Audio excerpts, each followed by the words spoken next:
Yeah, so basically, you fed me through the salted now. So I should be able to hear myself in the engine on the road speed. And then if you put me on a phaser and let Simon move the speed line, you'll let me know.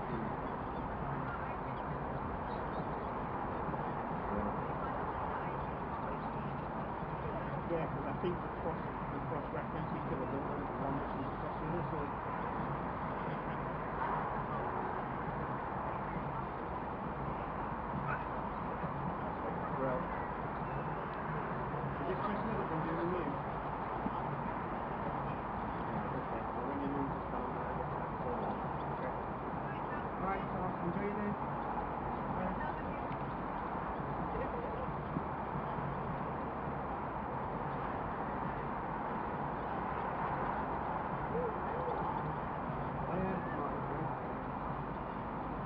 Just set myself the line up so I just have to give you a bullet for you off the 12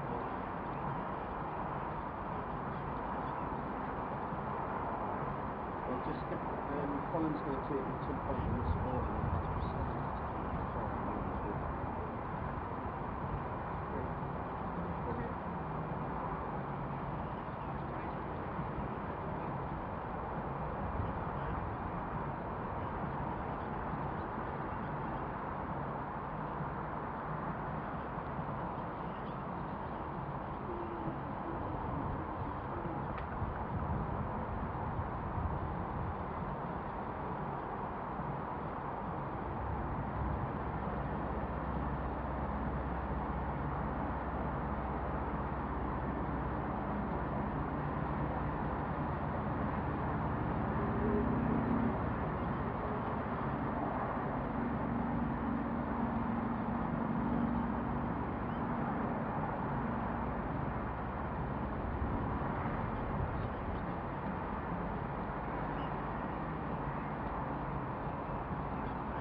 Is that your backwards running there, Jackie? Bit of backwards work?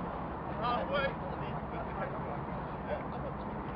Turn and just drop through from there, Jack, back to the end. Karaoke, out just to halfway. Just to this line here. And work it back. Here. Work it back from there.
yourself. Challenge yourself.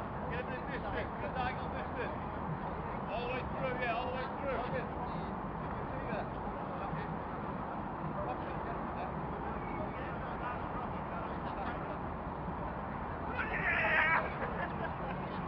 Just out to red, drop in! Drop in! Actually, good to keep now. All the way through to red! All the way through to red! All the way back, all the way back. I'm coming on. Hold the lip head over there.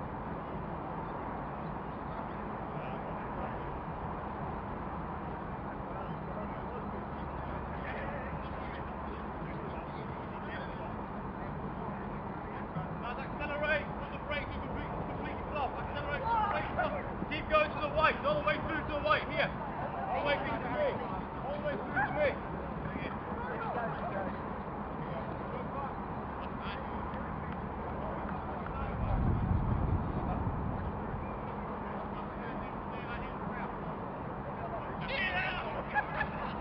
And toes up. Many contacts as you can to the red cone. Many contacts as you can to the red cone. Walk back.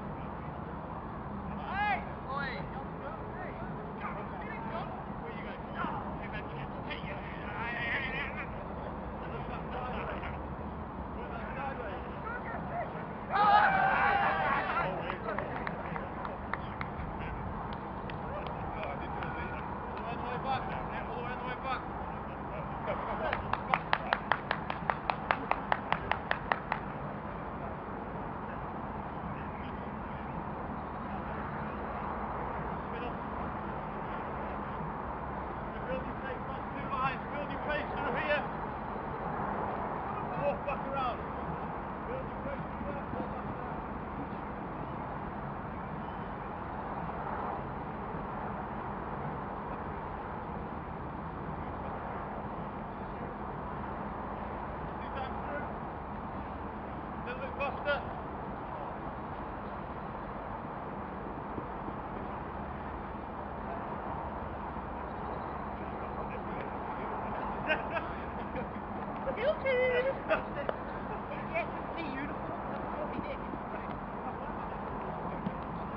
Now this next time, start walking. Go to the class, accelerate first. Start walking.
licking.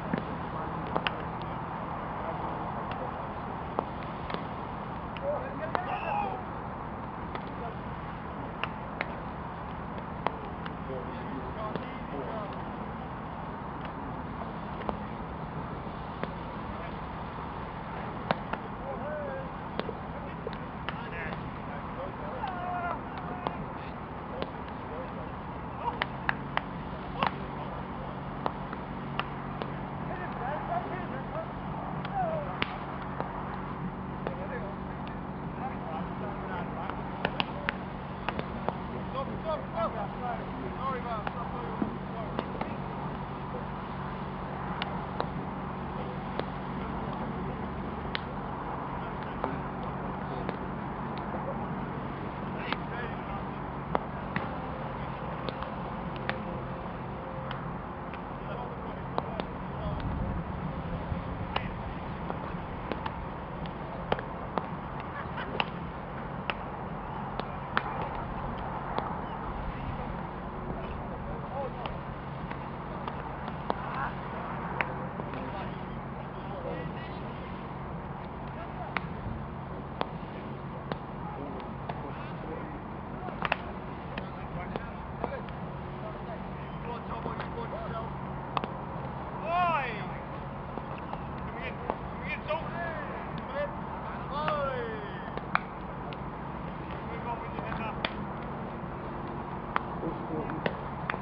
Hello, good morning and welcome to Durham Cricket TV as we bring you live action of Durham v Derbyshire in this LV Insurance County Championship match here from Emirates Riverside. Now in just under 15 minutes time, play will get underway for day 3 in a fairly overcast Emirates Riverside, a bit different to the sunshine we've seen over the past 2 days. Now Derbyshire commenced day 3 on 148 for 5, and that is in reply to Durham's 475 all out. Now, David Bedingham has a lot to thank for as he scored 257. He became the club's second highest run scorer in an innings behind Martin Love yesterday.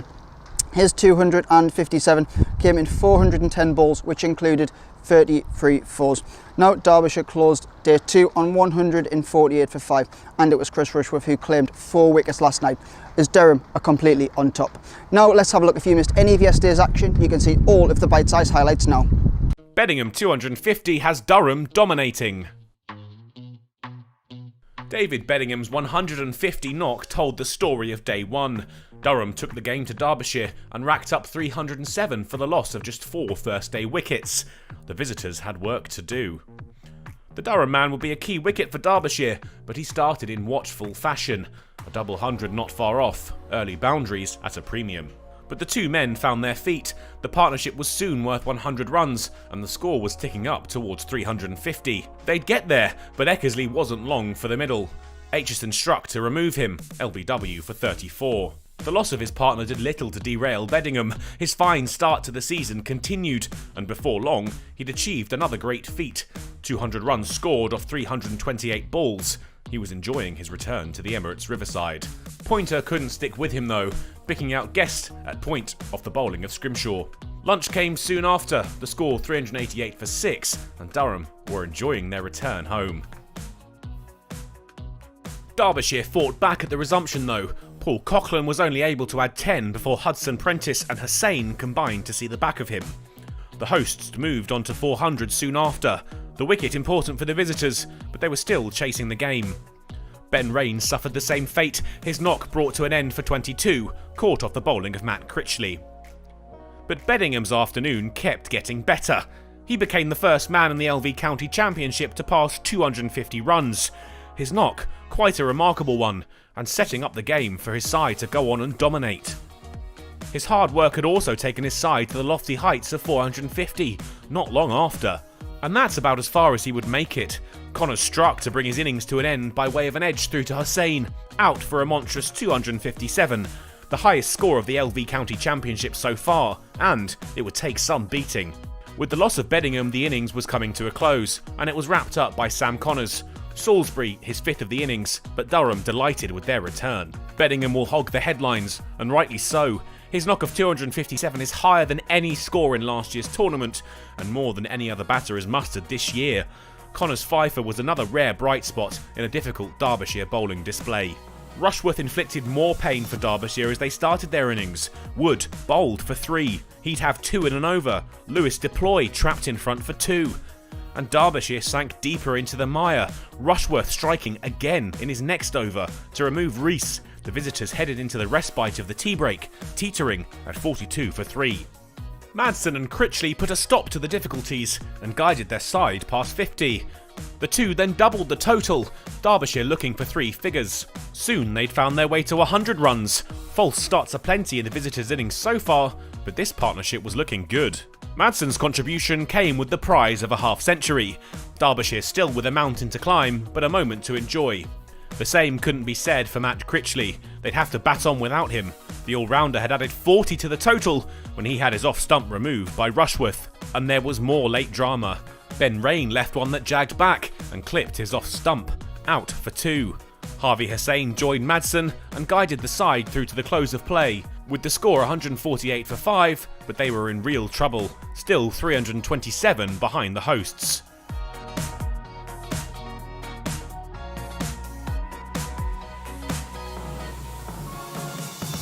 And that was yesterday's bite-sized highlights. Now, after the close of play on day 2, Durham first-class captain Scott Borthwick caught up with BBC Newcastle's Martin Emerson, and you can hear that interview now.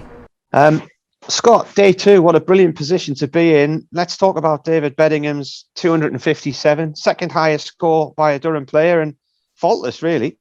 Yeah, another great day. But Betters is another incredible knock. He's worked so hard over the last sort of 2 or 3 months pre-season, leading into the season. Obviously had that amazing score down at Trent Bridge, and he's just carried on that amazing form. And yeah, he's playing fantastic. And like you say, it's almost a faultless innings of 250. You never really looked like getting out. So I'm really chuffed for him. And like I said, another great day for Durham as well. And to put you in a position where you make 475, I mean, you would have taken that at 7 for 2 yesterday, wouldn't you? You would have bitten my hand off for that. Definitely, yeah. When you win the toss and bat first, you want to get a score above 400. And like you said, not their ideal start. But I thought they bowled pretty well with the new ball yesterday. You know, they challenged our defence. And then, like I said, Betters came in and at 7 for 2 and to play the way he did and have a couple of good partnerships with Lees and then with Jack and then with Ned at the end yesterday. So yeah, we're definitely taking that. And I thought the way we bowled tonight was outstanding to get those 5 wickets. The matches have all followed a similar pattern so far, haven't they? 2 or 3 early wickets, then a partnership, everything settles down. Same happened with Derbyshire tonight. They lost 3 and then a 100-run partnership. Yeah, I guess it's maybe it's credit to the guys with the new ball. And like I said, Derby, I thought bowled really well with the new ball yesterday, and as did Rushy tonight. And then they got a bit of a partnership. I thought Critchley and Madsen played really well, and we clawed it back excellently at the last 10 overs. We've got a bit of sideways movement, a little bit of swing, which worked in our favour.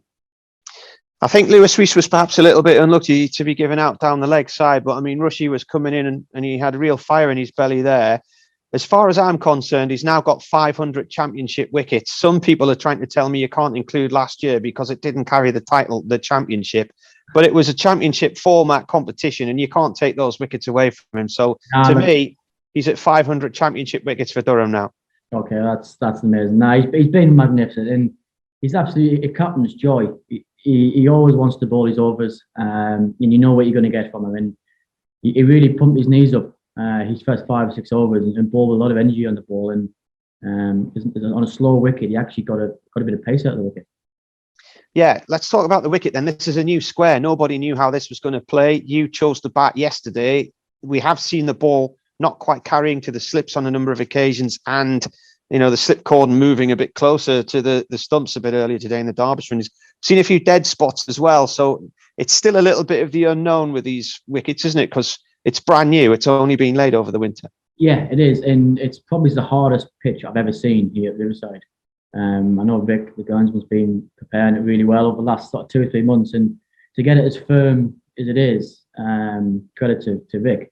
But no, I think it's a good pitch. I think if you do get in, like Better's shown, there's definitely runs out there. But I think from a bowling point of view, I think if we can nestle in and be really straight, we know that, like you said, there is some dead spots in the wicket, and there is a few balls that are going down as we showed tonight. So I think that's going to be our plan: is to just be straight as possible and almost as patient as possible. Yeah, and finally, to get Critchley just before the end of the day's play after that partnership he put together with Wayne Madsen, that then led to Aitchison going as well, instead of being 3 down, the 5 down, and that scoreboard looks far more beneficial from a Durham point of view. Yeah, definitely. I thought we deserved those last 2 wickets. I thought we were outstanding that last 15, 16 overs of play. I thought Ben and Rushy, that little spell they had was amazing, and I felt like we deserved those wickets. And like I say, it was a big partnership to break that and then get the night watchman again. I thought we deserved it, and we bowled excellent. And see him again tomorrow morning.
player and faultless, really.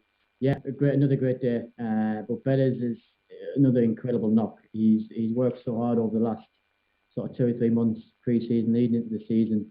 Obviously had that amazing score down at Trent Bridge, and he's just carried on that amazing form. And yeah, he's playing fantastic. And like you say, it's almost a faultless innings of 250. You never really looked like getting out. So I'm really chuffed for him. And like I said, another great day for Durham as well.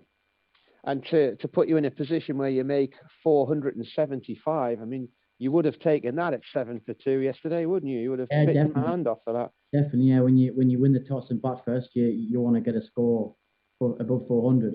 And like you say, not their ideal start. But I thought they bowled pretty well with the new ball yesterday. You know, they challenged our defence. And then, like I said, Betters came in and at 7 for 2, and to play the way he did, and have a couple of good partnerships with Lees, and then with Jack, and then with Ned at the end yesterday. So yeah, we're definitely taking that. And I thought the way we bowled tonight was outstanding to get those 5 wickets. The matches have all followed a similar pattern so far, haven't they? 2 or 3 early wickets, then a partnership, everything settles down. Same happened with Derbyshire tonight. They lost 3 and then a 100-run partnership. Yeah, I guess it's maybe it's credit to the guys with the new ball. And like I said, Derby, I thought bowled really well with the new ball yesterday, and as did Rushy tonight. And then they got a bit of a partnership. I thought Pitchley and Malcolm played really well, and we clawed it back excellently at the last 10 overs. We've got a bit of sideways movement, a little bit of swing, which worked in our favour. I think Lewis Rees was perhaps a little bit unlucky to be given out down the leg side, but I mean, Rushy was coming in and he had real fire in his belly there. As far as I'm concerned, he's now got 500 championship wickets. Some people are trying to tell me you can't include last year because it didn't carry the title, the championship. But it was a championship format competition, and you can't take those wickets away from him. So to me, he's at 500 championship wickets for Durham now. Okay, that's amazing. No, he's been magnificent, and he's absolutely a captain's joy. He always wants to bowl his overs, and you know what you're going to get from him. And he really pumped his knees up his first 5 or 6 overs and bowled a lot of energy on the ball. And on a slow wicket, he actually got a bit of pace out of the wicket. Yeah, let's talk about the wicket then. This is a new square. Nobody knew how this was going to play. You chose the bat yesterday.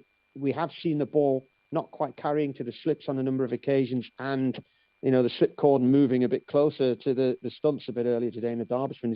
Seen a few dead spots as well, so it's still a little bit of the unknown with these wickets, isn't it? Because it's brand new. It's only been laid over the winter. Yeah, it is, and it's probably the hardest pitch I've ever seen here at Riverside. I know Vic, the groundsman's been preparing it really well over the last 2 or 3 months, and to get it as firm as it is, credit to Vic. But no, I think it's a good pitch. I think as far as if you do get in, like Better's shown, there's definitely runs out there. But I think from a bowling point of view, I think if we can nestle in and be really straight, we know that, like you said, there is some dead spots in the wicket, and there is a few balls that are going down as we saw tonight. So I think that's got to be our plan, is to just be straight as possible and almost as patient as possible. Yeah. And finally, to get Critchley just before the end of the day's play after that partnership he put together with Wayne Madsen, that then led to Aitchison going as well, instead of being 3 down, the 5 down, and that scoreboard looks far more beneficial from a Durham point of view. Yeah, definitely. I thought we deserved those last 2 wickets. I thought we were outstanding that last 15, 16 overs of play. I thought Ben and Rushy, that little spell they had was amazing. And I felt like we deserved those wickets. And like I say, it was a big partnership to break that and then get the night watchman again. I thought we deserved it, and we bowled excellent. And see him again. That was Scott Borthwick, the Durham skipper, who I had a chat with last night. Players are just coming onto the pitch. It's a grey morning here, and it's only about 10 degrees. Yesterday it got up to about 15. It was quite warm, but it looks a lot cooler today. Has certainly a different feel about it.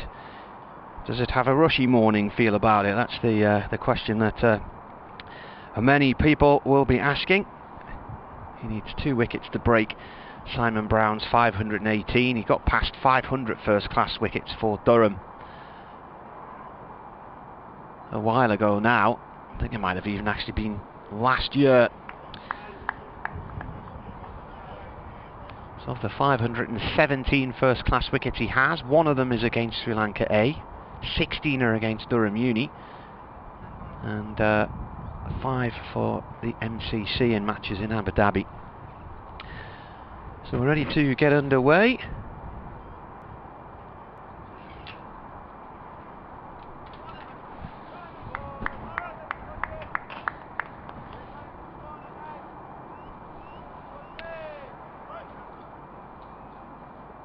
Harvey Hussain came in last night and reached 5 by the close of play. Derbyshire 148-45, trailed Durham by 327. This is day 3 here in Chesney Street.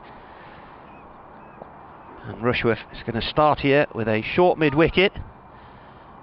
A chilly looking Ned Eckersley is coming right arm over the wicket from the Lumley end to bowl to Hussain. And is defended. Hussain last season, I think it was.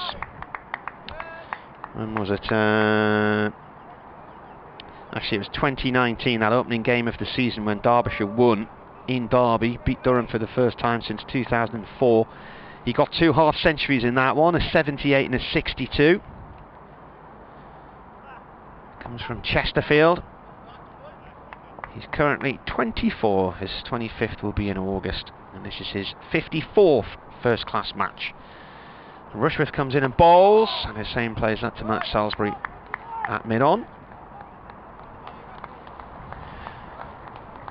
Hussain came into this with 2,427 runs, 219 half-centuries. His highest scores 138 not out against Leeds Bradford University in 2019. And in Championship cricket he has a high score of 101 against Worcestershire in 2016. Had a decent season last year in the Shorten Bob Willis Trophy. As Rushworth comes in here to bowl. This is played up to mid-off, no run there. So in fact it's this year, isn't it? I'm looking at stats for this year. We're in 2021, aren't we? Yeah, so he's had an 83 and a 55 against Worcestershire in the last match, and a 78 against Warwickshire. And for those of you who don't know, he also broke the club record of 11 catches on debut against Surrey in 2014 at the Oval when he was 18, and equalled the world record for a wicketkeeper on debut. Rushworth comes in and bowls. Hussain forward, bat and pad, and the ball runs up to Ben Rain. He's in long sleeves at mid-off. Eckersley loitering at short mid-wicket. Beddingham's at first slip, Borthwick is at second slip. The keeper standing about 15 yards back from Chris Rushworth. There's a little helmet on the grass just behind him. Burnham is practicing some shots. He's at mid-wicket. Will Young is at point. Rushworth comes in and bowls. Hussain turns this off towards mid-wicket. I think we've already seen so far in the first few matches of this season just how difficult it is to get through the middle order and the tail in games, and from a Derbyshire point of view it may well be this is by no means over, this innings. These two can certainly put runs on the board. They've got lots of time to bat out as well. 2 whole days of this match to go. Rushworth comes in and bowls, defended by Hussain, and that's a maiden to start the day.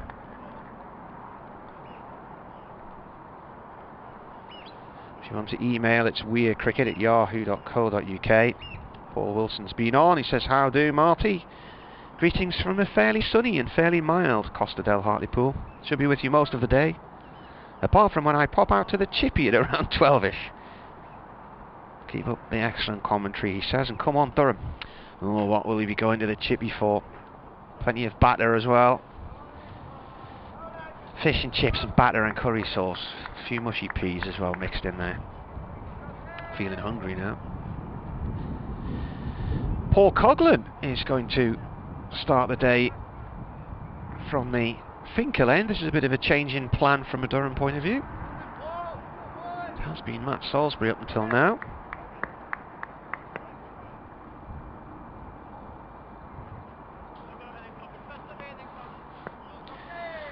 Coghlan right arm over non-full 20 from his 6 overs last night. He comes in and bowls. This is defended by Madsen on a length.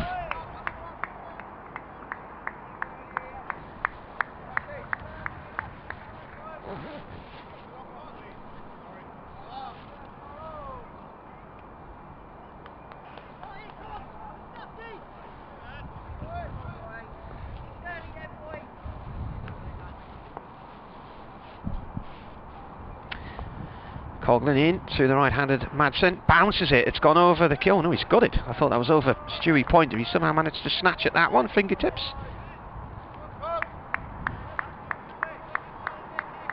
Bit of a difference from the previous 2 days. It's chilly and overcast here. We've had blue skies so far. And Derbyshire resuming this morning on their overnight score of 148 for 5 in their first innings. Have not yet put a run on the board. Chris Rushworth's first over was a maiden, and so far the 2 bowled by Paul Coghlan have been dot balls as well. Out there at the moment, Wayne Madsen, their skipper, is on 76, and Harvey Hussain at the other end is on 5. Durham ended up with 475 from their first innings because of 257 from David Beddingham, an excellent knock from him. There's commentary of this one on the BBC website and via the Sports app.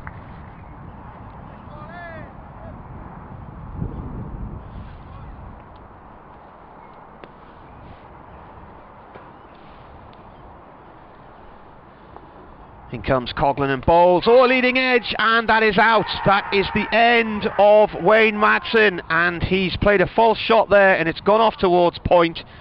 And I think it was Jack Burnham with the catch, and a big roar from a Durham point of view there. And Madsen was looking to try and push that through the leg side, and it's come off the shoulder of the bat, and he departs for 76. Just the start that Durham wanted, and Madsen departs. And welcome this morning. Oh, I'll try and turn you on to Tim Steer. Good morning. Yeah, that's not the... You're not on mic there, are you? Oh, okay, 1 second.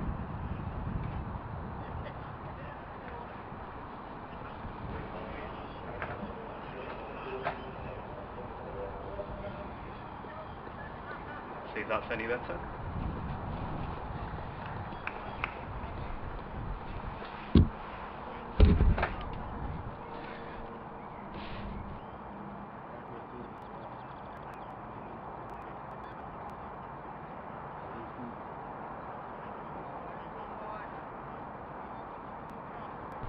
Sorting out microphones there.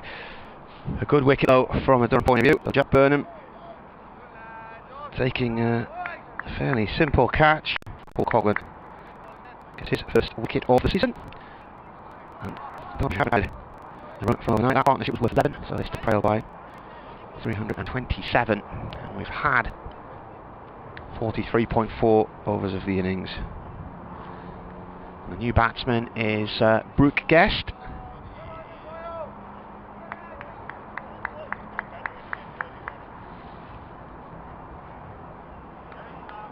He's 23. Right-hander. And a bouncer which goes viciously down the leg side and is taken by Stewie Pointer a long way down the leg side. So Guest, born in Manchester but grew up in Perth and actually played for Australia under-19s, joined Lancashire in 2017, debut for them against Hampshire in 2017. And his only Derbyshire game was in Durham in 2020. So this is his 4th first-class match. He's got a higher score of 17 for Lancs against Middlesex. Oh, and that one wraps in hard. And a great over there from Paul Coghlan, who starts with a wicket maiden. Excellent stuff from him.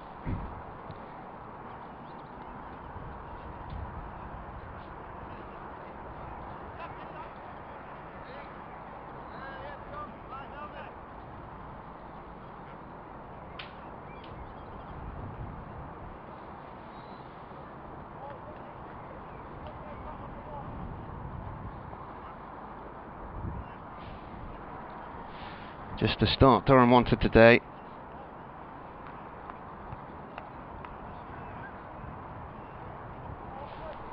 Rushworth getting ready. to come in once again from the Lumley end.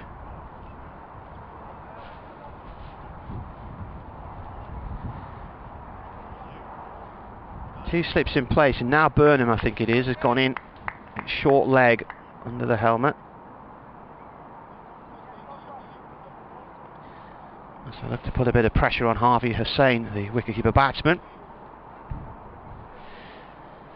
So out there at the minute you've got a 23-year-old and a 24-year-old trying to deal with the experience of somebody like Chris Rushworth.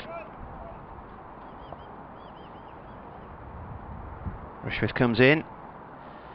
Sun's just poking out for a moment or two. This defended and played back to him.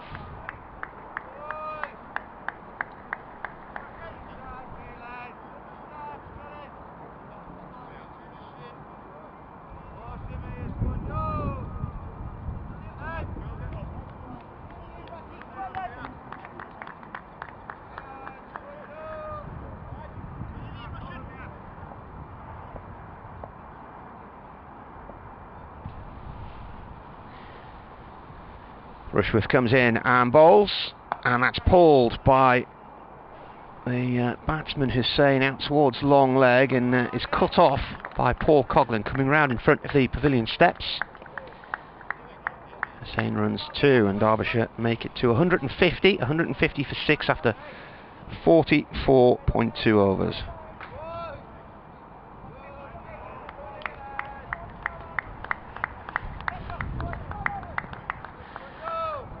The pied wagtails down on the field, having very much a courting session. One is walking around the other with his wings spread, and tail pointing up as Rushworth comes in here.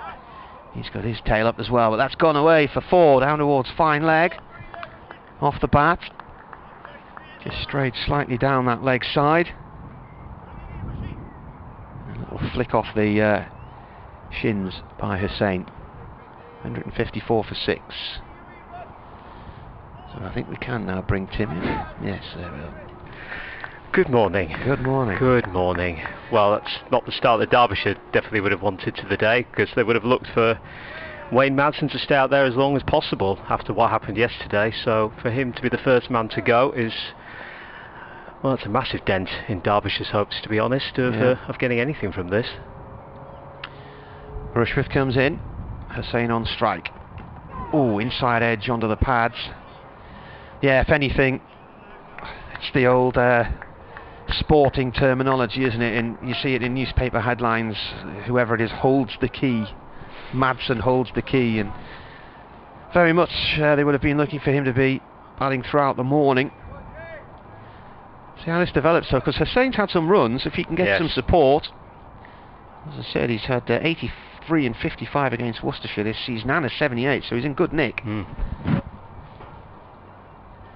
Rushworth in once more from the Lumley end, and that stays low and is played away by Hussain back towards Ben Rain at mid-off. The interview I played out with Scott Borthwick, the Durham skipper, earlier, saying that this was the hardest wicket he's known at the Riverside. And I don't think he means difficulty, I think he means just how tough it is. It's been so dry for weeks and weeks and weeks. We haven't had any rain here for ages. And, I mean, there will have been water in the square, but it was relayed over the winter. So they were going into the unknown in this match, not knowing really how the square was going to play. As Rushworth bowls, that goes off towards mid-off. That's the end of the over. So 6 from that one, 154 for 6. Yeah, so they were going into the unknown. They relayed the square over the winter, and they've had the extra 2 weeks at the start of the season to let it bed in. And trying to work out last night, the last time it rained, and I really can't remember, to be honest. No, I must admit it's been a good 2-3 weeks at least since I've noticed any sort of rain at all. So I'm not surprised that it is a tougher pitch out there in that regard. But I mean, we shouldn't complain in a way, because it means we get plenty of good days cricket, don't we? Without the rain, but at the same time, it is needed without a doubt at the moment. As we start a new over, and it is Guest that is on strike, and he just defends that one onto leg side for a dot ball to start off that over. Where did you came up last night? Did you? Came up last night. Yes, I was doing a rugby match. All right, where at? Rugby league match at Hull at the Cacom Stadium there. I was there the night that opened. Were you really? Yeah, Sunderland played a friendly, and it was weird because it was December time. I think would have been about 2002. Oh right, okay. As next delivery comes in again towards Guest, who just takes a step forward, defends that one onto the offside, no run. Yeah, I went down there. There's a lad I know from Sunderland called Willie Ferry who played for Hull City in the 80s and 90s, and right. He came down with me, and we went to Beverley, and John Hawley, who played for Sunderland and Hull City, ran an antique shop in Beverley, so we popped in to see him on the way. Oh, Beverley's lovely, is it? Yeah. Well, that's a short delivery, and that one's bounced up towards the hands of Guest there. He lost that one, didn't he? Yeah, ends up going on to towards the point region, but my word, that one came in at some lick. I wouldn't be surprised if the umpires turn the floodlights on here, because at the minute this is quite gloomy, and certainly the last 2 days we never saw any cloud cover until probably about 5 o'clock last night, and it just got a bit hazy, but we've got cloud cover now, the sun's not out. Coughlin into ball again, and there's a few shouts go up as that one trickles on to the leg side, but umpire unmoved by that one. Yeah, anyway, we got to the ground that night and there was traffic jams all over the place, so got there. You know what it's like when everything's new and people are working out their roles and stuff, and ironically for a stadium built on the proceeds of a communications company, the fact we couldn't get a line out was quite ironic. You'll be pleased to know nothing's changed, as this one is guided down the fine leg area, and they look to get 2 from this one, and that will get Guest off the mark for Derbyshire. Moves them on to 156 for 6 now. And so Guest moves on to 2, Hussein is on 11. Yes, I was there last night, and funnily enough it took me 20 minutes to get a connection, so despite the fact that the stadium is sponsored by a telecommunications company, it's been pretty shambolic since day one by the sounds of it. Coughlin in again, and that was a short delivery, and wisely I think Guest just pulls back to let that go over his chest and through to the wicket keeper, and that's the end of the over with Coughlin getting his hat and jumper back. 156 for 6 Derbyshire.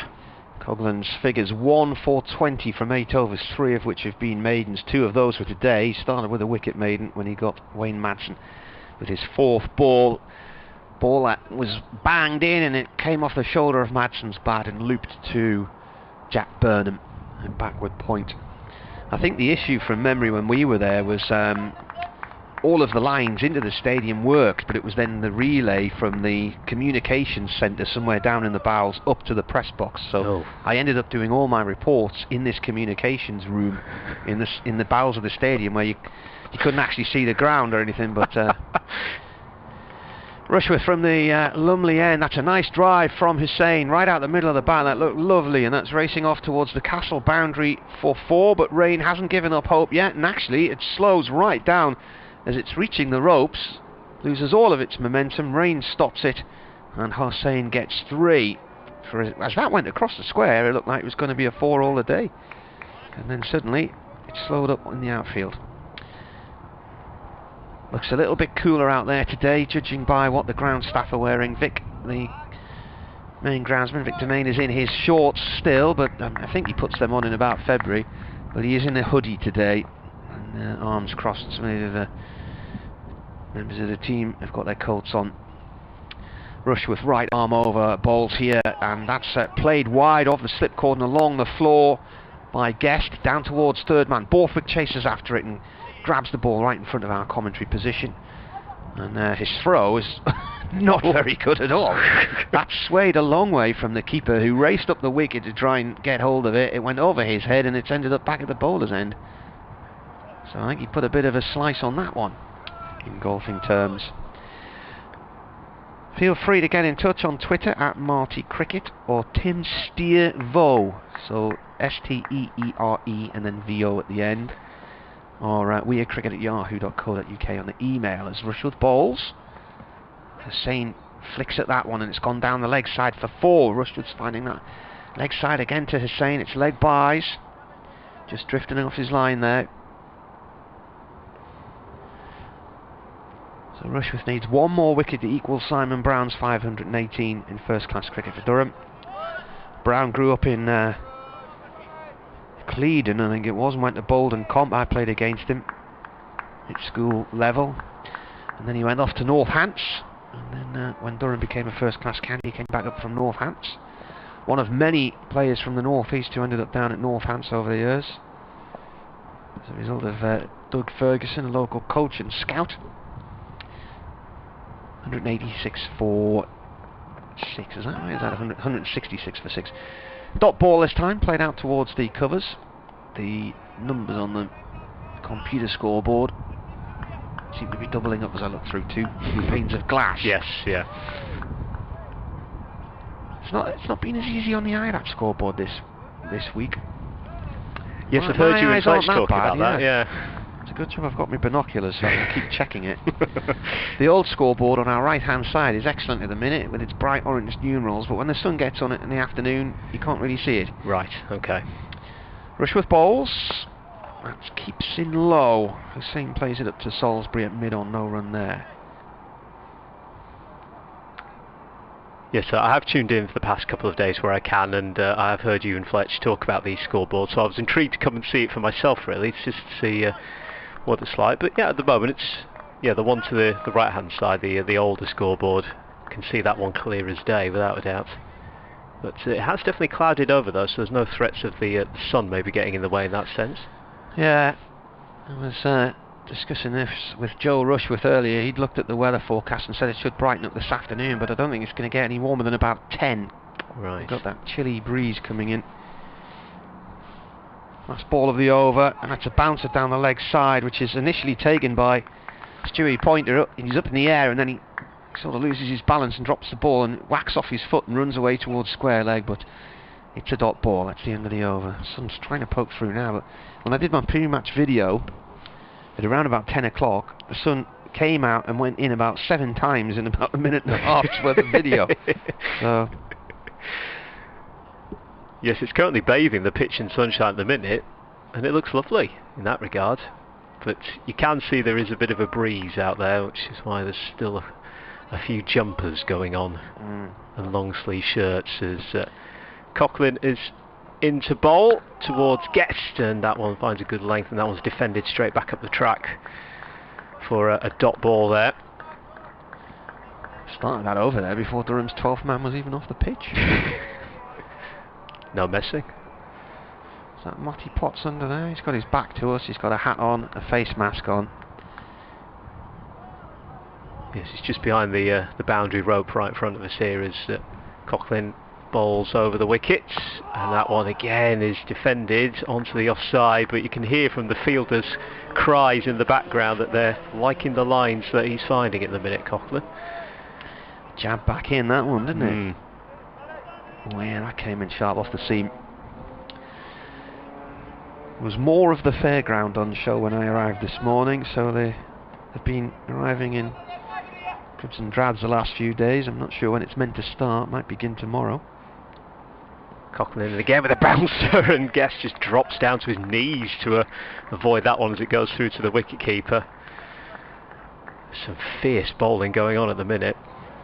Yeah, he's got some fire in his belly here at the moment, Coughlin, hasn't he? He's had his Weetabix this morning. Yeah, 3 of them, I reckon. I wonder which one of this lot it was who nicked my croissant in Chelmsford the other day. Oh, okay. Opened my bedroom door and my breakfast package was croissantless. That's one of the best bits as well. Yeah. That's pretty shocking. That as Coughlin comes in, and this one is again just defended onto the leg side this time for another dot ball. I take it was a continental breakfast. Then. Yeah. It was yes, okay. Yeah, it was continentals last week, and the evening meals were really nice. You chose your stuff the night before. The week before that in Nottingham, everything was served in your room, so breakfast and your evening meal. Coughlin in again towards Guest, and he's managed to just get that one onto leg side towards the square leg sort of region, but it bounced up really high, and he had to get that bat up to defend it away. Colgers will be fancying this, you see. He's about the same age as Guest, so Coggers is 22, Guest's 23, so they'll have known each other through junior cricket, I'd imagine. In he comes again, and there's big shouts go up, and nothing going from the umpire that time, but I think Guest will be happy to see the end of that over, because Coughlin's absolutely terrorised him there with that bowling. So he'll happily walk up to Harvey Hussain and go, look, I made it, I got through. He just got the inside edge of the bat onto the pad there and jammed the ball between the two. And Coughlin thought he'd got that one through the gate. Yeah, good spell from Paul Coughlin. He'll be enjoying this. With his shaven head. He had long flowing locks just before they went to Nottingham, and then him and Ben Rain emerged at Trent Bridge with sort of bluish grey heads and no hair left, so the razor had obviously come out the night before. Barber shops and hairdressers are now open again, of course. Yes. A relief, I'll tell you that for sure. 66 for 6 here as Rushworth comes in again. The ball to Hussain, who's on 14 from the Lumley end. That's played along the ground and up to Salisbury, no run. I have to say, during lockdown last year, my wife cut my hair 3 or 4 times with the little shears. And then when I did go to get my hair cut properly by the barber, he was going on about, everybody's come in here with the step.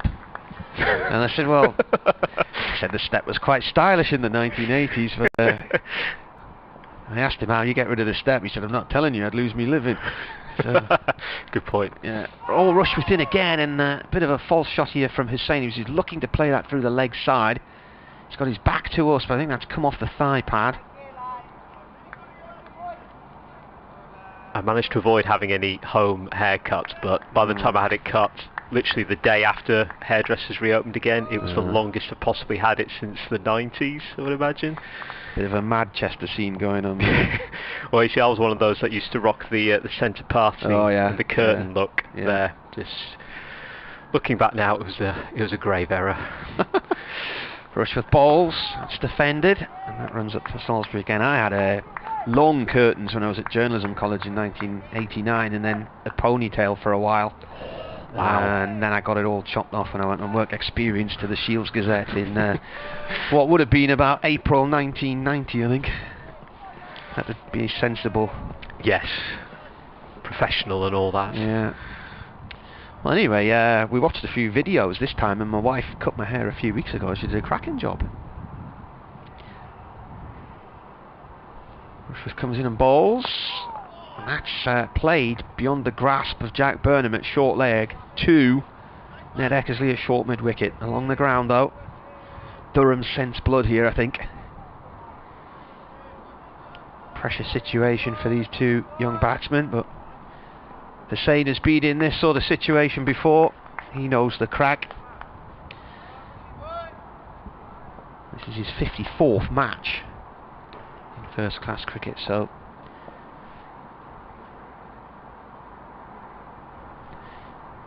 Rushworth once more, 2 slips in place, bowls. This one is edged away down towards third man. Borthwick sprints after it. The ball slows near the rope. Borthwick slides in and stops it. Well done. He had very little room to play with there, and he tapped the ball backwards just as he flew across the rope. There was only a nanosecond in that. That brings Guest on to strike as Hussain runs 3 and goes on to 17. And the score is 169 for 6 here on BBC Radio Newcastle and BBC Radio Derby.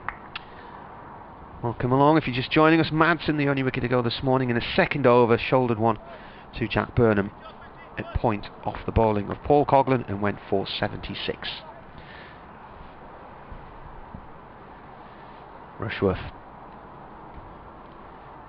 comes in and bowls. That is played safely away by Guest. Out into the covers, and that is the end of the over. So you were, so it was the KCOM Stadium last night. Yes. So who was that? It was Hull FC, was it? Hull FC against Wakefield Trinity in Super League, and I was covering it from a Wakefield Trinity perspective. So it didn't end well in that sense. It was a lot tighter than I thought it was going to be. It was 2014 to Hull FC. But it was a good game overall in the end. I do enjoy rugby league. something that's bypassed me, but my colleague Matt Newsom's massively into his Oh, rugby league yes. and does a lot of commentary for the BBC now, but I think up here we think of it as an M62 corridor sport. I think most of the country thinks of it as an M62 corridor, but the Tried Brigade said Thunder in Superliga quite a few years ago now, and then that went under, and York tried and that went under. There's a Newcastle Thunder now, but they play at a much lower level, don't they? yes, they've managed to get themselves into the Championship this season because they had to restructure things when Toronto disappeared. So yeah, who saw that coming? Yeah, well, I could go on for a while about that as Coughlin comes in to bowl, and that one is defended by Hussain. Just trickled up the track on the leg side there, no run added on. Yes, the perils of Toronto were there to be seen for a while, but nevertheless, it means that Newcastle got a spot in the Championship. So yeah, Matt Newsom's always talking about Newcastle Thunder and what they can do, what they can achieve. As you can well imagine, Coughlin in again, and this one defended onto leg side. And I feel like for the Derbyshire batters out there, as soon as they're up against Coughlin at the moment, it's just a case of seeing him over, damage limitations, because he's absolutely firing them in, these deliveries. Absolutely superb. I'll pop away in a couple of moments to update for Radio Derby as we approach 11:30, as Coughlin will come in and bowl over the wickets, and that's a bouncer again, and dropping to his right knee this time, saying to let that one go by him and through to the wicket keeper. Brian's emailed, he says, I noticed in Sainsbury's on the Weetabix box that it's made from plants. Who would have thought that? Says Brian. Yeah. Quite, yes. Yeah, egg mayonnaise may contain egg. It's a classic when you buy a packet of peanuts.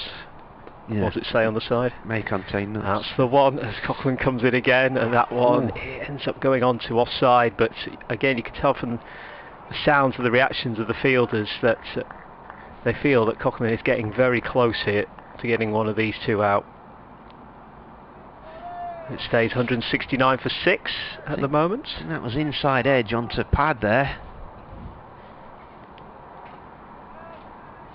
I wouldn't be surprised if he has a wicket very soon, the way he's bowling at the minute. Coughlin in again towards Hussain, and he swipes that one high in the air. Where has that one gone in the end? Oh, it's gone back down towards sort of the long leg area, and they will get a single from that. And actually on the throwback, it's bounced and hit Coughlin's hand, and he's dropped down to his knees. His left hand, he's taking one right in his finger end there. Now that was an interesting shot. He tried to bounce Hussain, and Hussain hooked him down towards long leg, and in playing the shot fell over. And as I looked up, Guest was halfway down the track. The same was still on his hands and knees. Coughlin's really hurt himself here. He's down on his haunches at the moment, in a great deal of pain. Throw came back in and just bounced awkwardly for him. He hasn't dislocated a finger here, has he?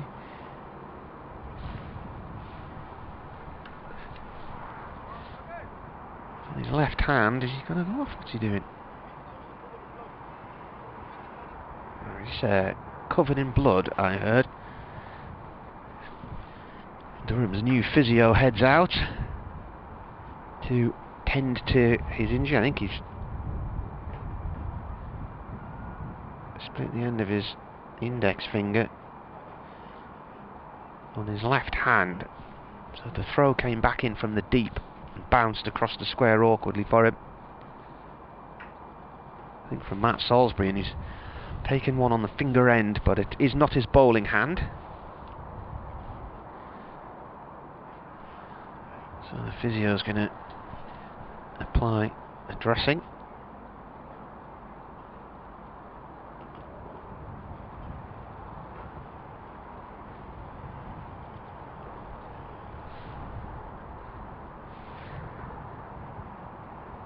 From the magic bag.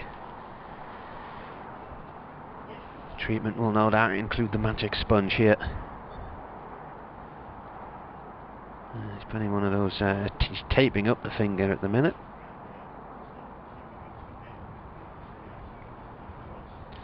Hopefully it won't impede his fielding.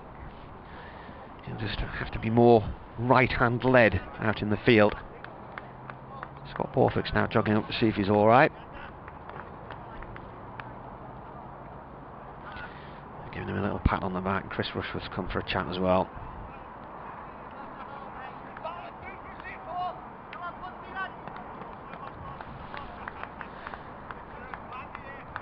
Encouragement being shouted by the slip cordon and the wicket-keeper. 170 for 6 Derbyshire as Coghlan comes in and bowls. And Brookguest on top of that one fends it down into the ground. It comes to rest about 3 or 4 yards from the stumps, and that is the end of the over. Guest has 3 from 17 and Hussain has 18 from 37, so his strike rate's nearly 50. Rushworth's taken 4 for 42 in 16 overs, 5 of which are maidens. Coghlan 1 for 21 in 10, 4 of which are maidens.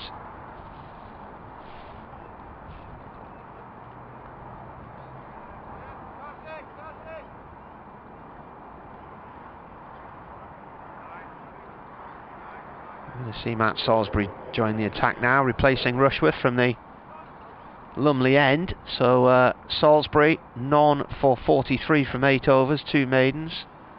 He's been going along at 5.4. I think last night he's gone along about 8 after his first spell, and then had a breather and came back and tightened it up a little bit.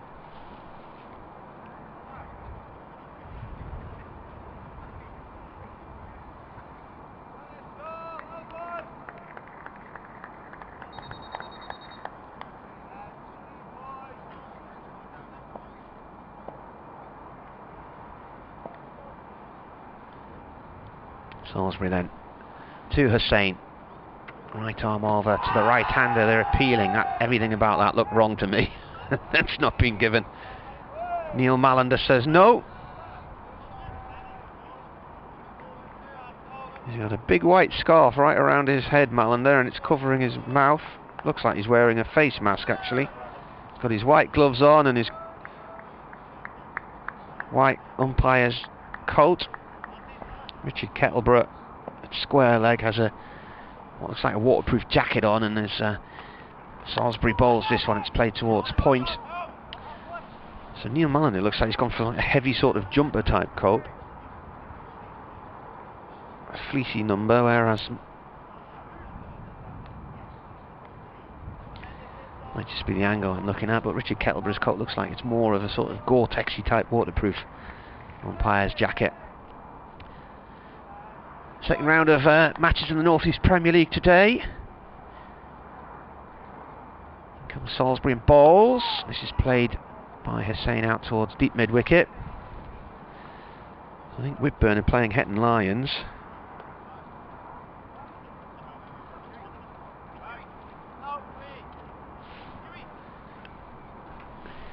Do you want to get a mention for your team? Let us give us a shout. Marty Cricket on Twitter. Be a bit chilly down the village today. Waitress service in the ground as well. You have to sit in a seat, scan a barcode on your seat, and order your drinks from the pavilion via an app. Salisbury comes in and bowls to Guest. Guest forward to that one, plays it out towards short extra cover, collected by Burnham. Dot ball.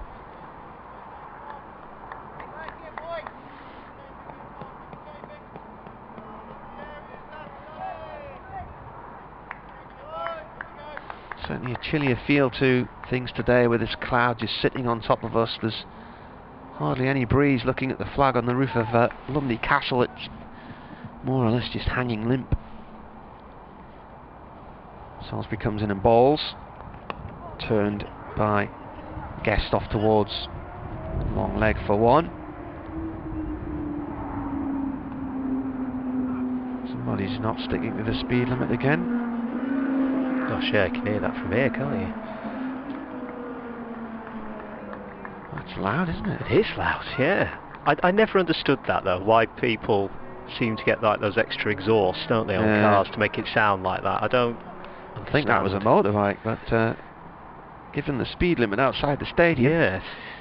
Salisbury in, and Hussain plays out. It's a big stride then. He's leaning an awful long way to meet a ball short of a length, quite a way outside the off-stump line and has played it along the floor to the covers. That is the end of the over, and Derbyshire are 172 for 6. They started the day in 148 for 5 and lost Madsen for 76 in the second over of the day, I think it was.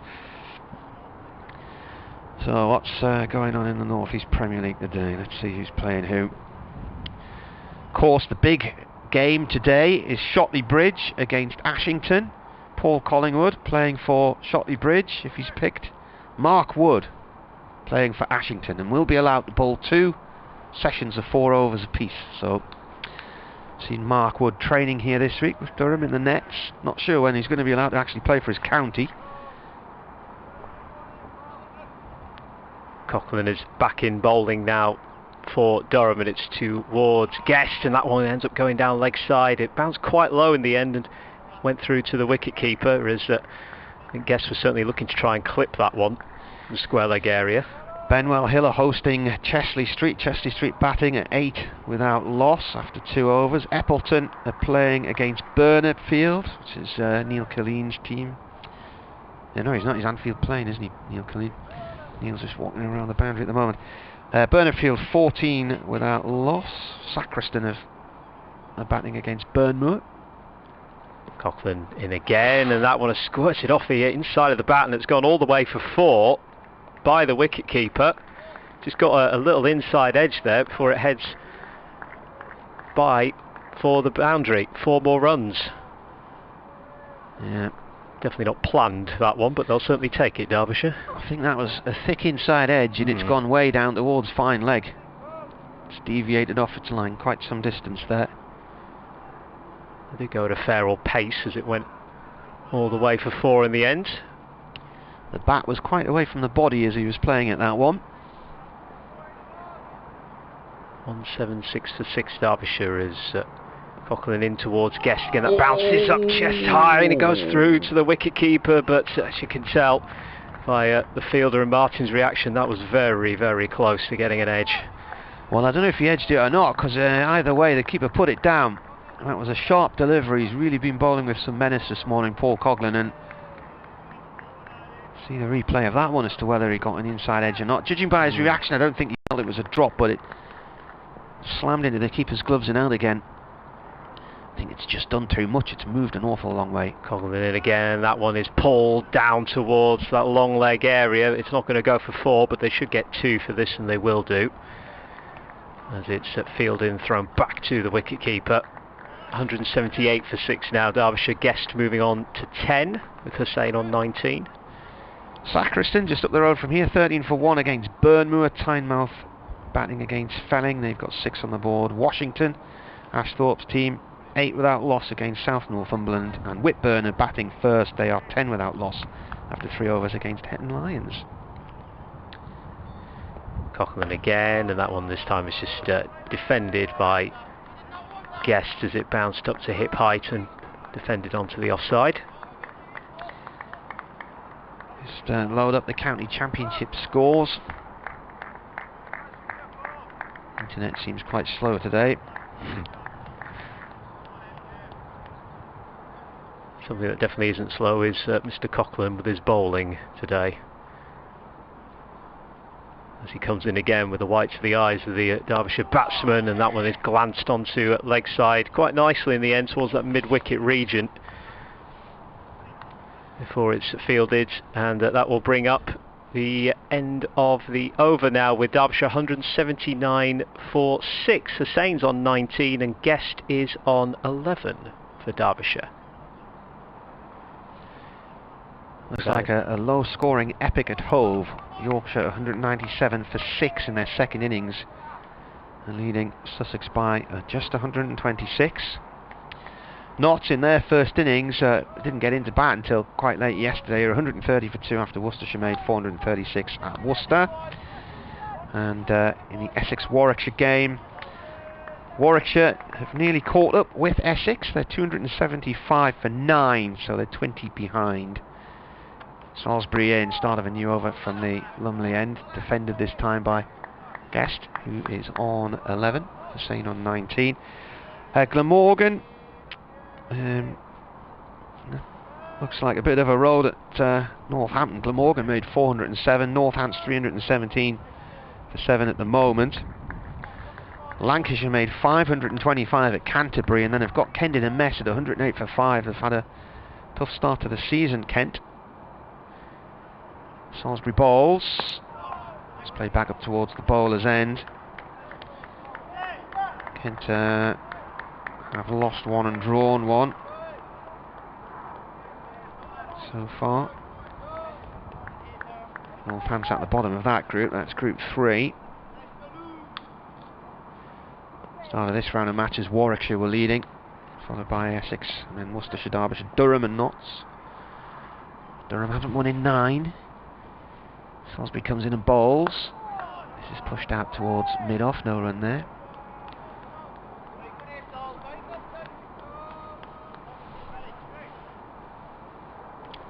I was just thinking about this overnight in terms of how Derbyshire were going to get on this morning, and I don't know if we'll get to that position where we might need a follow-on situation, but is that the kind of thing that you would imagine Durham would look to do if needs be? What's the deficit at the minute? Yeah, I think they would at the minute. Yeah. 296. That's a low delivery to Guest, and it's edged along the floor down towards third man for 4. Borthwick's chasing after it, but he was always going to be second to that one. Problem is, if Derbyshire chip away and get down to that 150 target, to within 150 of the Durham innings, then Durham have been out in the field quite a few hours by then, and they needed to basically double what they've got at the minute, don't they? We're in 292 the deficit, so just past the 300, so 150 to go. So it's a long way at the moment, and certainly if they were to lose quick wickets now, I think Durham would put them in again. But Salisbury in, and balls. Guest forward to that one, plays it up to mid-off, no run there. Burnham comes across to collect it.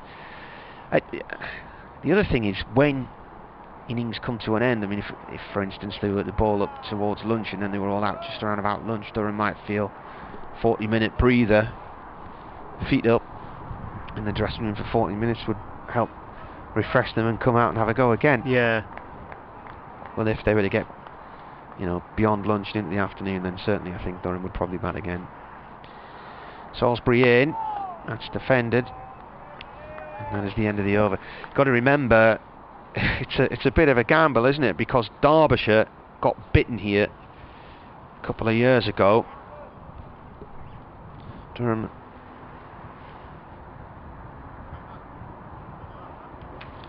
I think was it? Yeah, it was a couple of years back, thinking on, yeah. 2018 was it? Yes, so 2018 it was. Durham were down to the bones with injuries. 4 players made championship debuts, while at the age of 22 and 269 days, Cameron Steele became their youngest skipper. He was out for 1, moments after being hit on the arm by Hardus Viljoen, and couldn't return to action for 2 days because he couldn't move his hand. Dwayne Olivier took 5 for 20 as Durham were bowled out for just 96, their second lowest score against Derbyshire. Viljoen ended up with 3 for 30. Derbyshire closed the day on 175 for 8 and a lead of 79, and it would eventually be 205 all out and a lead of 109.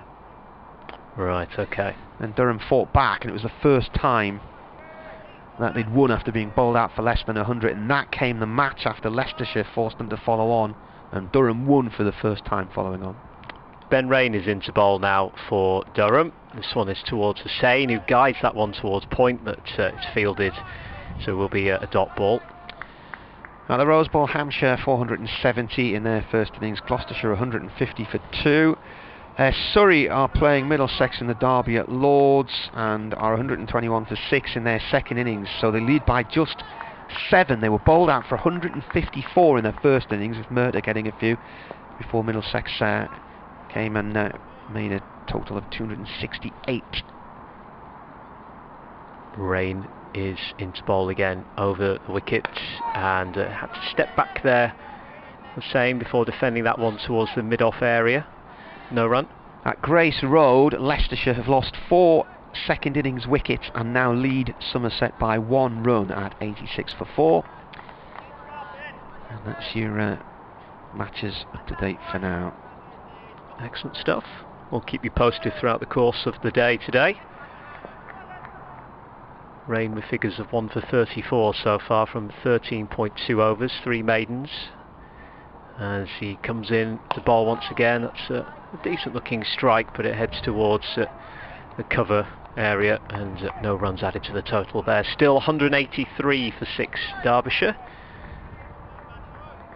Hussain 19 and Guest on 15, and after getting Madsen out so early on in the second over, obviously knowing how good Hussain has been with the bat, they would have seen that one as being a big moment to maybe try and skittle Derbyshire out from there on in, but Hussain and Guest are holding firm at the moment. Hussain on 19, Guest is on 15. It is Hussain that is on strike as Rain comes in, and that one is just defended onto the offside once again, but no runs added to the total. Stays at 183 for 6. 10 to 12.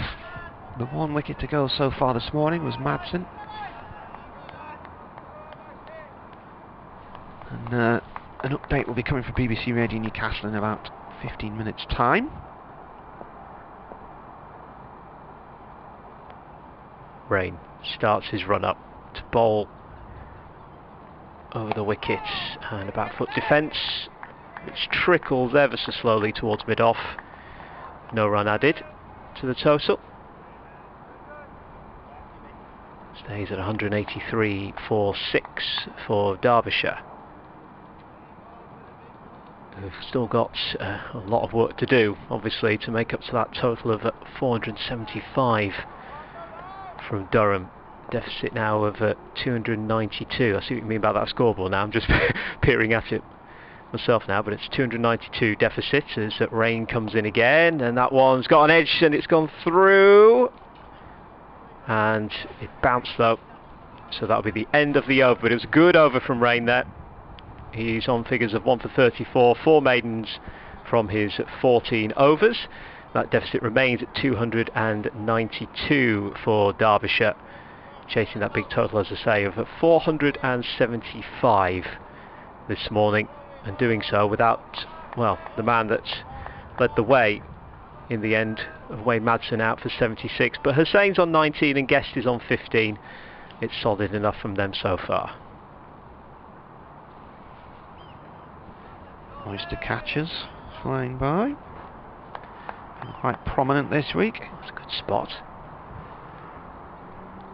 It's a little squeak they make. Oh, I see, okay. I suppose it helps if you know what you're looking for in that sense. You can also hear chirping, lots of pied wagtails flying around. There's some big courting ritual going on there. Here's Salisbury coming in then from the Lumley end. Oh, that's a sneaky little bouncer down the leg side in the end for Guest to deal with. Saw that one flash by his eyes, didn't he? Crikey. If you want to get in touch, you can tweet at Marty Cricket, or the email is weircricket@yahoo.co.uk.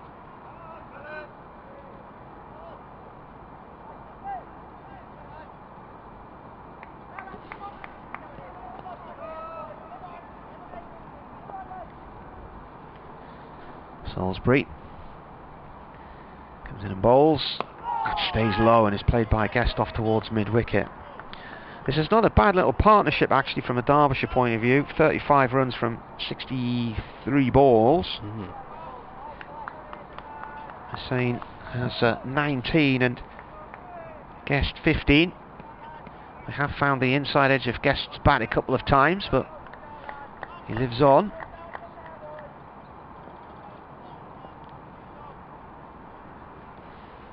Salisbury in past the umpire. Ball played up to Rain at mid-off, dot ball.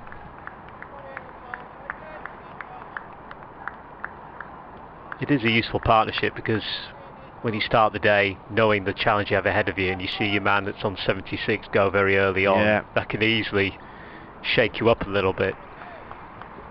So it makes the partnership even better in that regard, actually. grinding out time in the middle as well. As Salisbury comes in and bowls again, and that comes off the glove and drops towards Scott Borthwick's second slip. It was never a catching opportunity. In fact, it might have come through via the thigh pad. Yeah, I mean, they want to try and bat out as long as they can, make Durham bat again, but equally, the more time they spend out there, the more time there's wear and tear on the wicket, which will help them in their second spell of bowling. Salisbury bowls, and that's drilled back to, oh, this could be problematic. Bad throw, poor throw. Wow. So, played by Guest beyond Hussain at the bowler's end. Ben Rain came running round, got the ball, and Guest was away down the track. Hussain sent him back, but really, I think Ben Rain rushed things there. He had time to sort of look up properly and aim down towards the keeper's end, but he tried throwing sideways on while off balance, and the throw came along the floor and nowhere near the stumps. A little bit of a let-off there for Guest. Salisbury in. It's defended on a length. The other thing now as well is this ball, that's a maiden over, but the ball's now 55 overs old, so harder to get wickets with. It'll have softened. So this is the point where Derbyshire can actually make some runs. 183 for 6, so they're 17 away from a batting point. Durham managed 3 batting points, but Derbyshire only the 1 bowling point. Durham were 4 wickets down, I think. Yeah, they were 4 wickets down when the 110 overs ended. Ben Rain back into bowl for Durham. That one bounced quite low, and that one's guided on towards point, but no run added to the total.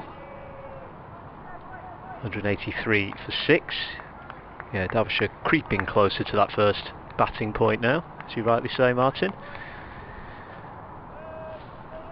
I have the feeling these two might be the two that will get them there in the end. I mean, that's the ultimate commentator's curse, I appreciate that, but we shall see. Rain in again to bowl over the wickets towards the Hussain, back foot defence, and that one goes onto the offside again, no runs added on. There was a couple of deliveries from Coghlan. One got the inside edge and one went through Guest, but that's been about it as far as these two are concerned, other than the little mix-up with the possibility of a run out a few moments ago. There's not really been that much in the way of scares for these two. Overall, they've looked pretty strong out there as Rain comes in, and that one ends up going straight back up the track, and very well fielded actually, running across there to grab the ball as it headed towards a mid-on sort of area, but no runs added. Tremendous bit of fielding there though. Sprinting across was Coghlan, in fact. It's a little nod of approval there, I think, from Ben Rain, and rightly so. And Rain in to deliver.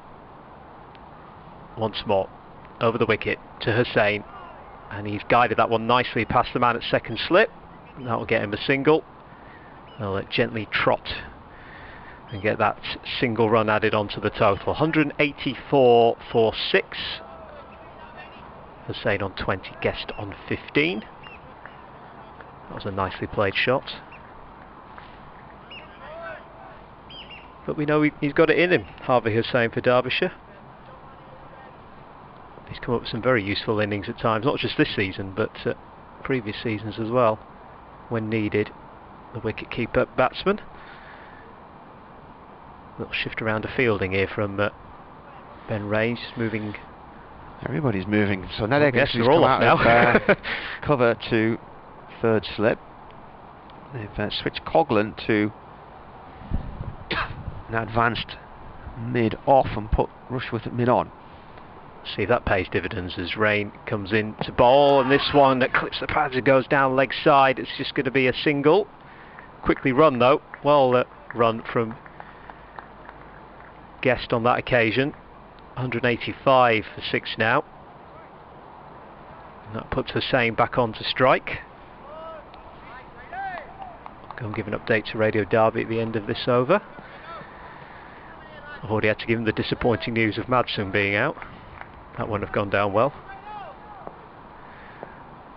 But at least I can say that things have stabilised a bit now for Derbyshire. As rain comes in over the wickets. That one is again just pushed onto the offside, and that does bring up the end of the over now. So it's 185 for 6 Derbyshire, so they trail by 290 runs with Hussain on 20 and Guest is on 15, and we've had 56 overs now of the Derbyshire first innings. Little break for hand sanitisation, and my fingers are cracking up again. Hands are so dry at the minute with all of these gels we have to use.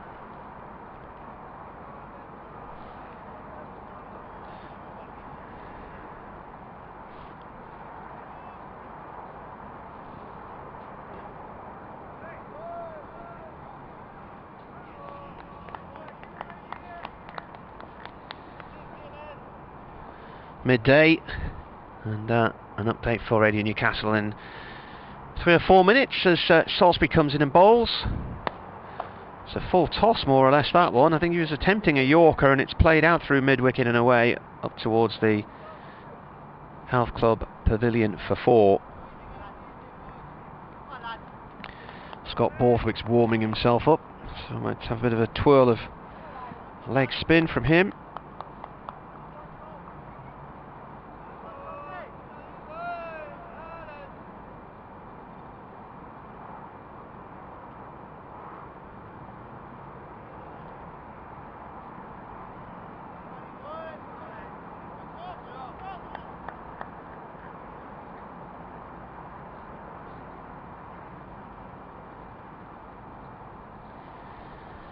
Salisbury in, and this is played to short mid-wicket.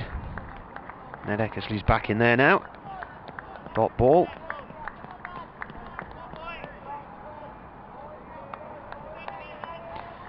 This cloud's just sitting right on top of us. It hasn't moved at all. Rather a grey day here and chilly day in Chesley Street. Completely different conditions to the previous 2 days where we had glorious sunshine. It was a nice afternoon yesterday, a bit cooler the day before. Salisbury bowls, and that's played back towards the bowler's end and collected by Paul Coghlan.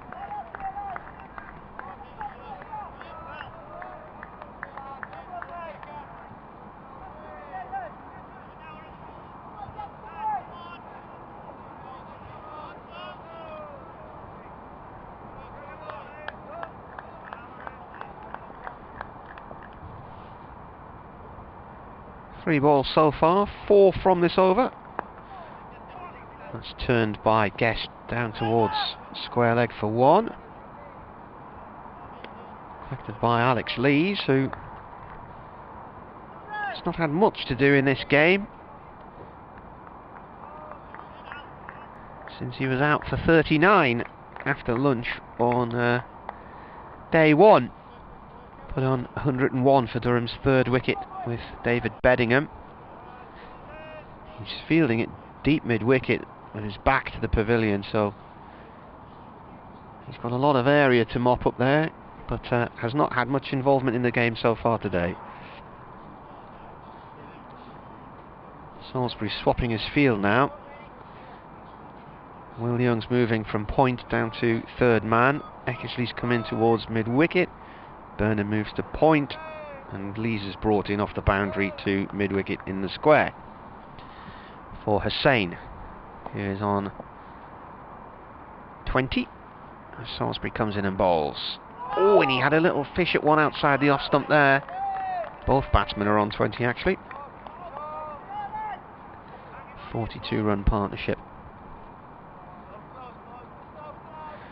He didn't move his feet there, Hussain. He was fishing for that one quite a long way outside the off stump, back dangling.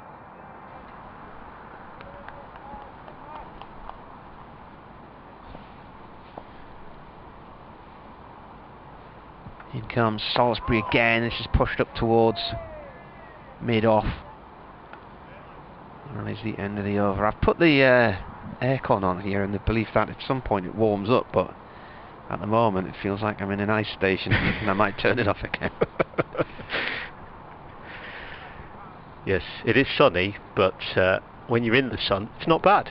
Yeah. But the breeze, it's the breeze, isn't it? It was lovely yesterday. That was definitely the best day of the week so far, wasn't it? Where are you based? You're in Yorkshire, aren't you? Yes, West Yorkshire way. I'm in a town called Keighley. Keighley Cougars. Yes. Good man, yes. What's my Airedale Hospital, isn't it, around there? That's right, yes. Yeah. No, very much a Cougars fan. Now you want lower reaches of rugby league, that's where the Keighley Cougars definitely are at the minute. Ben Rain is back into bowl. Bowl's over the wicket, and that one is left in the end by Guest to go through to the wicket keeper. He had a little think about it, but pulls the bat away at that one. I'm turning that off, it's just ice cold, that. Yeah, no, it's not. Yeah, there's a definite chill in that breeze when it blows. It's for certain sure. Although Martin has come very well prepared in comparison to me. He gets full marks for that. As Rain comes into bowl once again. And that one is played very nicely actually through the cover region. As two fielders racing towards the boundary, but they're not going to stop it. It's going to go all the way for 4. Lovely shot, well played there from Guest. Moves him on to 24 and Derbyshire on to 194 for 6 as they get closer to that first batting point now. When I met my wife, my mother-in-law was initially living in Skipton, so she was living there for a while, so I spent a lot of time down that neck of the woods. And then a few years ago we did a boating holiday along the Leeds-Liverpool and ended up coming along towards Keighley on the canal. Silsden round through that. Yes, it's a lovely area. That's a lovely route as Rain comes in and back foot defence straight back to the bowler. Oh yes, you regularly see a lot of boats going in the Leeds-Liverpool Canal. They end up going through Saltaire as well, right by the mill there too. Yeah, we went down there. Yeah, it's very nice indeed. Very lucky. It's a lovely part of the world. I'm up near Haworth Way, of course, famed for the Bronte sisters. Yeah, we once went on a school trip there. None of us could understand why, because none of us had studied the Bronte sisters. Okay. Had no idea why we were there. As Rain comes into ball, that one's glanced down leg side, and the wicketkeeper runs to go and get that one himself, and it will be a single. That does seem a strange trip to make then, Was it the Worth Valley Railway? It is, yes. Did that as well. That goes from Keighley, doesn't it? It does, yeah. Starts Keighley, goes Ingro through to Damhams, which is the smallest, I believe, the smallest train station in the UK. Is it still? Yeah, apparently so. It's one of those where if you want to get off there, you have to make your way down to like one carriage because that's all it fits on the on the platform. But and then it goes through to Haworth. Yeah. Ends at Oxenhope as Rain comes into bowl. And that one is just glanced away from the second slip, and that'll go for a single. So 196 for 6 now. With Guest on 25. It's a few years since we were in Haworth. We went there between Christmas and New Year one time. I think my mother-in-law moved up to Thirsk in 2004, so she hasn't lived in that area since then. And I remember there was a nice sweet shop in the village, and it's the famous Cobbled Hill. Yeah. That famous scene of the 2014 Tour de France, climbing up there with the crowds and the bunting. Fantastic. That is quite a climb as well, as Rain is in, and that one is ended up going towards a wideish mid-on, and that'll be the end of the over. Derbyshire 196 for 6, Hussain on 21, Guest is on 25, so the deficit is 279 for Derbyshire now. But well, these 48 runs they've added. Very nice indeed, much needed, much needed. But they still use the cobbled Main Street on Haworth for the obviously it's not happening at the minute, but the Tour de Yorkshire cycle race as well, and that gets them if they think it's tough. Well, the last time that was on, 2 years ago, I saw stage 1 into Selby. Got absolutely saturated that day. Went off down to Grantham to cover Durham against Notts in the one-day cup, which also got rained off. Salisbury in, edged. Oh, and it did. Oh, did that carry to Bedingham or not? I'm not sure. It's one of those where it might have just hit the ground as he was trying to get his fingers under it. Bounced away from him anyway. That was very close. Right, let's see this again. Oh, I think that's a drop. That is a drop. It's gone onto his fingers and bounced off. It was touch and go. It was one of those where would he get his hand underneath it or not? But I think he's put that down. Hussain dropped on 21. Salisbury in again. Hussain pushes that off towards point.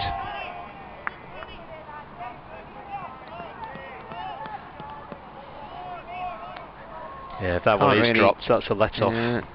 That is a let-off. I don't think anybody will be criticising David Bedingham though. He got 257. He should have been run out on one, but it's very much a what-if moment there, wasn't it, for Derbyshire, that one? Just hear a sports bulletin in my ears. I'll be doing an update for Radio Newcastle in a minute. Nice shot from Hussain out through the covers.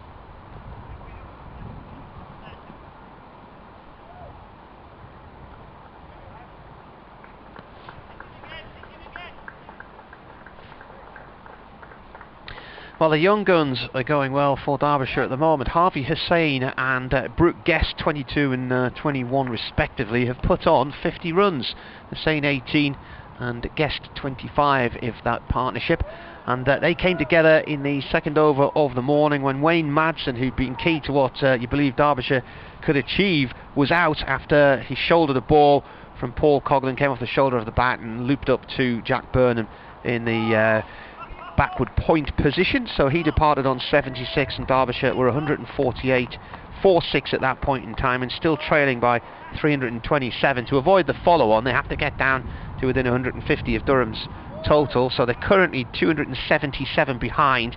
If they continue to bat on and beyond lunch though, the chances of Durham forcing that follow-on may diminish because they probably want to give their bowlers a bit of a rest. But a nice knock from these two. Hussain particularly is in decent knock. He's already had some good runs under his belt so far this season. He got 83 and 55 against Worcestershire and 78 against Warwickshire, so he's certainly in good form, but he just has had a little bit of a scare.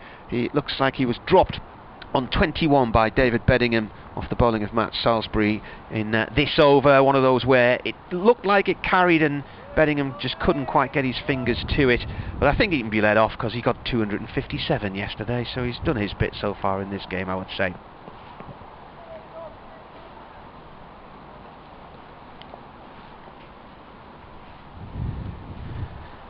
Salisbury bowls on an overcast and chilly day here in Chesley Street, and that is the end of the over. It's a dot ball played safely away by Guest. Oh yeah, just felt that breeze come in. Wow, that is a bit chilly. I might have to follow your lead, Martin, in a minute and go and get my coat as well. That's a man that's well prepared to my left hand side.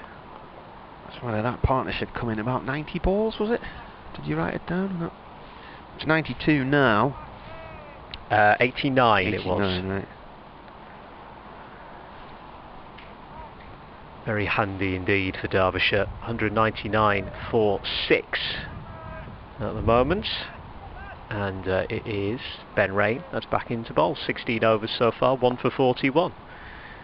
Hussain is on strike on 24. And that one is defended onto the offside. There's a man there at extra cover. Dot ball stays at 199 for 6. So 24 off 60 deliveries for Hussain, with Guest 25 from 48. He's done really well since coming in. He was the man that came in once that Madsen departed for 76, failing to add to that overnight score. Rain though this time, bowling for Durham towards Hussain, and that one is nicely defended just to the man at mid-off. Another dot ball, 199 for 6.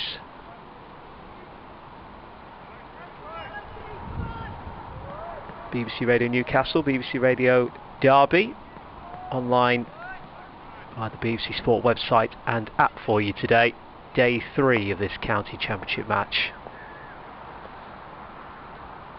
As Derbyshire at the moment, as we've spoken about, looking to avoid the follow-on possibly, but we'll see. And that one's a very short delivery from Rain, and Hussain had no interest in that one whatsoever.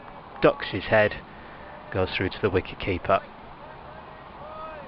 So they have to wait a little bit longer to reach that 200 mark, Derbyshire. Good to have your company. Thank you so much for listening in, wherever you're listening to us today. And if you want to get in touch, please do. At Marty Cricket on social media. Mine's a Twitter handle. It takes a while to explain, which is never good. As Rain comes in, that's a fuller length, and that one is played towards the man at mid-off. But I am Tim Steer, VO, and Steer is spelled S-T-E-E-R-E. See what I mean? It takes a while to get through. But I was with Frank Watson actually last week at Derbyshire against Worcestershire, and he said, why don't you say at Tim Steer EVO? Because everyone assumes you don't spell Steer with an E on the end. So if you say it like that, people will find you easier. Then people would think that it's something to do with Evo stick.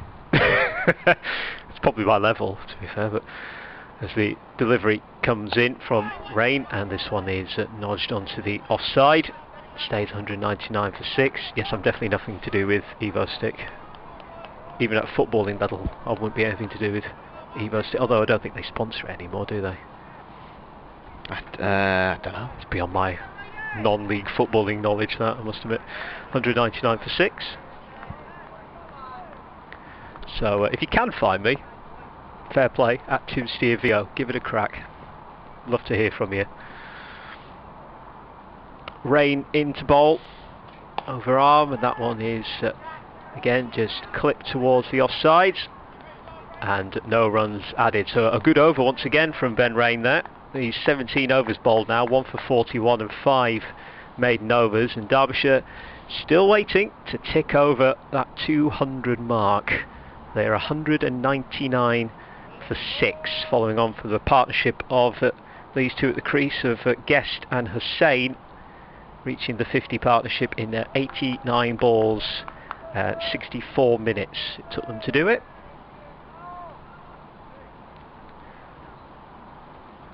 A very tidy performance from these two so far. Salisbury from the Lumley end bowls, and Guest plays this to short extra cover to Ned Eckersley.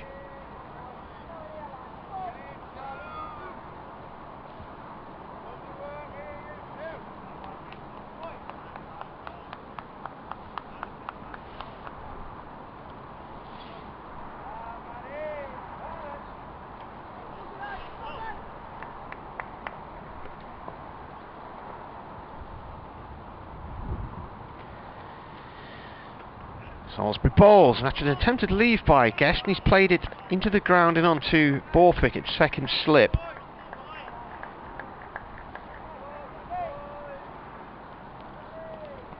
Yes, Guest just walking away from his crease there a little bit. I think he realised he was a little bit lucky there, because you're right, he did attempt to leave it, and it nearly went south for him there.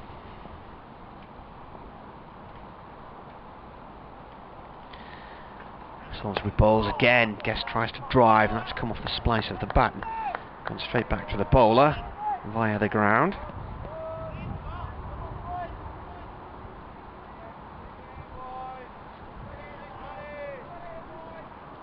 Busy day of sport today, of course, as always. Some big games going on across the county championship, but of course in the footballing world as well, which is why I'm here for Fletch today, because he's off covering the travails of Burton Albion.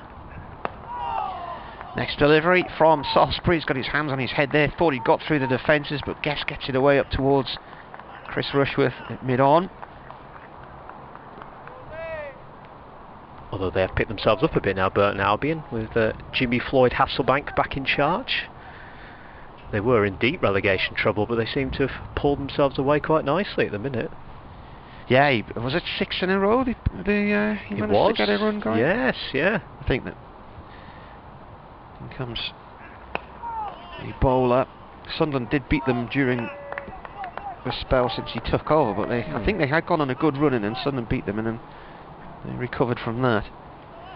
Sunderland are playing the mighty Accrington Stanley today. Who were they? Exactly. David Lloyd's team.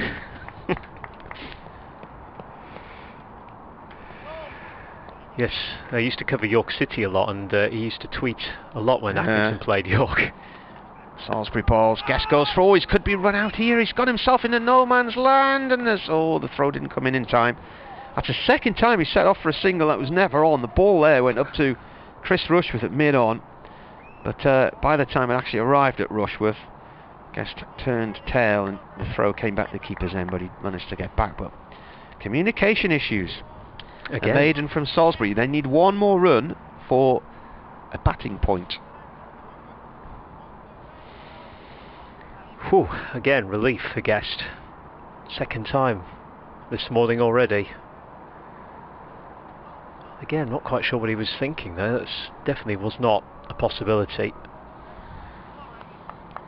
But yeah, Burton are doing nicely. It was 6 wins in a row. Absolutely right. Pulled themselves away from trouble in League One.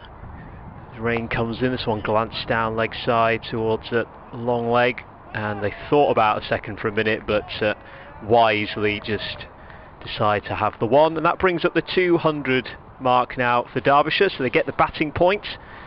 They are 200 for 6. After 259 minutes it's taken them to get to that stage, but a huge credit should go to Harvey Hussain and to Brooke Guest for helping them to get to that point this morning. Well played from the two of them. 61.1 overs, so there's still loads of time left overs wise. Absolutely. Durham have 2 bowling points on the board, with Derbyshire being 6 down. The bonus points cut off is 110 overs. So absolutely plenty of time for Derbyshire in that respect as rain comes into bowl towards Guest, and that's defended to sort of a more closer mid-off region. Dot ball.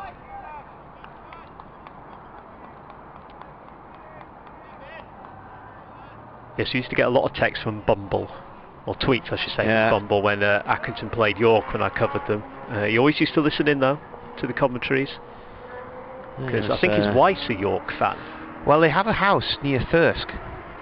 Right, okay. As rain comes in, and that one is played nicely, bounces away from the man that sits at the cover area, and that's going to go for 4. The fielders will give chase, but to no avail. 204 for 6. Brooke Guest moves on to 29 with that strike as it just bounced away from the man there in that cover region. Burnham, I thought initially was going to get a hold of that, but just escaped his grasp.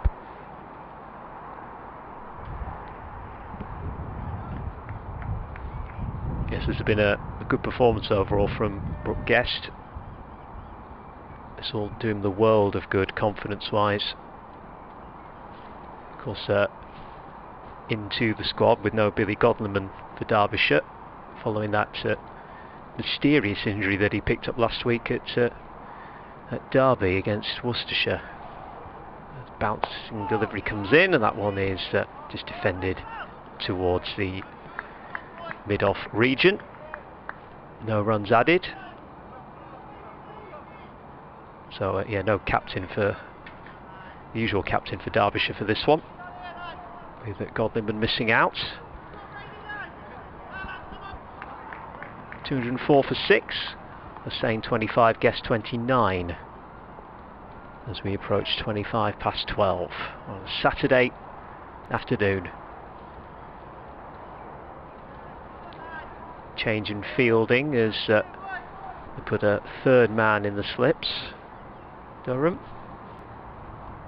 So the next one comes in, that one's left to go by the off stump by Guest and through to the wicket keeper. Good looking delivery, but Guest decides to leave that alone. Stays on 29.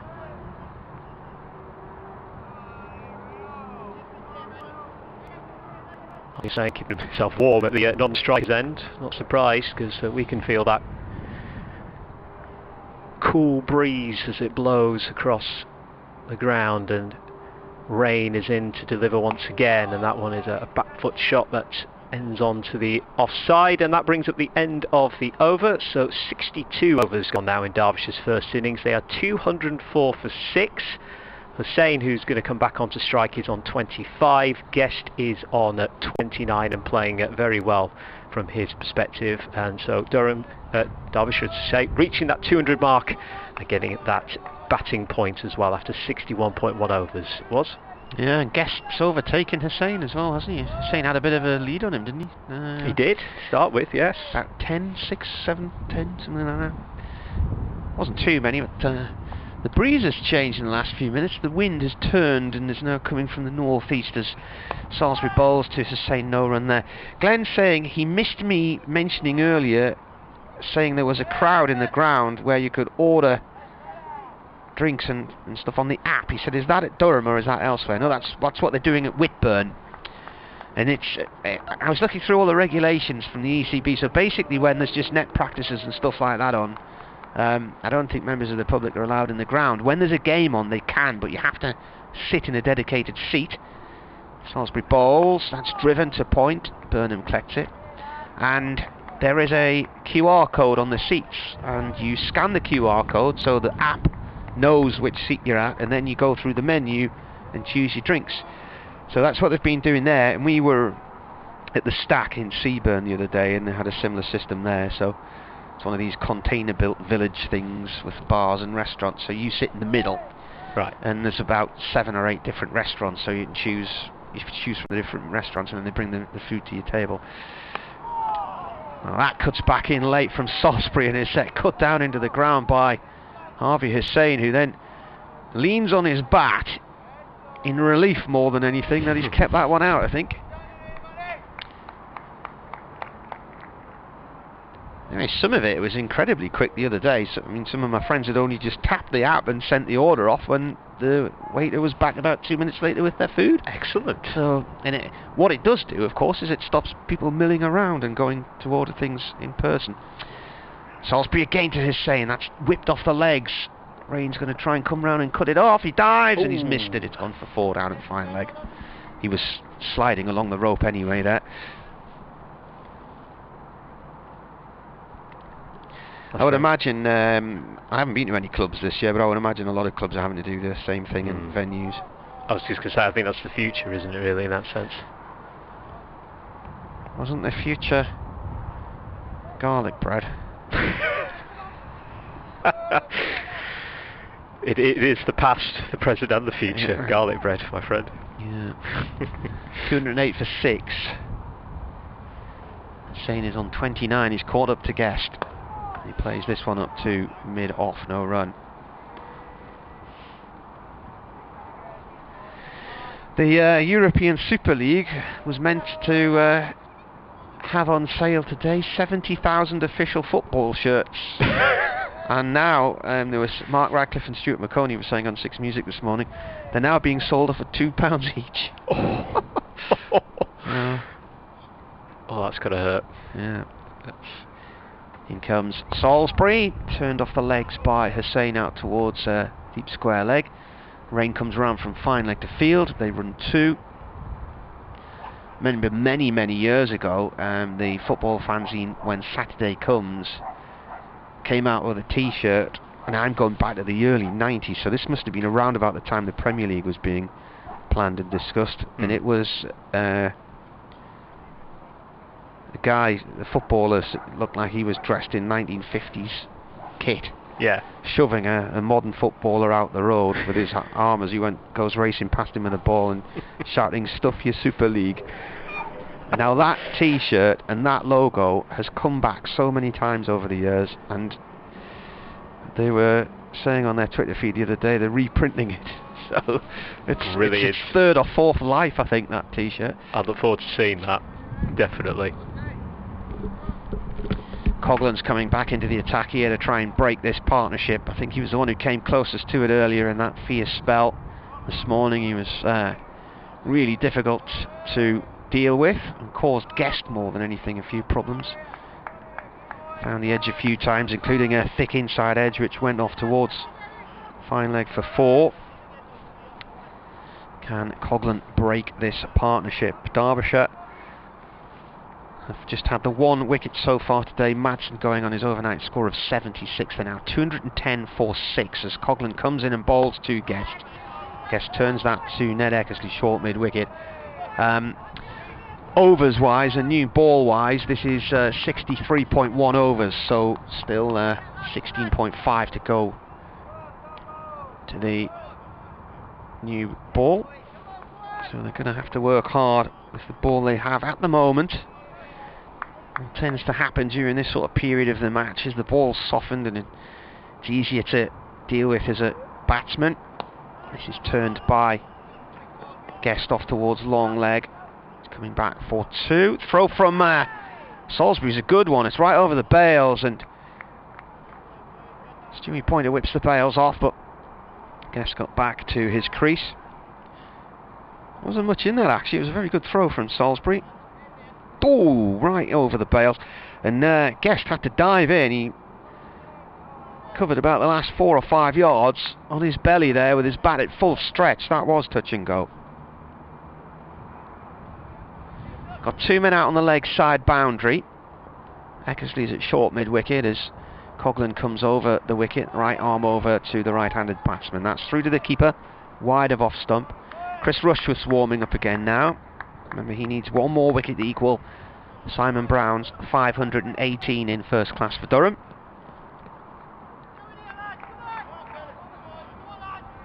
Matt Salisbury passed 100 first class wickets at Trent Bridge a couple of weeks ago.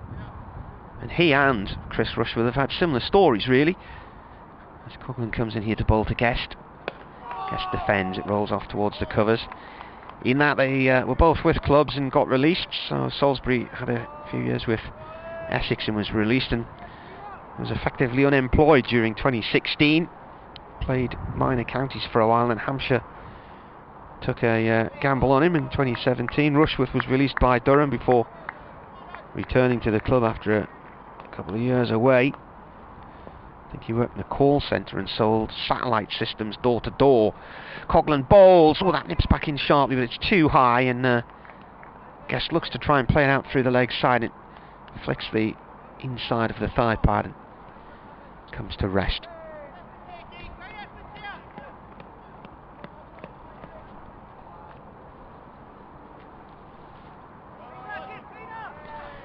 So this partnership now worth 64 from 120 balls, and the deficit at the moment 263. Coghlan comes in and bowls again. It's a short one.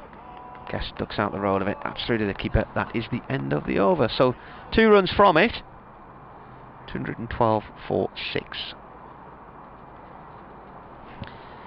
Just past 12:30, so coming up towards lunch at 1 o'clock.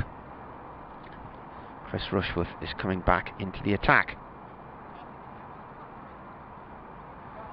Hand sanitisers being brought on to the field, I think by Bryden Carse actually.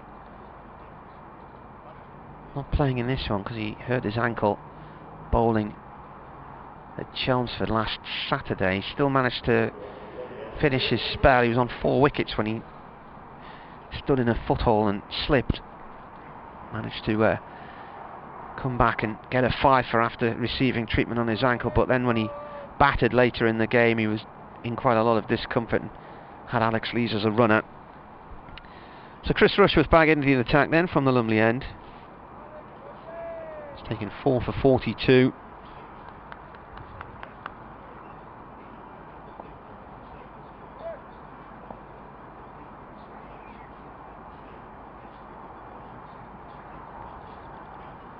Here he comes. First ball is wide and short of off stump and played away by Hussain out through the covers for 4.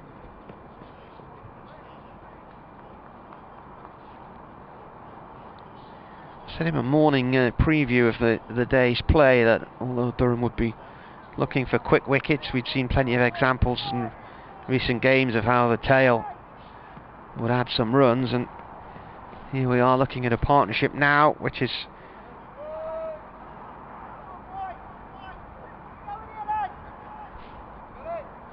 68 runs now. Very useful runs from a Derbyshire point of view.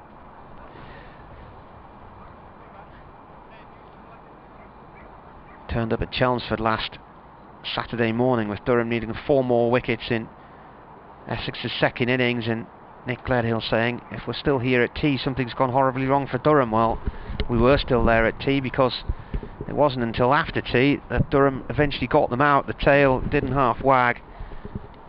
3 batsmen got career best scores. Rush within, bowls. Oh, Hussain he's angry with himself there. He nearly got himself out. He's trying to nibble one. He's taking the bait to a ball, leaving him outside the off stump. Feet were absolutely firmly planted in the crease, no foot movement whatsoever. And any cricket coach will tell you the further the bat is away from your body, the less control you've got over it. And he nearly clipped that one to the keeper. And having realised what he'd done, he was so angry with himself, he walked away and swiped his bat through the air as if he was trying to swat a fly. Rushworth comes in again. 3rd ball of the over. Hussain drives. It's gone off to the covers. It's no run. Lees collects it.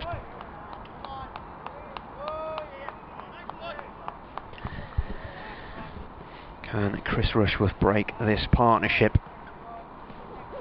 We were talking a while ago about would Durham force to follow on, and I was saying, well, would they do it if it was around about lunch? I mean, still a big deficit at the moment. I think it's 259. It is, yes, yeah. So, well, they've got work to do, yeah, with the ball. Hussain's on 35 as Rushworth bowls. That one pops, but Hussain fends it off to Burnham quite easily.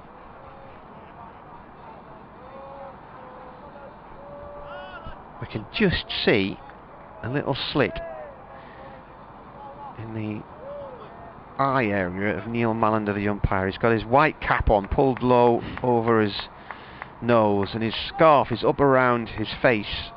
I think he's fully covered his nose now, so all we can see is just a slit where his eyes are. Rush within. Hussain defends. The ball is pushed up towards mid-off. Gloves on as well. Yeah. Well protected there. How many layers he's got on under there. He's quite a tall guy, Neil Mallender.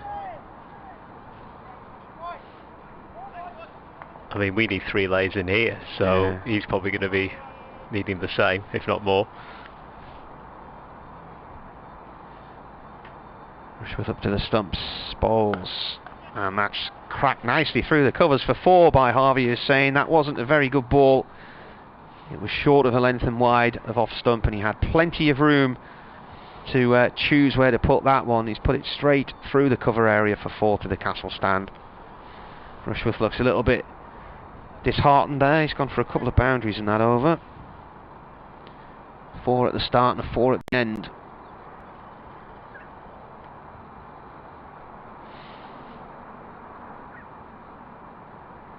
He's raced away, isn't he, this over? Mark Davies says, wag, wag yet again. Yes, well, the Durham tail did that at Essex last week, didn't they? They got themselves into a bit of a pickle on the first night in the dark when they lost 4 wickets for 3 runs. They should not have been on the field. Really played into Essex hands that moment. Crucially, they lost Scott Borthwick when he was on 100. Then the next morning, Durham put on 111 for the last 2 wickets. Coughlin into bowl now for Durham, and that one ends up just being defended onto leg side. No run added. Oh. Oh. Oh, I thought I read Middlesex have won by 10 wickets, but that's not right, is Oh, it? okay. Keep an eye across that one. I'll get it loaded up here on my laptop as well. They must be getting close in that game though, looking at the way Surrey went. As Coughlin is in again. They short delivery there, and that one bounces up and it's defended onto leg side by Brooke Guest. Stays on 31. And despite what's been a fast and furious bowling spell from Coughlin, these two have dealt with it pretty well.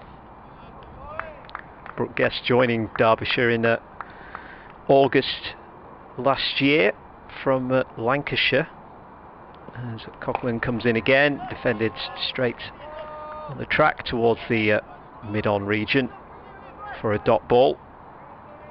He played a couple of first-class games for Lancashire, but he didn't really play much for them. Made the move to Derbyshire in August, and is looking to make an impact. A wicket-keeper batsman as well.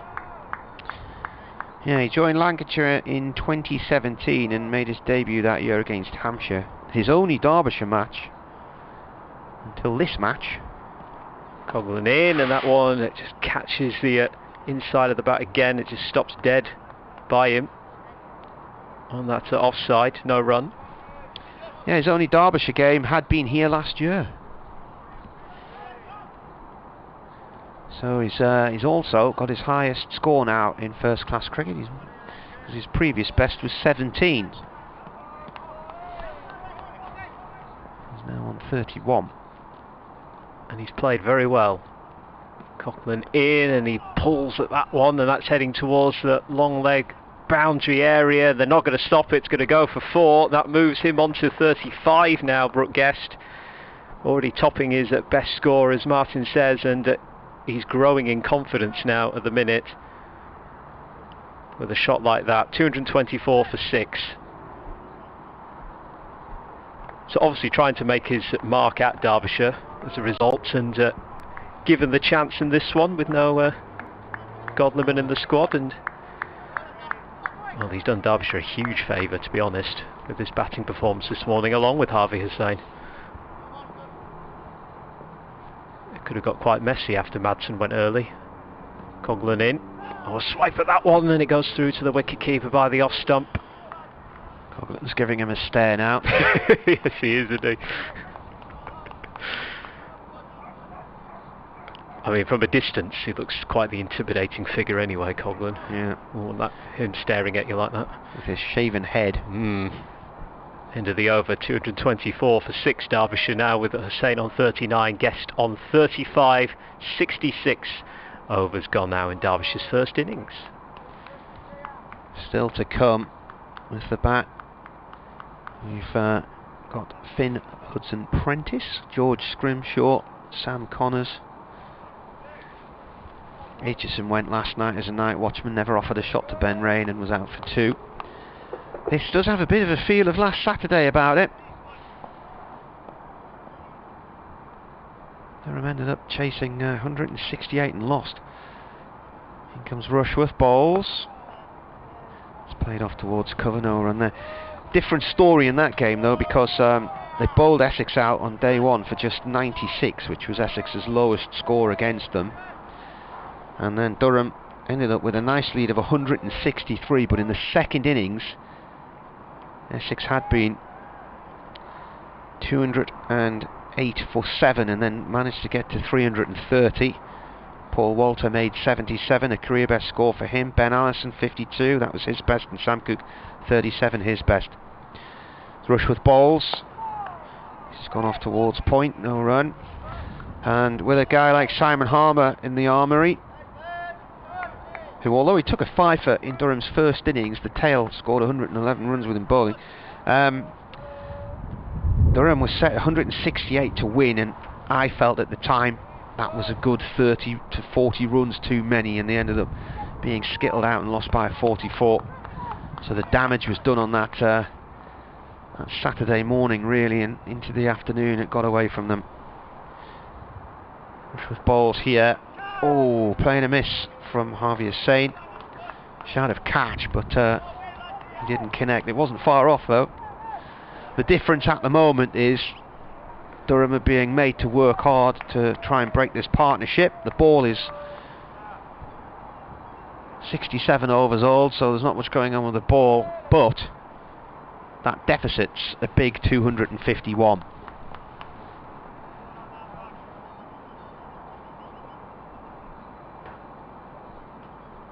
Hussain on 39 from 82 balls as Rushworth bowls. That's played 2 point. Well, this partnership has built nicely from these two. 76 runs now, 138 balls. And the task for them now, of course, is to see through these next few overs to 1 o'clock and get back into the pavilion with only 1 wicket lost in the morning session.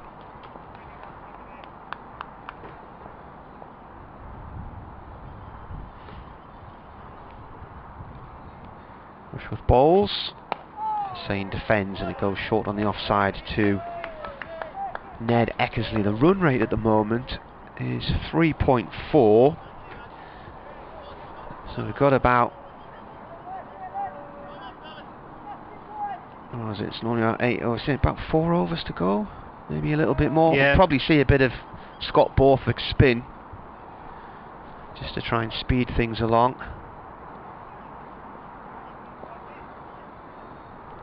Still 71 overs left in the day after this delivery.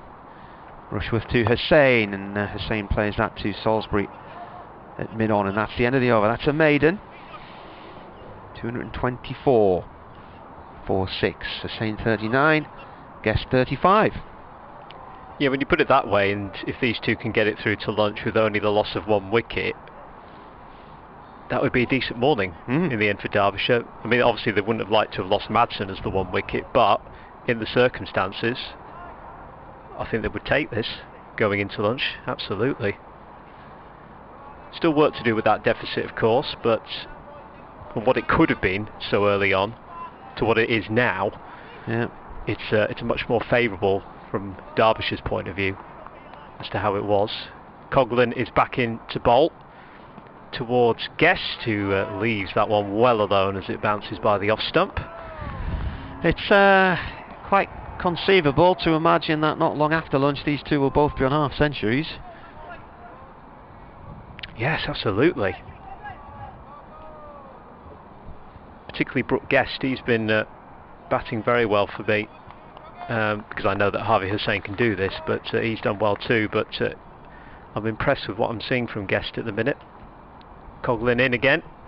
That one is glanced nicely onto leg side by the square leg umpire, who moves a couple of steps backwards to get out of the way of that one, and that'll be a single added to the total. 225 for 6. Guest moves on to 36 now. Yeah, the square leg umpire is the one with the scarf around his... You can barely see his eyes now, to be honest. He looks like he's at Ice Station Zebra. Oh, it's brilliant. As Coghlan comes into bowl again, and that one is cut away nicely there, and that goes by the man at point, and that's going to go all the way for 4 from Harvey Hussain. It's well played from these two at the moment. Hussain moves on to 43, Guest is on 36, Derbyshire 229 for 6. As that deficit goes down to 246 now. And now Hussain is in prime position to reach that half century before lunch. And he is on strike again. Coghlan into bowl. Oh, and he ducks out of the way of that one. That was a shorter delivery there. He just bends the knees a little bit to let that one go over his head and to the wicketkeeper. So a dot ball that time, and maybe just Coghlan reasserting himself after seeing his previous delivery going for 4. He's just letting the batsman know, okay, you had that one, but you're not going to get your own way all the time. As he comes with this one, that one is clipped onto leg side, and that's very well fielded in the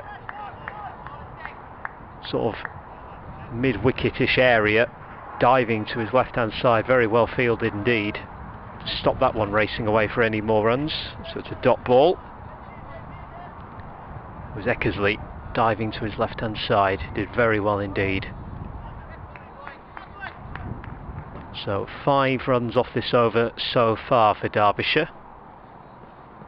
Coghlan in, catches the inside of the bat and somehow didn't hit the stumps, and it goes onto leg side in the end. And the reaction of Coghlan with his hands on the back of his head, I think, says it all really. He's wondering how that didn't get chopped onto the stumps. But end of the over. Derbyshire 229 for 6. Hussain is on 43. Guest is on 36. Coughlan's figures now are 1 for 39 off 14 overs with 4 maidens, and that's 68 overs now gone in Derbyshire's first innings. As we reach 10 to 1, and lunch getting closer from a Derbyshire perspective. Keep these two in going into lunch, that'll be a big thumbs up.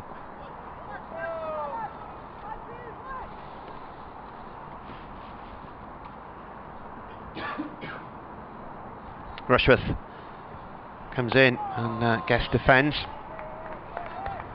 Nothing doing for Durham here at the moment.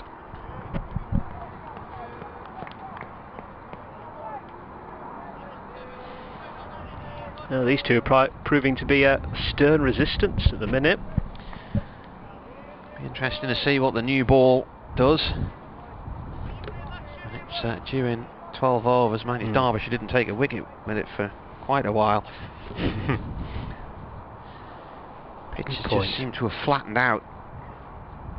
Rushworth comes in and Guest takes a couple of steps down the track and then plays him short on the leg side and goes for a quick single. Matt Critchley did that a few times yesterday.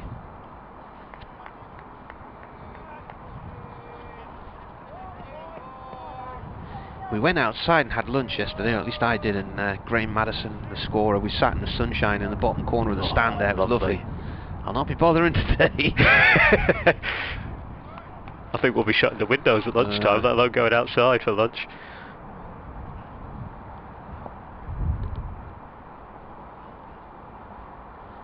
Rushworth up to the stumps and balls, and that's guided by Hussain down towards deep backward point for 1. Will Young collects the ball. Yeah, yesterday was so nice and warm, wasn't it, with the sunshine, that it was nice to have family round in the garden for a lunch for the first time in a while, I must admit. So that was a real delight on a day like that yesterday. Nice to be able to do that again. Did it get warm enough in Keighley yesterday? It surprisingly was, yeah. It was about 17, which for Keighley is pretty much tropical, to be honest. Yeah. Especially up where we are near Haworth Way, that's a delight. Rushworth up to the stumps and balls. Oh, Guest tries to pull him through the leg side and has got himself out, caught behind. A rash shot, I'm not sure what he was thinking of there. That is the end of him on a career best 37, but he's gifted Durham a wicket there. A rush of blood to the head. What was he thinking of? And that ends the partnership at 83, and a crucial wicket for Durham when nothing looked doing, and Rushworth gets his fifer, 5 for 52, and equals Simon Brown's record of 518 first-class wickets for Durham, and that is the 27th fifer of his career. But I'm not really sure what Guest thought he was doing there, trying to attack Rushworth when he batted so well with Harvey Hussain, put on all those runs, and had got them to within touching distance of lunch. 8 minutes to go to lunch. He'll be regretting that decision. That's a rush of blood to the head, that one, isn't it, from Guest? And as you rightly say, he deserves a lot of credit for the batting display overall he did put on there for Derbyshire. But it's a poor wicket to give away from his point of view. A real shame for him, but at the same time, a career best 37. He should still be happy with the work he's done, but that's a big blow for Derbyshire. So close to lunch, as you rightly say, Martin, as well. They would have wanted to keep those two out there. I think they added 83 on. I'll have a check. I'm sure it was 83. Let's have a look. Stats. We'll find it. Where's it gone? Yeah, 83. 83, good man. Yeah, so, well, from the Durham gives point it a bit of view, of a different complexion now, doesn't it? Finn Hudson Prentice coming in now, and if they were to lose another before lunch, then we have an extended session. Would Durham now fancy, if they could, enforcing the follow-on when it didn't look likely a few minutes ago? Bang on, yeah. Rushworth turns, and Our new batsman faces his first ball. He's a right-armer, right-hander should I say. That stays low and has gone through to the keeper. Yeah, that's a game changer really, that wicket, in lots of different ways. But as you rightly say, now they'll be starting to think, right, if we've stopped that tail wagging a bit now, if we can get through the rest ASAP, we are heading into follow-on territory. But Hussain on 44, well, he'd certainly like to reach another half century if he can before that happens. He definitely got himself out there, because that wicket did not look like it was coming. He tried to go down the wicket a few deliveries earlier to Chris Rushworth and was playing around with mind games perhaps, and then that time he just tried absolutely smashing through the leg side and messed it right up. Rushworth balls to Hudson Prentice, who defends around about off stump, plays it up to mid-on. That is the end of the over. Well played Rushworth as well, congrats to him for his 5 wickets. Always satisfying as a bowler to get your fifer. Very well played. A bit of a chat in the middle of the pitch between Hussain and Hudson Prentice, with Hussain coming back on to strike. 44 of 90 deliveries for him.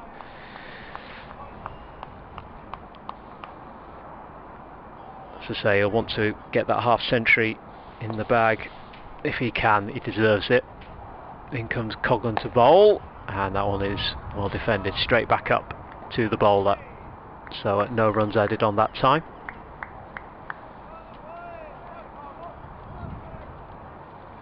And forgive me, it's my first time here for a while, but I can see someone sat in a deck chair beyond the boundary rope there. Yeah, that's ground staff. Oh, very good. Yeah. Okay. Oh, it's Vic. Has he gone and put? He's gone and put bottoms on. Has Wow, he? that must be cold. Coghlan into ball, and that's a bouncer, and that one's just left, ducked out the way of that one. Hussain, his short's very much his thing then, in that sense. Yeah. Very rare. Okay. Well, if that's a measure of how cold it is, I don't know what is. So I just noticed him sat there on the deck chair. We'll call it deck chair weather. And Coghlan comes in again, and that one is just guided onto the offside, but fielded at point. No runs added, stays at 231 for 7. A deficit of 244 as we keep an eye on that with regards to the follow-on as well.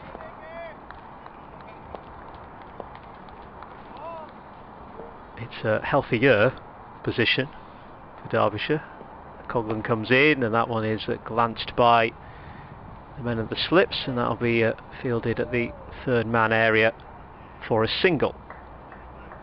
So the score moves on to 232 for 7 now, and Hussain is on 45, but he is at the non-strikers end now. It's Finn Hudson Prentice that comes on to strike,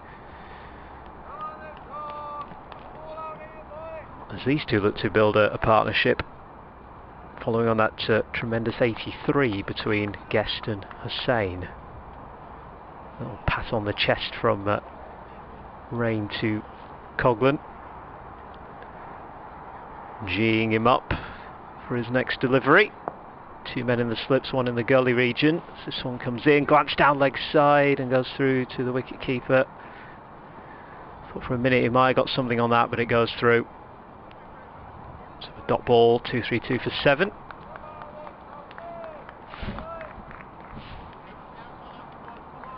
Lunch on the way very shortly. I'll see this over through and pop and do an update for Radio Derby in a minute, as this one comes in, and that's bounced to knee height, and it's defended well in the end by Hudson Prentice. End of the over as well. So Derbyshire 232 for 7 with Hussain on 45. Hudson Prentice yet to score from the 4 deliveries he has now faced. And 70 overs gone, and the deficit for Derbyshire is at 243. So they were 244 behind when that wicket fell. So 2 wickets falling in the morning session. Last over before lunch. If we get another wicket now, they'll play on for an extra half hour, which is, I think, what Derbyshire did to Durham at the start of the season a couple of years ago. Rushworth in, and that's a wideish ball to Hussain, who drives to Burnham at point.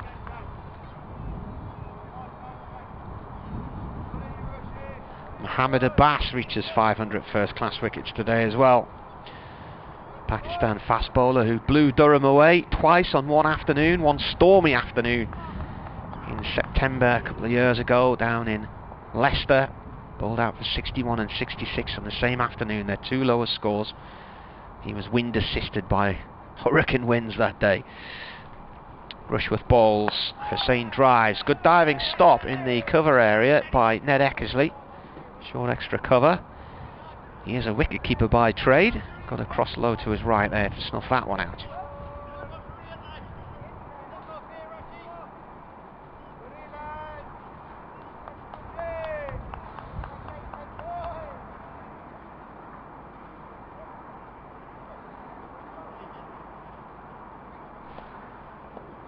Hussain on 45 as Rushworth comes in and bowls. That's turned towards fine leg, and that should go down for at least two. It's cut off by Coughlan coming round from the pavilion steps across to our left.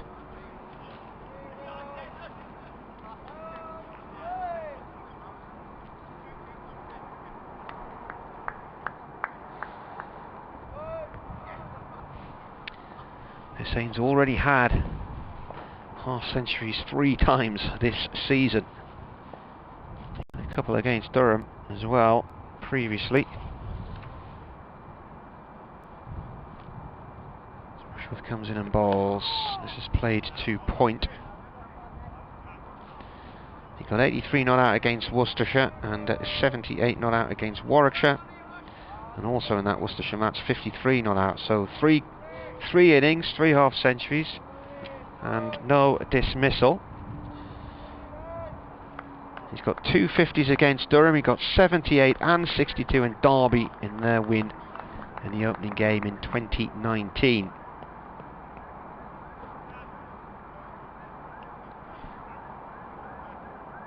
So if he gets there, 3 runs needed, it will be the 22nd time he's reached 50 in first-class cricket. Altering the field here, and they've brought Ned Eckersley out of short extra cover to deep mid-wicket and moved Burnham round from point to mid-wicket as Rushworth bowls. Right arm over, and that is played towards Burnham, who dives in hard at it and stops a single. I just seen him there, the way he was throwing himself at that ball, reminding myself how on day 1 he suffered a back spasm and got himself out struggling to bat on. There he is throwing himself around like there's no tomorrow.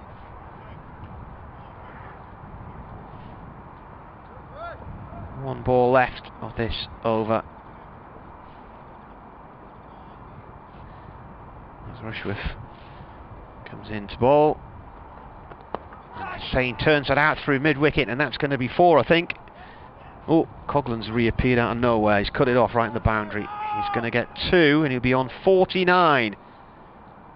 As the over comes to a conclusion. The umpires, I think, are taking the players off for lunch now. And indeed they are. So Hussain is on 49 at lunch and has batted well. And Finn Hudson-Prentice still yet to get off the mark.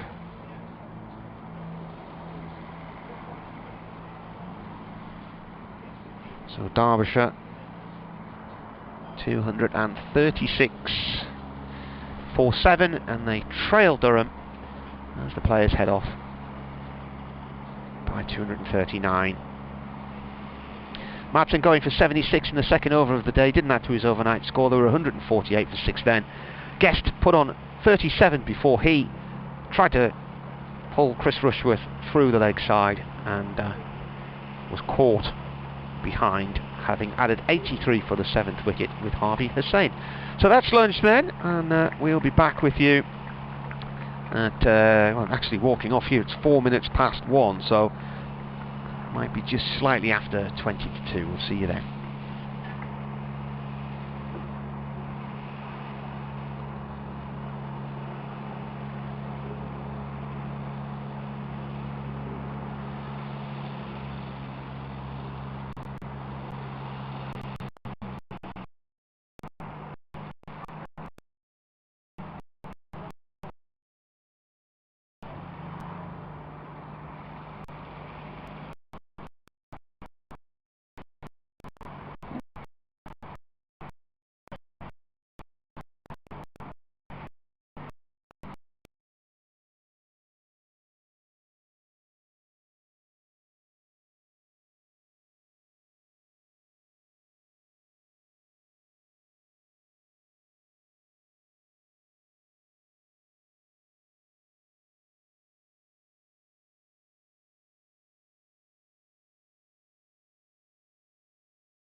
I was in lockdown by myself for maybe 3.5 months, and I go into every single.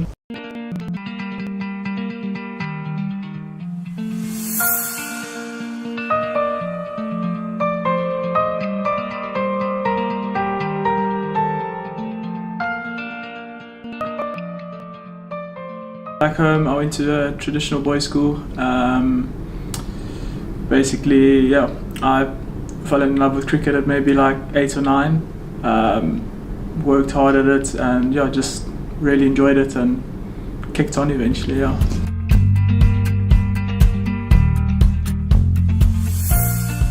In England, I think it's a bit different, where club cricket's a lot bigger than schoolboy stuff. But in South Africa, I mean, we would play schoolboy cricket and rugby in front of, I'd say, loads of people. And I think if you go to a traditional boys' school, the rivalry that you play against like 3 or 4 other boys' schools is quite big. So yeah, it was a bit different, where you don't play against men. But in saying that, like, the things you learnt and like how much it matters, just like the schoolboy game, was quite big. So yeah, and that's probably where I found like the passion for winning.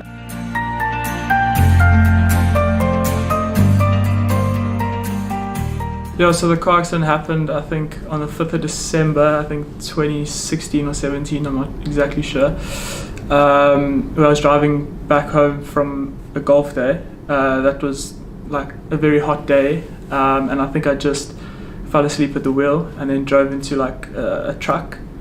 So then I broke my leg, my hands and my jaw.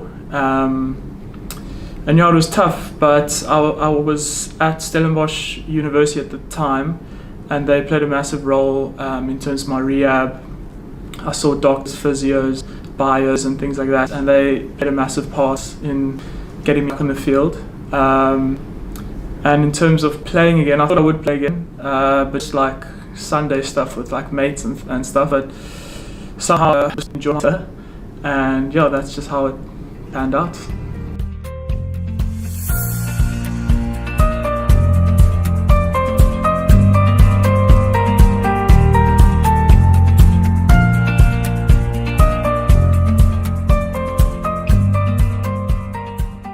I was in lockdown by myself for maybe 3.5 months, and I say I probably experienced every single emotion. Halfway through I got like alopecia, and that's like you lose like part of your hair basically from stress and anxiety, and I thought I'm quite a chilled out guy, but yeah, I think COVID definitely got to me at stages. I probably like clocked Netflix. I did a lot of running, which I don't usually do, so yeah, it made me go crazy at stages, but like yeah, I feel like if I can get through that, I can get through most things in life.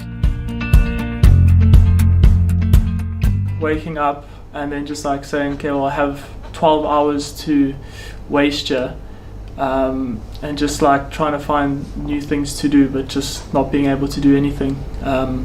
Getting to like 3 o'clock in the afternoon and just being like, okay, what do I do now? That was quite tough. It was difficult, but like I think everyone just was so hungry to play and train, so I felt like practices were probably the most fun I've had, because we were literally stuck in I was stuck in a room for 4 months, so like just to get outside and hit balls and stuff like that and just talk to people was lots of fun. Partnership me and Lizzie put on Under Pressure against Yorkshire, which was my first game. I thought that was against a pretty good attack, and we were under pressure as well. Although we didn't win, I felt we put the side in like a good spot. So yeah, that was Under Pressure. That was quite a special moment.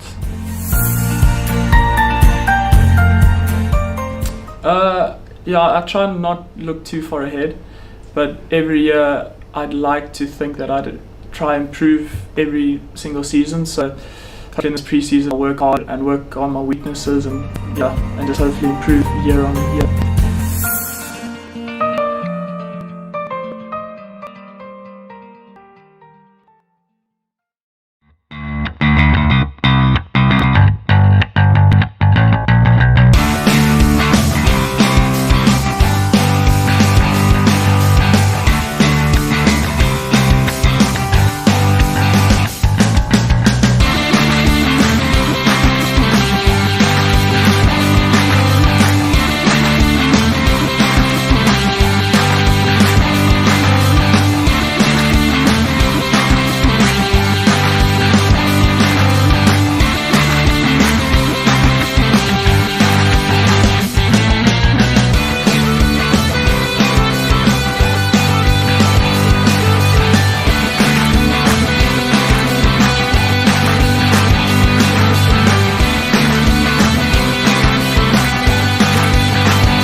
We've always been good at designing niche products for consumers.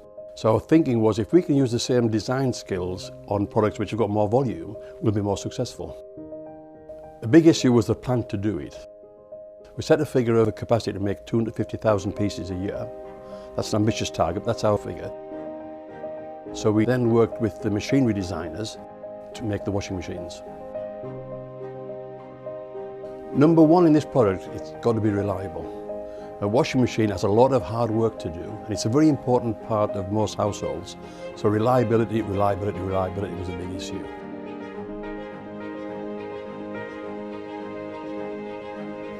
I think any new product, we've got to learn about it, and that's important. We've got to learn about it so we understand it inside out. And that's taken longer than we expected, but we've taken our time to make sure that it's right.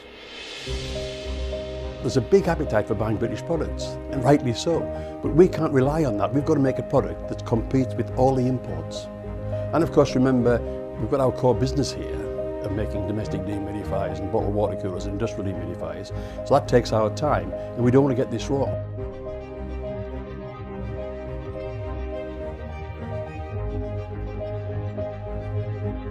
We've done 120,000 hours of testing washing machines here to make sure that it's absolutely reliable and does the job.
Miserable storm-like weather there in the Howgill Fells. I see.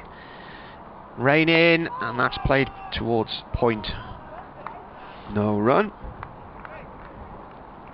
We must be getting some of that weather here now, because you're right, it's glorious at the minute.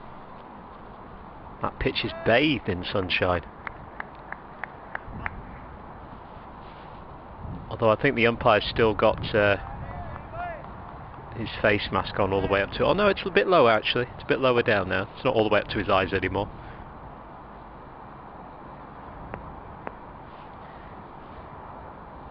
Rain balls. And that's an interesting shot. Finn Hudson-Prentice has gone down on one knee and carved away at that one. And it's gone past the slip corner and down to third man for 4. I mean, he'll take it, without a doubt. But yes, that's, from that position that he got himself into, that's not where you'd expect the ball to go, but it gets him off the mark anyway. Puts him on to 4. So he won't complain one bit. Quite a nice shot.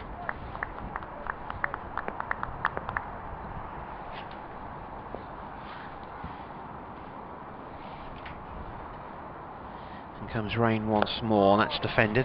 Batsman going back into his crease there.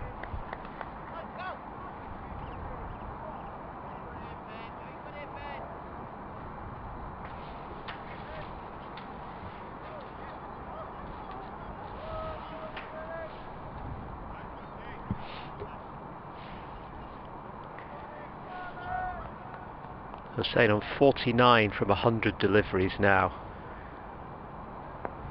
Just willing him over the line, everyone, from a Derbyshire point of view. Rain balls, that's played around about leg stump up to Rushworth at mid-on, end of the over. 240 for 7, they're 10 away from a second batting point, Derbyshire. So maybe now this will be the moment for Harvey Hussain as he gets on strike to get himself over that 50 mark for his 4th half century this season.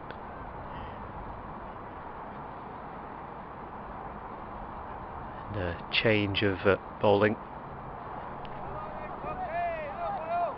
now for Durham. Coghlan at the Lumley end is going to come into bowl now. His figures so far are 1 for 40 from 15 overs with 4 maidens. And in comes Coghlan towards Hussain, who puts someone straight back up the track. And I don't think it's going to reach all the way for 4, but they should get to 2 comfortably from it, and they do. And in fact, it has gone all the way. Just saw the fielder chasing afterwards. He was slowing up. I thought he was going to make it, but he doesn't. It goes over for 4, and that brings up the half century for Harvey Hussain.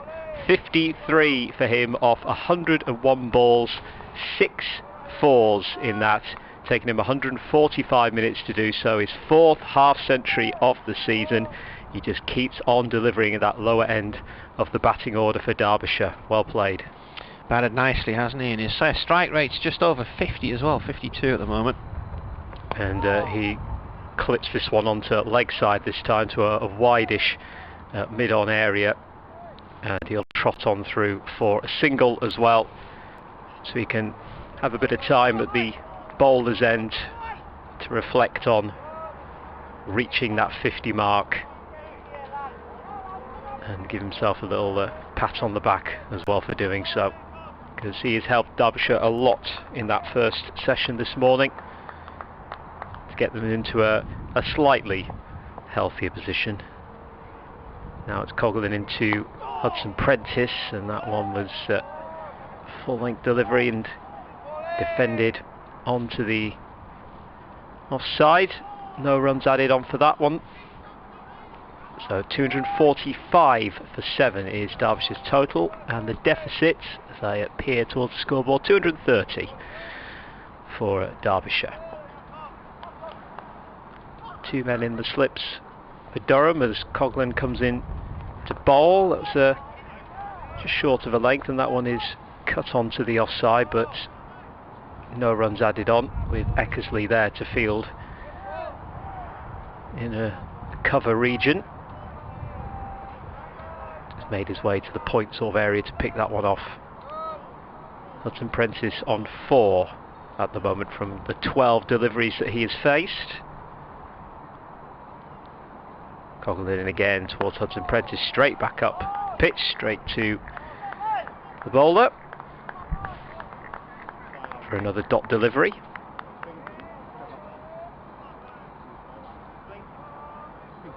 Stays 245 for 7.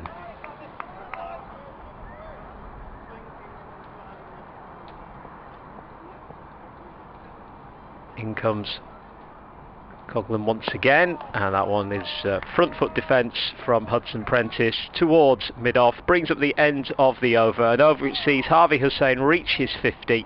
He's on 54 from 102 deliveries. Hudson Prentice is on 4 from 14 balls faced, so 245 for 7 the total for Derbyshire in their first innings, a deficit of 230. And they are now 5 runs away from another batting point as well.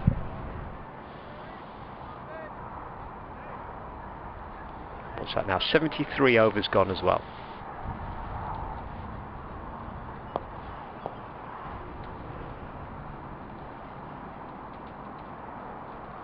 Rain in. This is played by Hussain across towards short mid wicket, dot ball.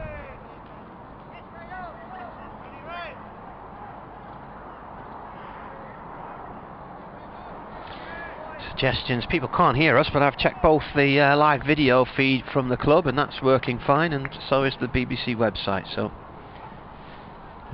okay.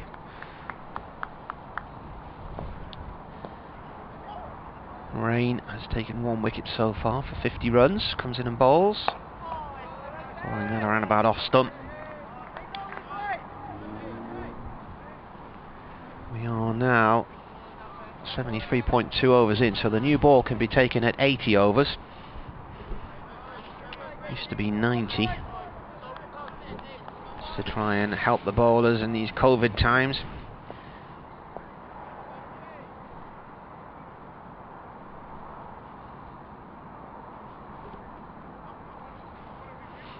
Rain in again, bowls. Ball played off towards the covers this time, and point, no run.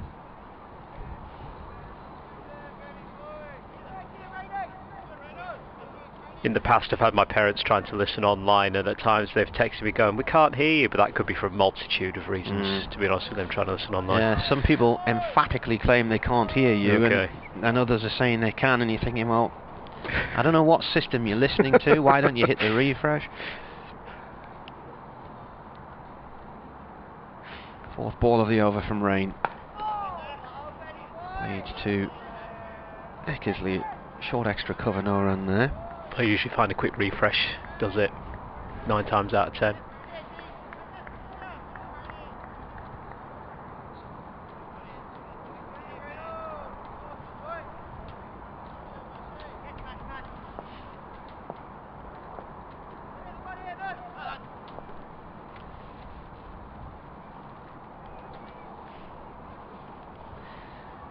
Rain in again and bowls. That's played beyond point. That's racing away towards the boundary. Burnham's chasing after it, and it's slowing. Will he get there? He slides in and does. Keeps it in just in front of the pavilion. Run 3.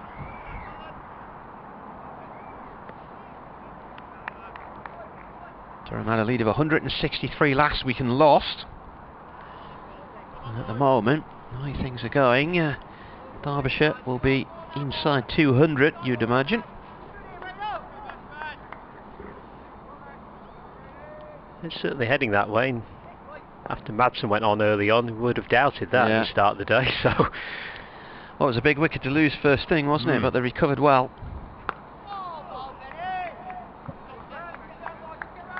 Hudson Prentice into his crease to defend that one. Went back in towards his stumps and played it off towards the cover side. No run.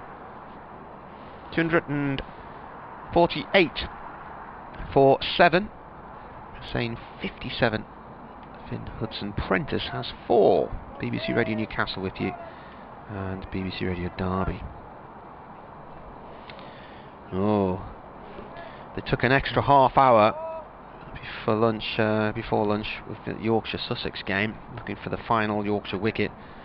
So Adrian Harms was a bit disappointed because it delayed him being able to tuck into a chocolate cake. Tough times, tough times. That's just inconvenient. As Coughlin is back in to bowl towards Hussain from the Lumley end, and that one is played to mid-off, but no runs added to the total. Although saying that, a good chocolate cake, you can't beat that. We'll keep an eye across those scores in the county championship today. Yeah, Middlesex did win by 10 wickets against Surrey. Wow. As Coughlin comes in, and that one just squirts onto leg side. It's towards the top of the bat, that one, as it heads onto the leg side for a single. 249 for 7 now, so one run away from that second batting point, Derbyshire. That was the stuff of dreams at one point in this game. Now it's fast becoming a reality. Hudson Prentice on strike for this one, and he swipes to that one. It goes by the man at second slip, and that's going to go all the way to the boundary for 4, and that will bring up the 250 run mark now for Derbyshire. So that gets them the second batting point, and that's well played from Finn Hudson Prentice and Harvey Hussain to get them over that mark now. 75th over. So very well played. Hudson Prentice moves on to 8. Hussain on 57. Hudson Prentice on strike, and this time he leaves it as it bounces quite low to go through by the off stump to the wicket keeper. So the deficit is now 222. So they've got themselves over the 250 mark. We've got another batting point there. The next target, I would imagine, is to get that deficit down to below 200. And then see how things progress. Next delivery comes in, it's a wide one. It's cut at by Hudson Prentice, but it's stopped at just backward of point there. So no runs added to the total. Did you say 222? 222. Yeah. All the Desmonds. 2s. Yeah, so in terms of points collected overall in this game, Durham now with 5 and Derbyshire with 3. Just for the record, this one comes in, defended back up the pitch for a dot ball. End of the over, which has seen Derbyshire go over the 250 mark. They're 257 for 3 after 75 overs now, with Hussain on 57, Hudson Prentice getting those 4 runs to take them over that total. He's on 8 now from 19 deliveries, and that deficit, as we say, is 222.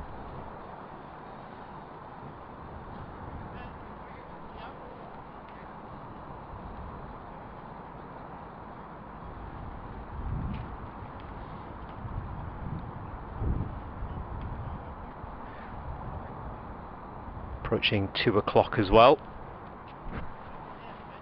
And I don't believe I've got any updates coming up, so into the sports programme for Radio Derby. Just trying to think when the next one is. We've had 120, 2:30.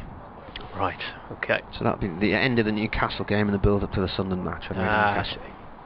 Yes, well I think today a lot of the focus from a Derbyshire point of view is Derby County, of course, trying to avoid relegation into League One with Wayne Rooney in charge. Ignominious. Although Fletcher is looking forward to the prospect of a Derbyshire derby in League One with Burton Albion next season.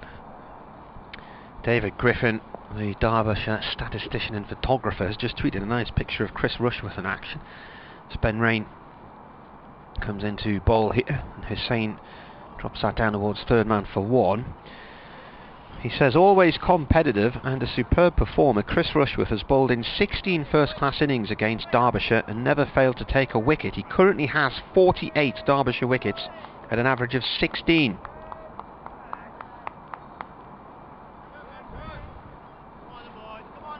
does have incredible stats. He's always worth a follow for that alone.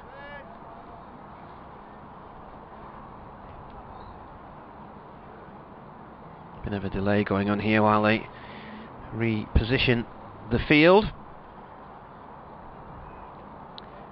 Will Young has been brought out of short extra cover and gone to short mid-wicket. Got a mid on and mid off. Two slips spread quite far apart as rain balls. Bouncer, that one's left alone. Through to the keeper.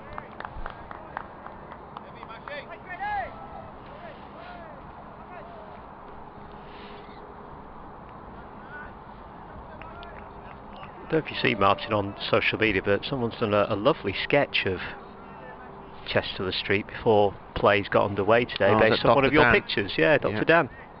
Looks fantastic, that. Yes, he's very good with his ink drawings. In comes Rain. This is pushed out towards point. No run there. He he's done quite a few in the last few weeks. He was poorly in the first week at Trent Bridge, so could only get out of bed for an hour, he said, but managed one picture. I remember a nice one he did of Clee Hill when Durham were at Cheltenham 2018 Cheltenham Festival, I think it was. It was a red hot week.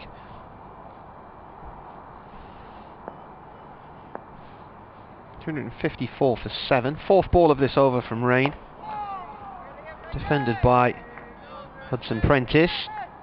Stayed round about Johnny on the spot there, middle, length. Everything was about perfect from that delivery. Just as I say, I've got no updates to do. I've just been texted, can I do an update now? So there you go, you see. I put the mockers on that one, so I will be back shortly.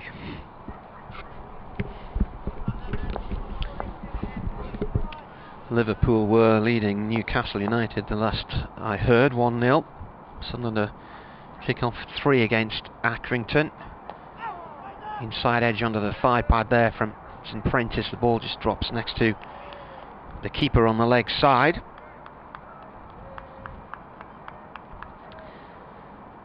Don't know if anybody's had the chance on the Roca Riviera yet, but those new scooters you can hire are proving quite popular. I had to drop a hire car off the other day, so I nipped along, dropped the car off and then got the scooter back and then popped into town on one.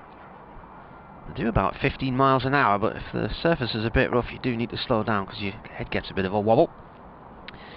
Rain in. Oh, he's gone back into his crease here. There's a massive appeal, and I think there might have been a little bit of bat there. I think the bowler is adamant he got him.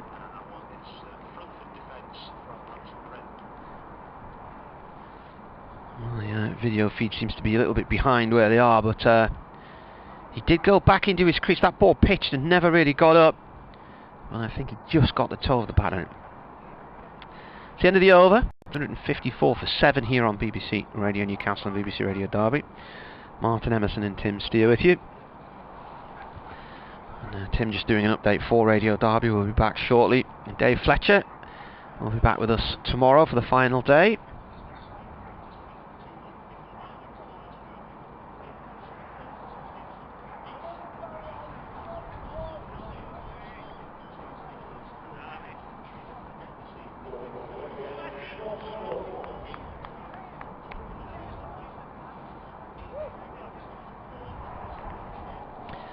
Scott Borthwick's going to give himself a 12.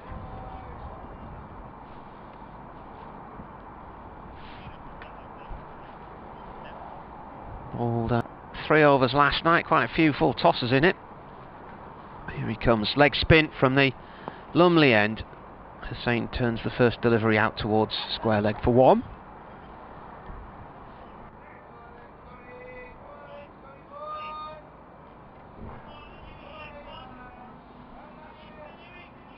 Two of the ground staff trying to amuse themselves bowling in a single stump. Ah, he's hit one.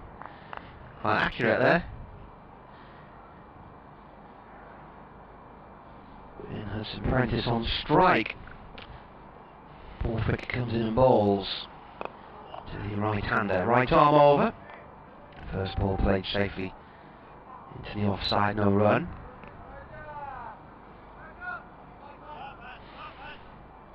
Come on, Badger is the call. Here he comes again. He's defended once more and finds its way to Paul Coghlan at short extra cover. Well, a man on the point boundary, we've got a backward point as well. One slip in place, deep mid wicket there, backward square leg, mid on, mid off. And a couple in the covers. This one is bowled and played off towards that cover boundary. 1 run. Derbyshire move on to 256 for 7. And trail by 219. Borthwick flicks the ball one hand to the other. And, it's a dot ball, just rolls out to the cover, no run.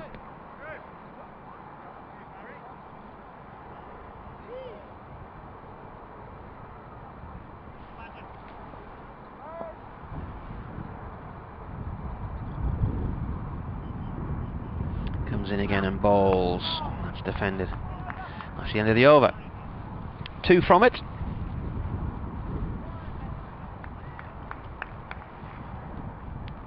I do have some more updates now. Do you? I've been updated on the updates, so to speak. So I've now got 25 to 3, 10 to 4, and just after 5.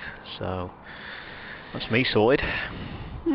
Bubbling up into an interesting game at Hove, because Yorkshire are 301 for 9 in their second innings and now lead by 230. So giving themselves a bit to bowl with there, and if they could add another 30 or so, then that could be quite an interesting one.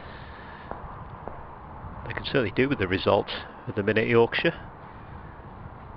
As Rain is back in to bowl now, and that one is found its way through to man at first slip. Sort of bounced into the turf behind Hudson Prentice after he connected with that.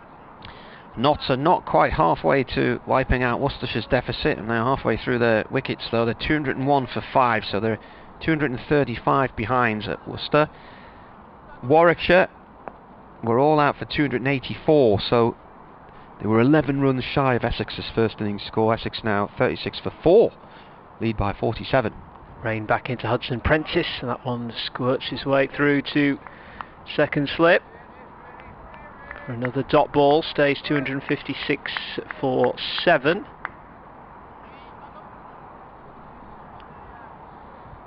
I divided loyalties last week when Kent played Yorkshire.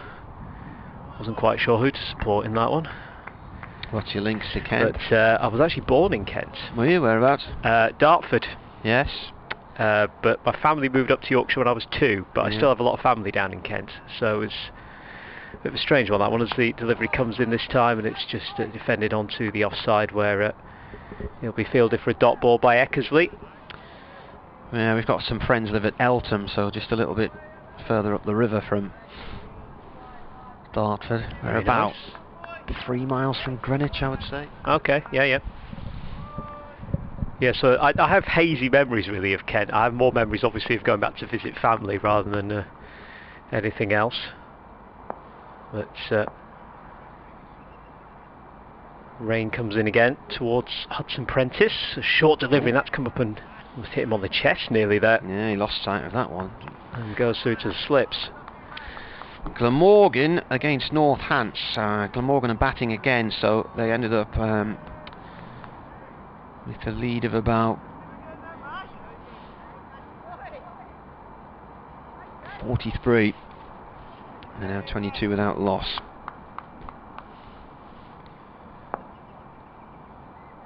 Kent following on against Lancashire are 42 without loss in their second innings, still 314 behind. Rain comes in to deliver. That one's clipped down leg side, goes by the wicket keeper, and it's going to go all the way for 4. As Hudson Prentice adds another boundary onto his total, and that sees Derbyshire move on to 260 for 7 now. Hussain on 59, Hudson Prentice is on 9.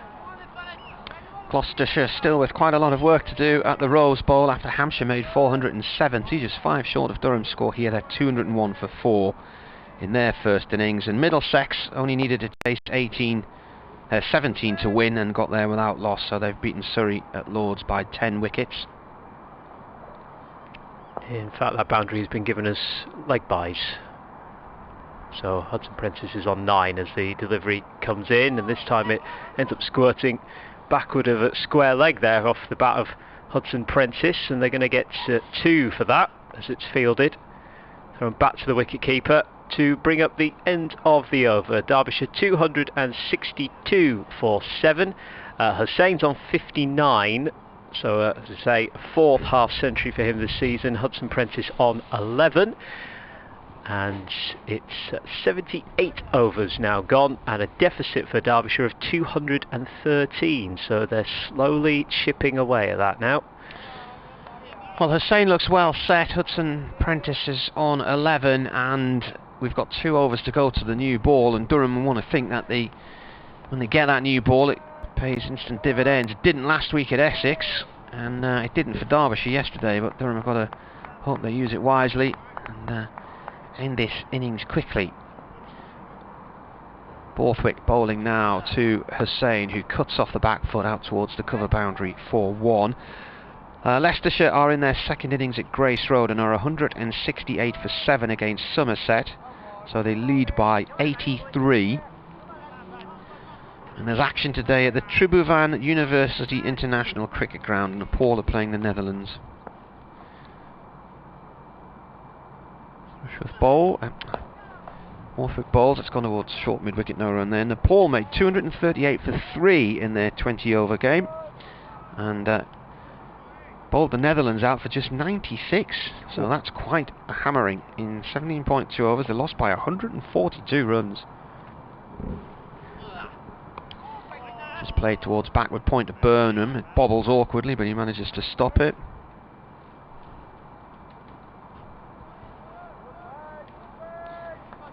What's going on in the North East Premier League? Second round of matches today. This is whipped away off the legs by Hudson Prentice for 1 out towards deep mid-wicket. Chesley Street, 218 for 3 after 39 overs against Benwell Hill, at Benwell Hill. Burnham Field batting first against Eppleton, 225 for 5, 44 overs gone there. Sacriston at home to Burnmoor, 192 for 6 from 47. This is driven off towards the covers, no run. Tynemouth, 205 for 7 after 42 overs at home to Felling. Washington, 106 all out in 31 overs against South North, who are 7 without loss. And Whitburn so far have made 214 for 5 in 46 overs against Hetton Lions. That's in the top flight.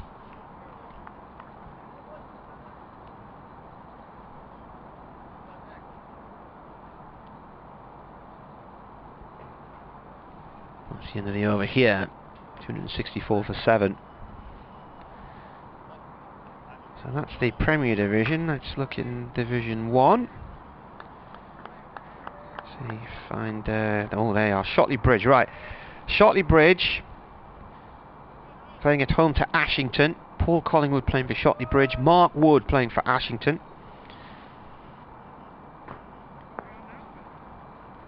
Rain is back into bowl for Durham towards Hudson Prentice. Leaves that, goes by the off stump.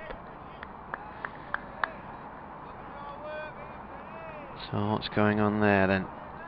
Let's have a look at the scorecard. Ben Harmison playing for Ashington as well, former Durham man. He made 34. James Harmison, none. Paul Collingwood's taken none for 27 in 8 overs. Rain in once again, 2 men in the slips for Durham here, as this one is guided and bounces into the hands of the fielder at extra cover. Matty Potts wasn't the 12th man here because he's playing in that game, and he has taken taken 2 wickets so far. Matty Potts for Shotley Bridge. Mark Wood bowled by Christopher Robb for 4.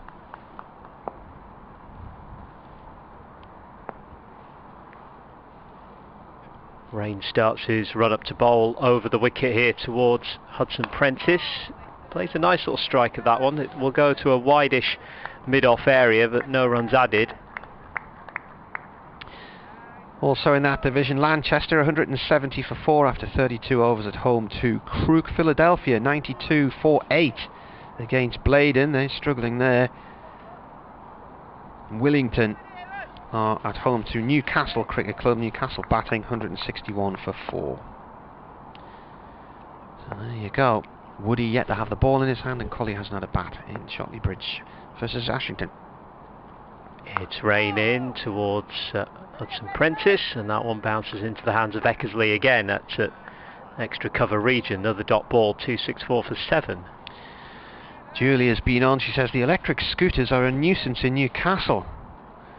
My friend Linda takes her life in her hands every time she leaves her front gate in Jesmond. Other opinions in respect of said scooters are possibly available, says Julia. Yes, well, there have been issues there, which we've reported on BBC Radio Newcastle, and 6 students ended up in court they were arrested for driving the scooters while over the alcohol limit, and they all received bans from the road because they are classed as a motorised vehicle, even though they're electric and only do 15 miles an hour. Wow. And what I've seen, and these scooters are now appearing in cities across the country. I've seen them in Chelmsford and Nottingham recently as well. Rain comes in with the 5th ball of this over. A swipe at that one from Hudson Prentice as it goes via the off stump to the wicket keeper. The company who've brought them to this area have got them in Newcastle and Sunderland, and I think they've also set them up in either Reading or Slough. Okay. So yeah, I mean, there's plenty of stories of people misusing them, and you're meant to be 18 and you're meant to have a driving licence, and I've seen kids on them who clearly aren't that old. Right. If used sensibly, I think they're going down quite well on the Riviera. Rain in towards Hudson Prentice, who defends that one onto the offside. Brings up the end of an over, a maiden over as well for Rain, who's got figures of 1 for 56, and that's his 6th maiden over now from his 23 overs. And Derbyshire are on a total of 264 for 6 at the minute. No, 7, sorry. 264 for 7, with Hussain on 60 and Hudson Prentice on 12. 80 overs now gone. And a deficit of 211. New ball's been taken, I think. Yes, it looks like it. I've not encountered electric scooters, I must admit.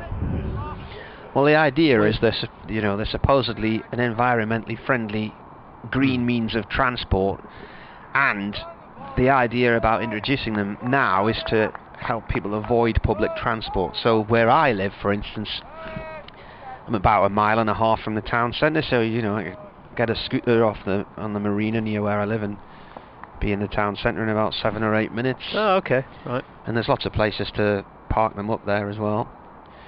Chris Rushworth into the attack then from the Lumley end with that new ball, which has its golden insignia glistening.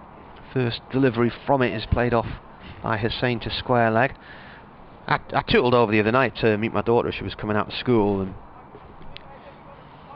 otherwise, it would have been a car journey. Went to the shops, so rather than having to park up in a multi-storey and pay for that, it's roughly about the same cost, I suppose, by the time you've paid for the scooter. It's about 18p a minute or something. Okay.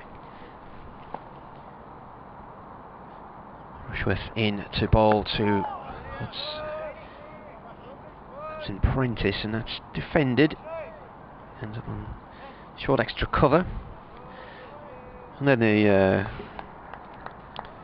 had to walk back from town, but yeah, they're good for going up and down the seafront. They are geo-blocked as well, so there are certain neighbourhoods and certain areas you can't go in them. So right, I see. They have a GPS sat-nav on them. It's all very clever. Rushworth in. This one's gone off 2 point. No run. Yeah, so the ones up here are bright orange. The ones in Nottingham were like a bright yellow, and I think the ones I saw in Chelmsford were green. Oh, wow. Varying different companies involved. The problem is that electric scooters are not actually legal in this country, so these have been set up in trial zones. But if I was to buy my own e-scooter and take it onto the streets or on the roads, it wouldn't be allowed. Rushworth Bowls, this is driven by Hudson Prentice to mid-off, no run there. So you do see quite a few people now, they have become popular e-scooters, you do see people nipping around on them. I never realised they were illegal. The plot thickens with yeah, this now, well, doesn't it? Yeah. This is the thing. Lots of people don't understand how the law works with them, and you know, at least 2 of the students who were accused of drunk driving a few weeks ago said they were totally unaware that laws like that related to them.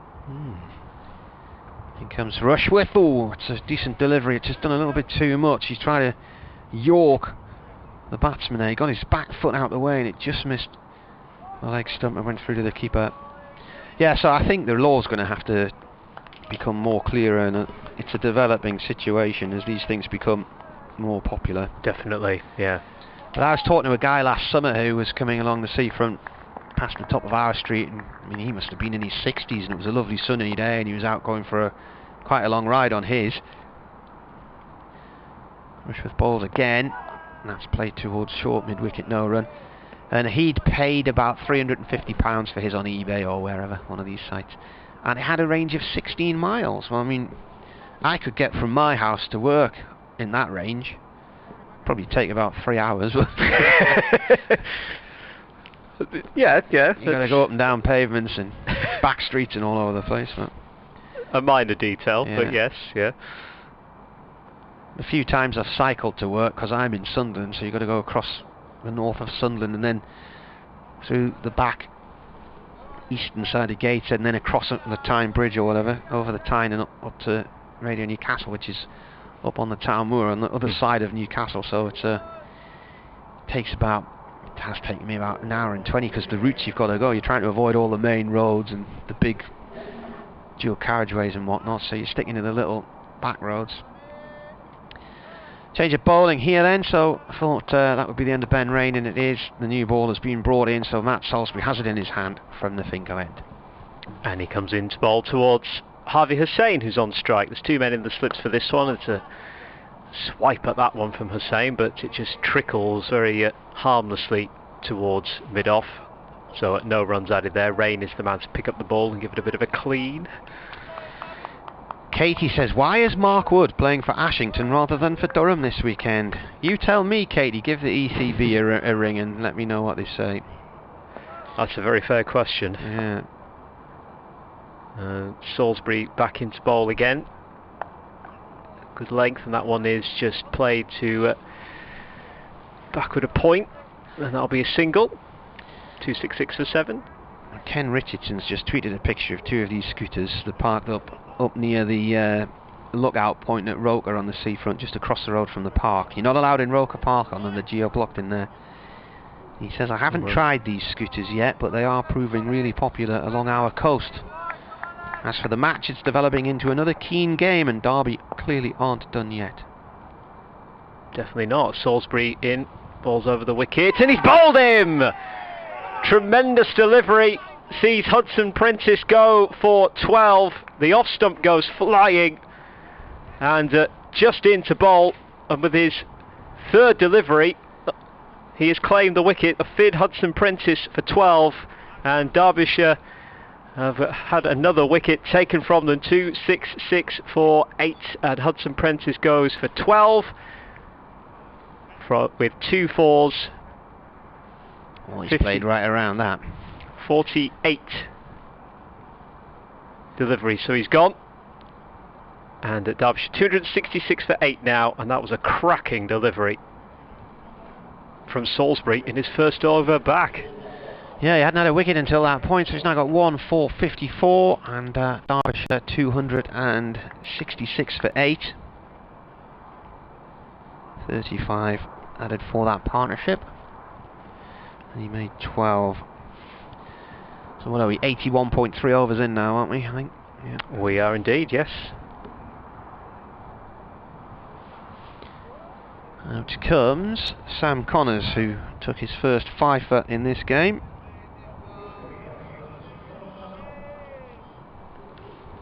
Yes, he's had a great time so far, hasn't he? But Hudson Prentice goes for a modest 12 from his perspective. And that stump went absolutely flying from that delivery from Matt Salisbury. So Connors is in to bat. He goes straight in at the striker's end. Harvey Hussain watches on with his 62 at the bowler's end. The deficit, 209. I was just going to say, yeah, 209 the deficit. So we're getting to an interesting stage now as this one comes in, and that's defended on the back foot by Connors, straight back up the pitch for a dot ball. Yes, now we're into the real latter stages now for Derbyshire. We will see how this one progresses in terms of that deficit and whether or not Durham might look to enforce the follow-on. 25 plus 2 though, we'll have to see as this next delivery comes in. And that one is left and just goes by the off stump. But I tell you what, the man at first slip certainly thought that was close.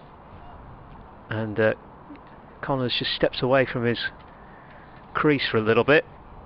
Just have a practice shot or two before he takes his position back, as Salisbury with a wicket in this over.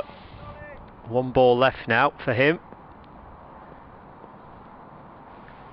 And in he comes to bowl towards Connors. That nearly gets an edge as it goes by the off stump through to the wicket keeper. He straightened himself up for that one, Connors, but didn't find the bat. End of a successful over there for Matt Salisbury's first over back with the ball, taking the wicket of Finn Hudson Prentice for 12, and at Derbyshire 266 for 8. Hussain, who will come back onto strike, is 62 not out from 119 balls, and Connors, obviously the fresh batsman in, yet to score from 3 deliveries so far, and Salisbury now with figures of 1 for 64 from 16 overs. And Rushworth is back into ball, looks like, from the Lumley end. Masib Hamid has made a century, his first for Notts. This is played away by Hussain to Eckersley in the covers. It's the 6th of his career. 268 balls, 9 fours. Notts 215 for 5 in their first innings against Worcestershire.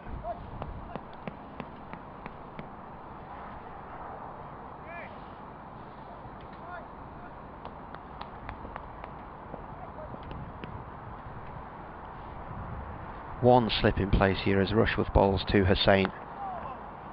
It's a bit of a leading edge there, and he's looking to push that out through the offside. It's gone down towards fine leg for 1.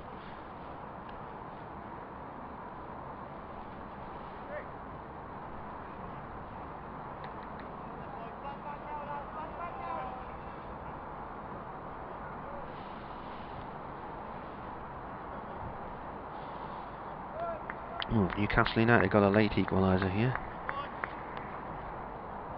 Who are they playing today? At Liverpool. Ah, okay.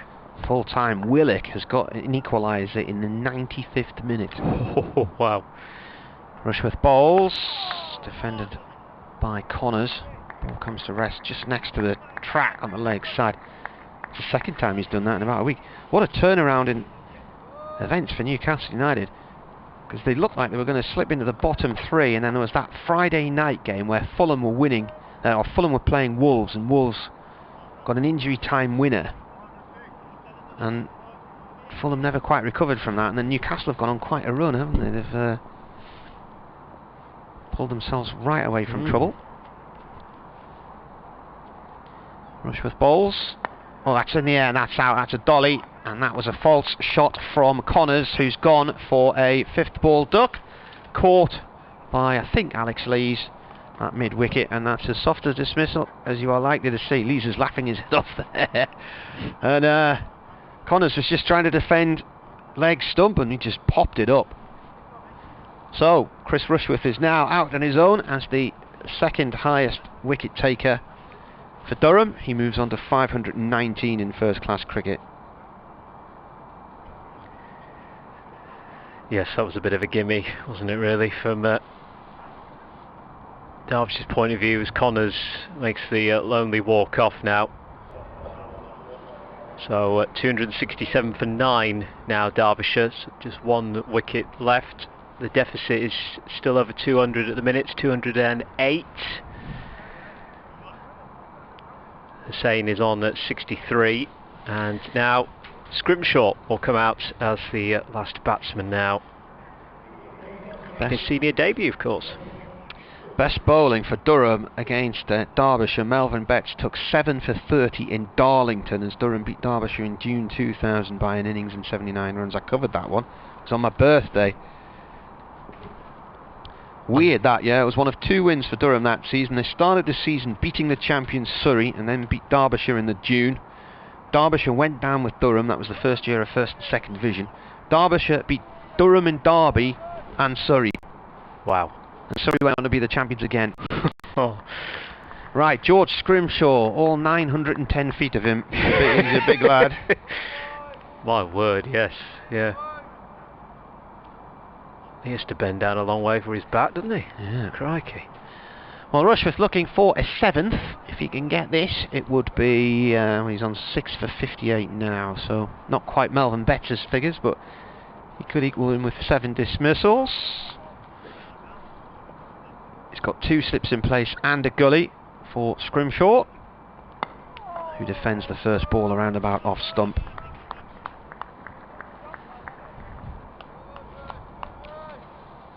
Took a wicket, didn't he? Bowling Scrimshaw ended with figures of 1 for 54 with the ball from his 12 overs, 3 maidens as well. That's a good moment for him. Always nice to get one of your first wickets. But now he's got a bit of a job to do with the bat. Here he comes again, that's left alone.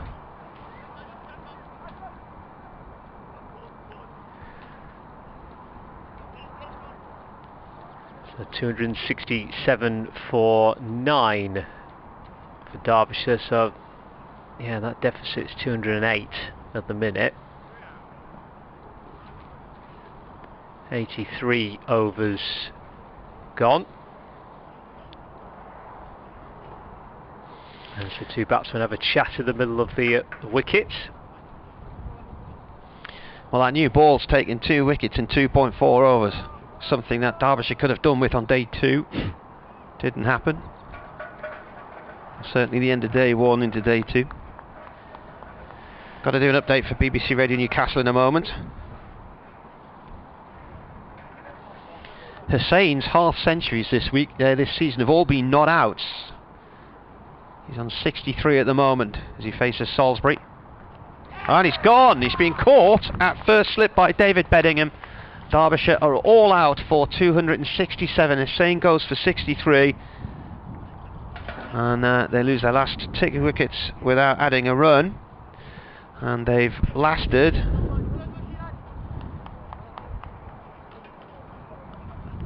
scoreboards change. I'll tell you the overs in a moment, but so just as I say, Hussain's not been out this season. He is out. Classic. So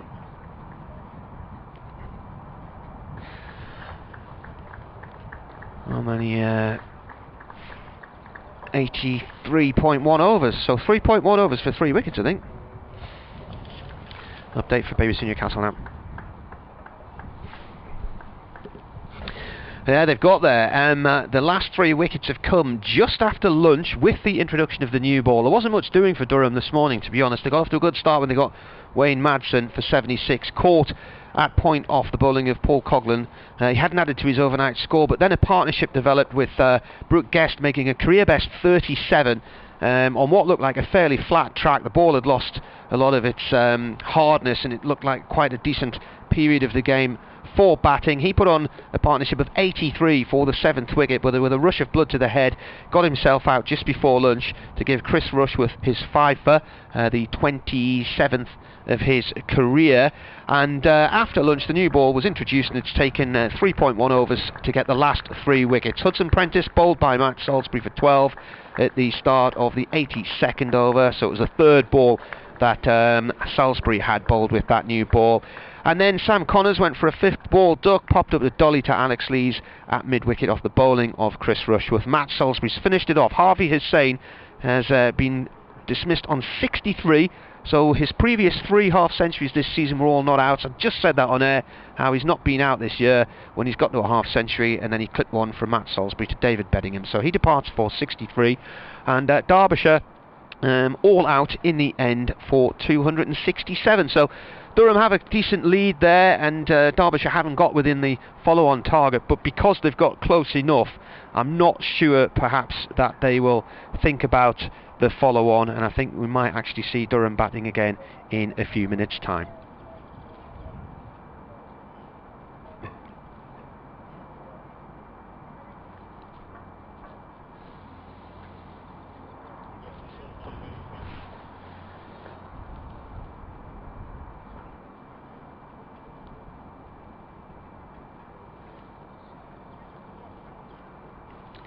Durham leading by 208 there. Scrimshaw not out in the end on none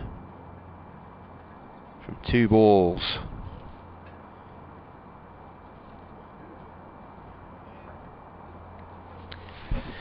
So what did they get? They got 2 batting points. Durham got 3 bowling. So Durham have ended up with 6 points. Derbyshire has ended up with 3. Chris Rushworth 6 for 58 from 22 overs, 6 maidens. Matt Salisbury got the 2 wickets in the end there, 2 for 64, 16.1 overs he bowled in the end, and 4 of those were maidens. Ben Rain just took the 1 wicket, 1 for 56. Bowled tightly though, 6 maidens from his 23. So he went to the run rate of just 2.4 and over, which is actually the best of them all. Paul Coghlan, 17 overs, 4 of which were maidens, and he took 1 for 49, and then Scott Borthwick, 5 overs from him, and none for 21. There wasn't a maiden there either. So Durham end up with a lead of 208, and we'll wait and see if they're to bat again. I don't think they will. Billy Godleman is... not Billy Godleman, who's that?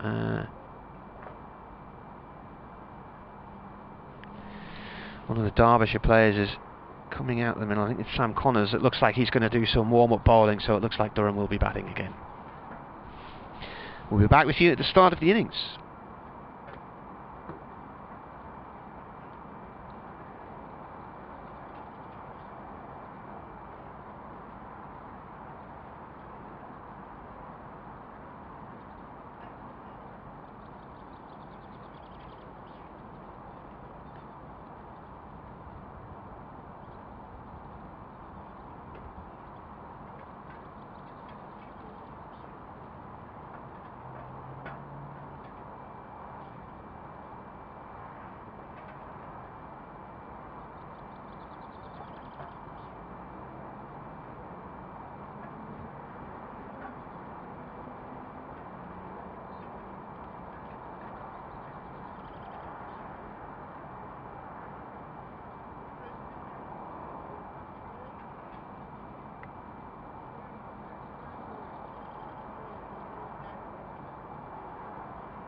So Durham are going to start their second innings here. We suggested on air towards the end of the morning session there wouldn't be a follow-on if they got the wickets. It leads 208, but they did end up bowling until about 2:30, so they will bat again here.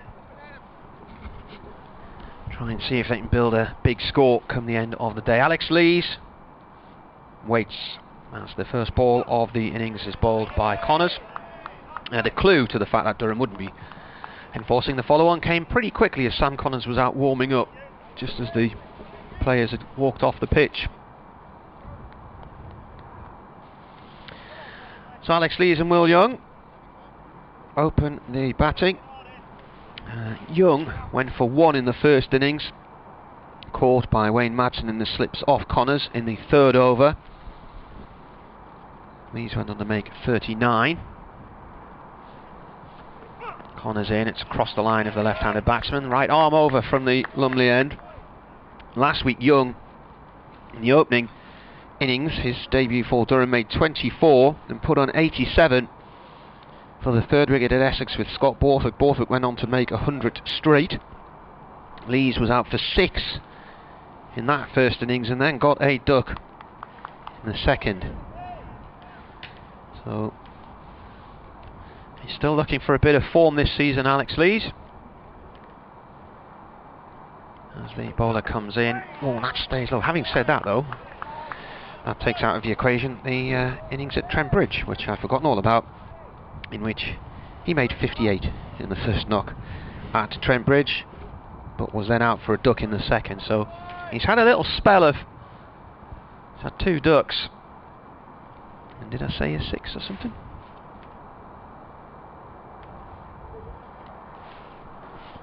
Anyway, he was Durham's top batsman last year. Connors comes in and bowls. Lees pushes the ball to point, no run there.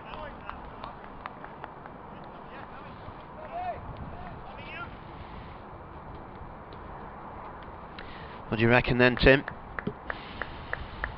Well, you got a man with the ball at the moment that's full of confidence, obviously after that 5 for 83 in the first innings, but I'm not surprised really that the follow-on wasn't enforced. If they'd got them out earlier on, maybe even before lunch, they probably would have thought about it, but yeah, getting to 2:30, that's a long time out there to think about the follow-on. Yeah. Connors to Lees, and that's played down towards 3rd man for 1. He's off the mark.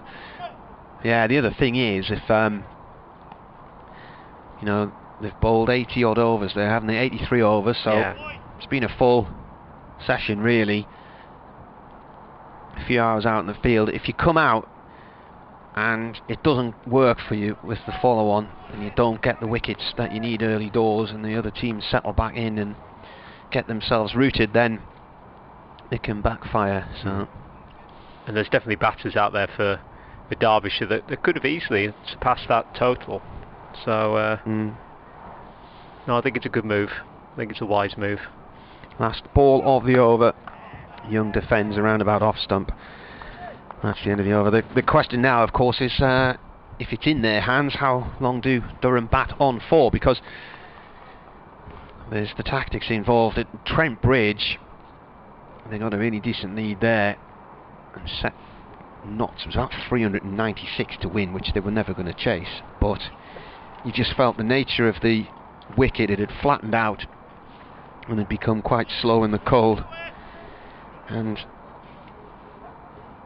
you're thinking to yourself, they're going to need a full day to try and get 10 wickets on this track, and they did give themselves a full day and only got knots 5 down at the end of it. There was one point where it was snowing and you tried bowling leg spin in the snow when you can't feel your fingers and can't feel the ball. Yeah, good luck trying to do what you want with that. Lewis Rees, left arm over from the Finkel end. And he's coming in to bowl towards Lees with 2 men in the slips. Oh. So he's stopped that one. He just got his foot on the line and then all of a sudden just ended up skipping down the track, kept the ball in his hand. He's doing a lovely little skip back. So he'll try again with that one. That's an interesting way to not deliver a ball. Quite entertaining in a way. Take two, Lewis Rees. Opening bowler and opening batsman. Very unique situation, of course, for Derbyshire. And he comes once more. And this time he does deliver, and that one is guided just by the man at second slip. And that will be a single. So Durham 2 without loss. Lee's on 2. And Young yet to score. I do find it fascinating that somebody wants to take on the responsibility like that of being opening bowler and opening batsman, but in fairness to Lewis Rees, he's done a good job with it. It's not an enviable position, but he has done well. He's thrived with it, to be honest. Some players like that responsibility.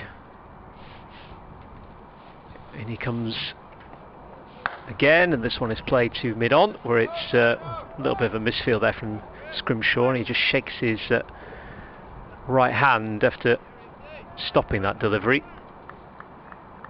He's still holding it now, but no runs added, still 2 without loss. It's Will Young that's on strike at the minute.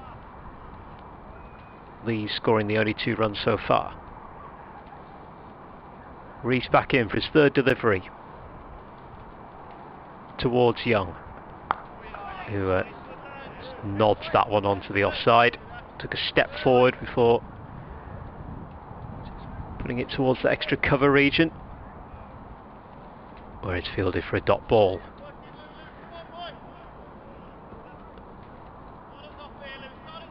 So the lead is 210 at the moment.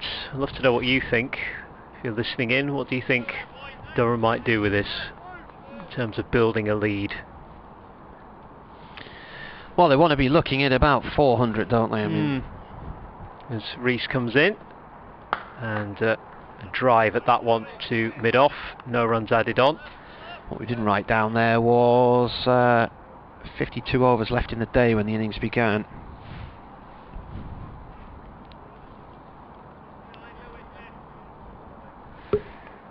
So do get in touch with us. Give us your thoughts. What do you think? What should Durham try and aim for here, as they haven't enforced the follow one, as Rees comes in to bowl. That one clipped down the leg side, and it's well fielded by the wicketkeeper, diving down to his left hand side low. I think without any intention to try and disrespect the bowlers, but if Durham get off to a quick start here and rattle along, they could be in a position where towards the end of the day they're thinking of declaring and trying to have a little dart at Derbyshire and maybe the last 10 overs, but that all depends what progress they make and whether or not they get on top of the bowling or the bowlers get on top of them.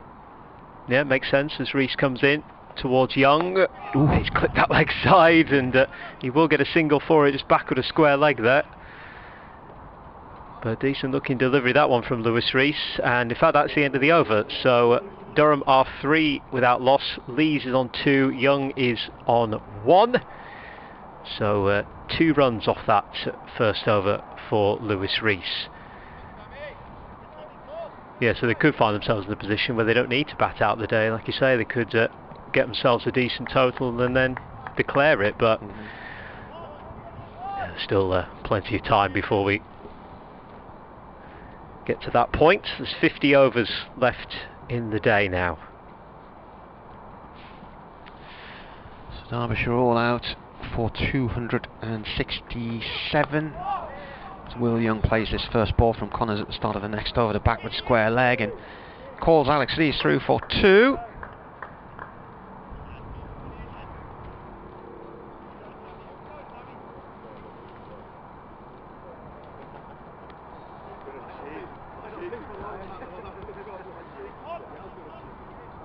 So how did Lees get on in the first innings there? He had 39 with a couple of boundaries there. Halifax born, near my neck of the woods as well. Leeds United fan. Ooh, playing a miss there from Will Young. He was one of those batters, Alex Lees, when he was at Yorkshire. He seemingly had the world at his feet, so to speak, to use a footballing cliche, but never quite fully lived up to the potential that was seemingly thrust upon him in a way.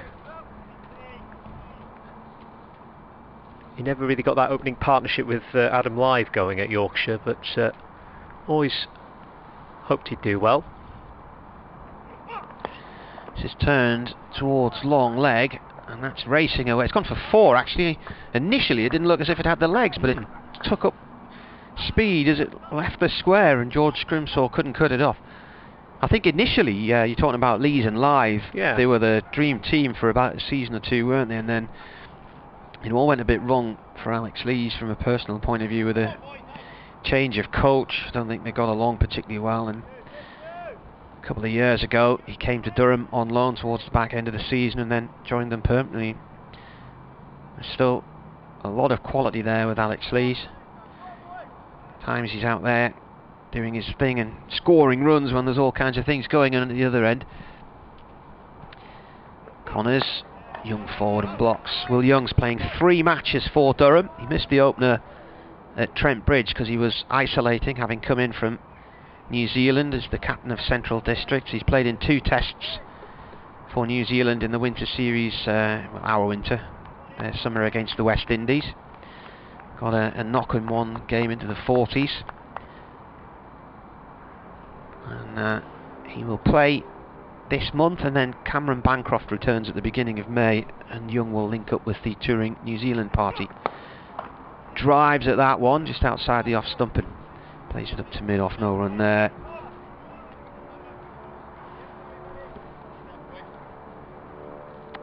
Yeah, you're right there, Martin, with Lees. He thrived under Jason Gillespie at Yorkshire. Everybody did.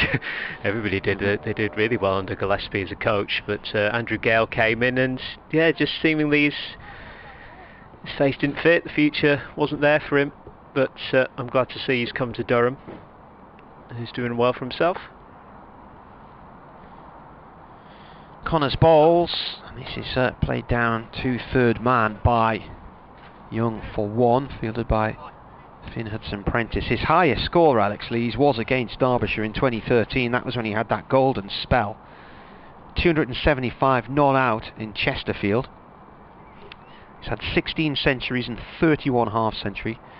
His last 100 came against Yorkshire actually last year, 106. Also in 2020 he scored 66 against Lancashire, 64 against Leicestershire and 84 against Derbyshire. He's got to 1,000 runs in a season twice, and began this year with 58 at Trent Bridge, but he's had a couple of ducks as well. Rees into bowl towards Will Young, and he went for that one. It's diving catch for the wicketkeeper to his right hand side, but he tried to drive at that one. Poor shot that to a left arm bowler bowling way across the line. That was easily leavable. Young certainly had a go at it, but he's still there on 8.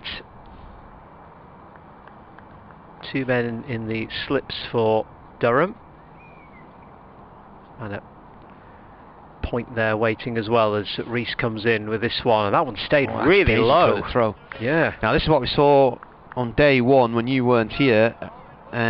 Rees, particularly from this end, left arm over to the left-handers. The ball was pitching when Lees was on strike a number of times, around about a length, just outside of off stump, and daisy cuttering through to the keeper. Right, okay. So something to watch there.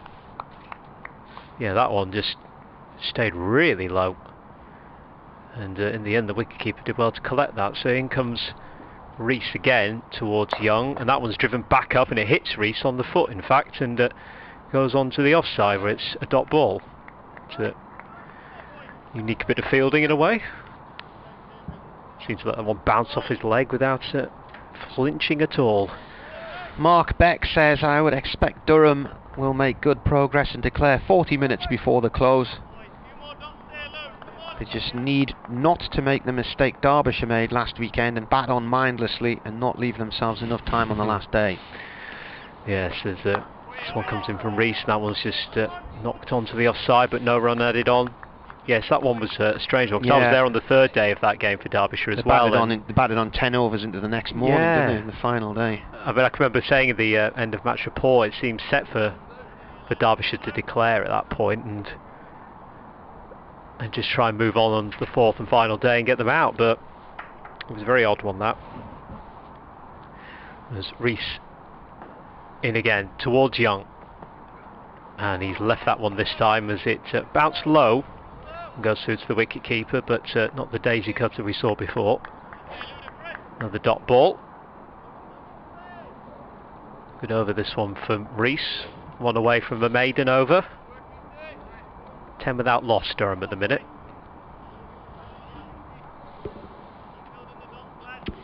Middlesex beat Surrey earlier today by 10 wickets. It's an emphatic win as Rees comes in with the last ball, the over, and that goes by the off stump through to the wicket keeper. So a maiden over for Lewis Rees. So he's 0 for 2 after his 2 overs, and Durham are 10 without loss. I see what you mean by the sun now shining on the scoreboard away to our right hand side of the scoreboard. That is tricky to read now, so yeah. I'll stick with the electronic one over on the left hand side there instead. Anyway, I tweeted earlier, does anybody know of any London bus company that might have a spare open top bus this afternoon for a parade? Asking on behalf of Kevin Hand, who's the Middlesex commentator. Surrey Pigeon has responded. The London tours are out and about today, but Kevin Hand and Mark Church, who is the Surrey commentator, could go off and see the sights this afternoon on the top deck.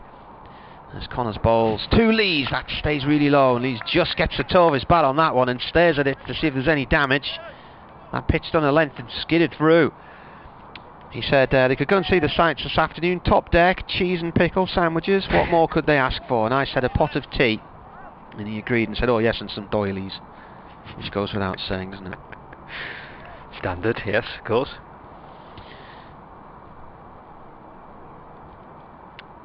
Chris Rushworth's ended up with 49 wickets against Derbyshire now, then, hasn't he? Because he had 48 when we read that out and got one. Stat from Dave Griffin earlier. Oh, again comes in low from Connors, and he's back into his crease to defend, and he's not happy about something he's seen in the wicket. He's going to have a little tap. I don't think that's where the ball pitched. No. Anyway, it's 3 o'clock on this Saturday afternoon, so the main football programme starting around the country. Going to get into the thick of it now. Connors comes in and bowls. Played by Lees off towards the covers. Certainly keep an eye on what's happening with Derby County at the moment. There's a real fear for them with regards to their place in the Championship. They're kind of hoping with Rotherham, who are below them at the minute. They're in the relegation zone, but they've played 2 games less than Derby, and it's a 4-point difference at the moment. But it's easier said than done. It's all well and good having 2 games in hand. You've got to do something with them. Connors bowls, and this is played back to him by Lees. That's the thing with Sunderland. These 2 seasons they've got to that EFL trophy final, and they've ended up with games in hand, and it's just sideswiped them. And they were flying a few weeks ago, and then they've just fallen apart. They've got the worst form of any team in League One now from the last 5 matches. They've picked up just 2 points. Wow. And they were going along so nicely that automatic promotion just looked the obvious conclusion, and now it's the playoffs unless something remarkable happens and Peterborough fall away. Connors bowls, and that's played back to him by Lees. 1 ball left. It's a maiden over so far. It's 4 defeats in a row for Derby County at the minute, and they're at home to Birmingham today. So it's not that long ago that Birmingham needed last day survival at Bolton. Very true, yes. Although if Derby do go down, Fletcher's got plans for when they come to Burton Albion, I'll tell you about that.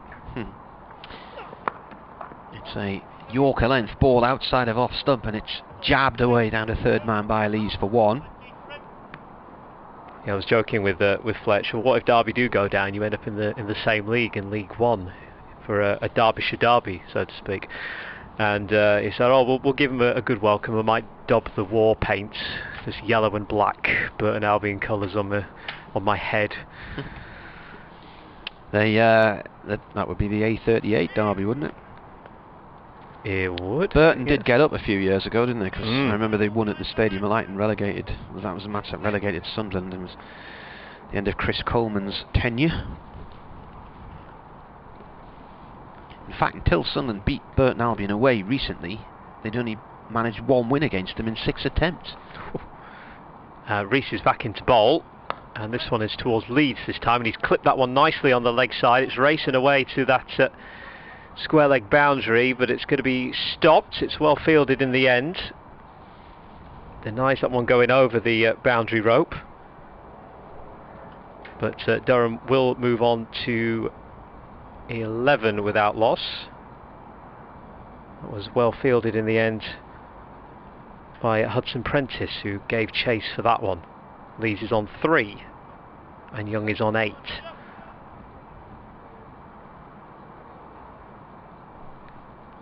I think Burton can certainly owe a lot to Jimmy Floyd Hasselbank's return, as Rees comes in to bowl towards Lees, who just defends that one straight back up the pitch.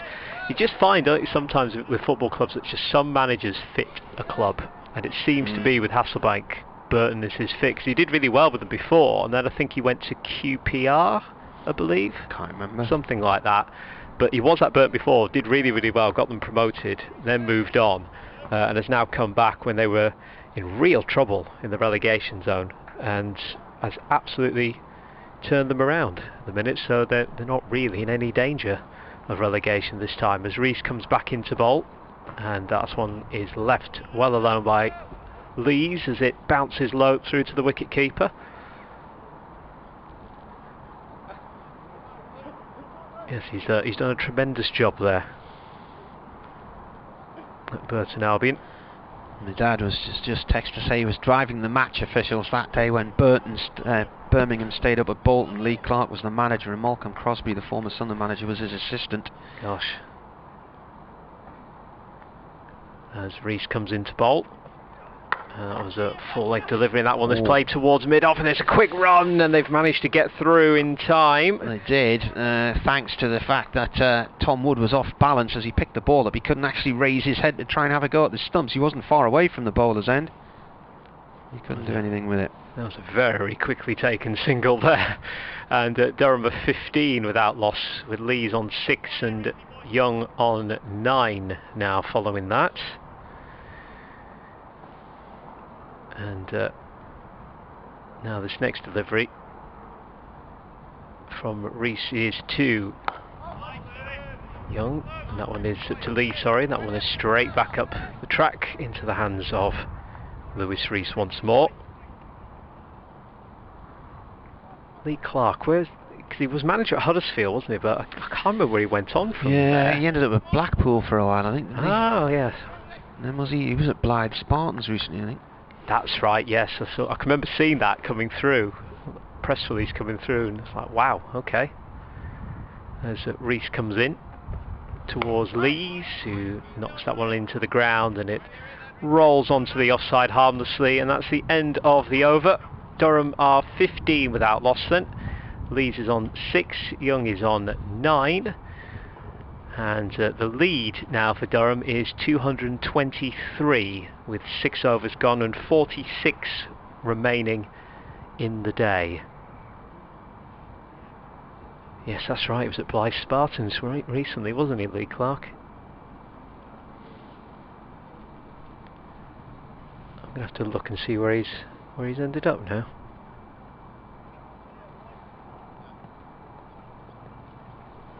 Thinks he might be in Africa somewhere. Not sure. Oh, really? That. Yeah. Ooh. I'll have a look. Sunderland have scored. Charlie White. That's quite early. Then 7 minutes in. They need 1-0. 15 without loss, Durham. Connors bounds in to bowl to the right-handed Young, who drives at that one, and it's gone past point and away for 4 runs to the old scoreboard. Brooke Guest Diving to try and stop it. He thinks possibly Sudan?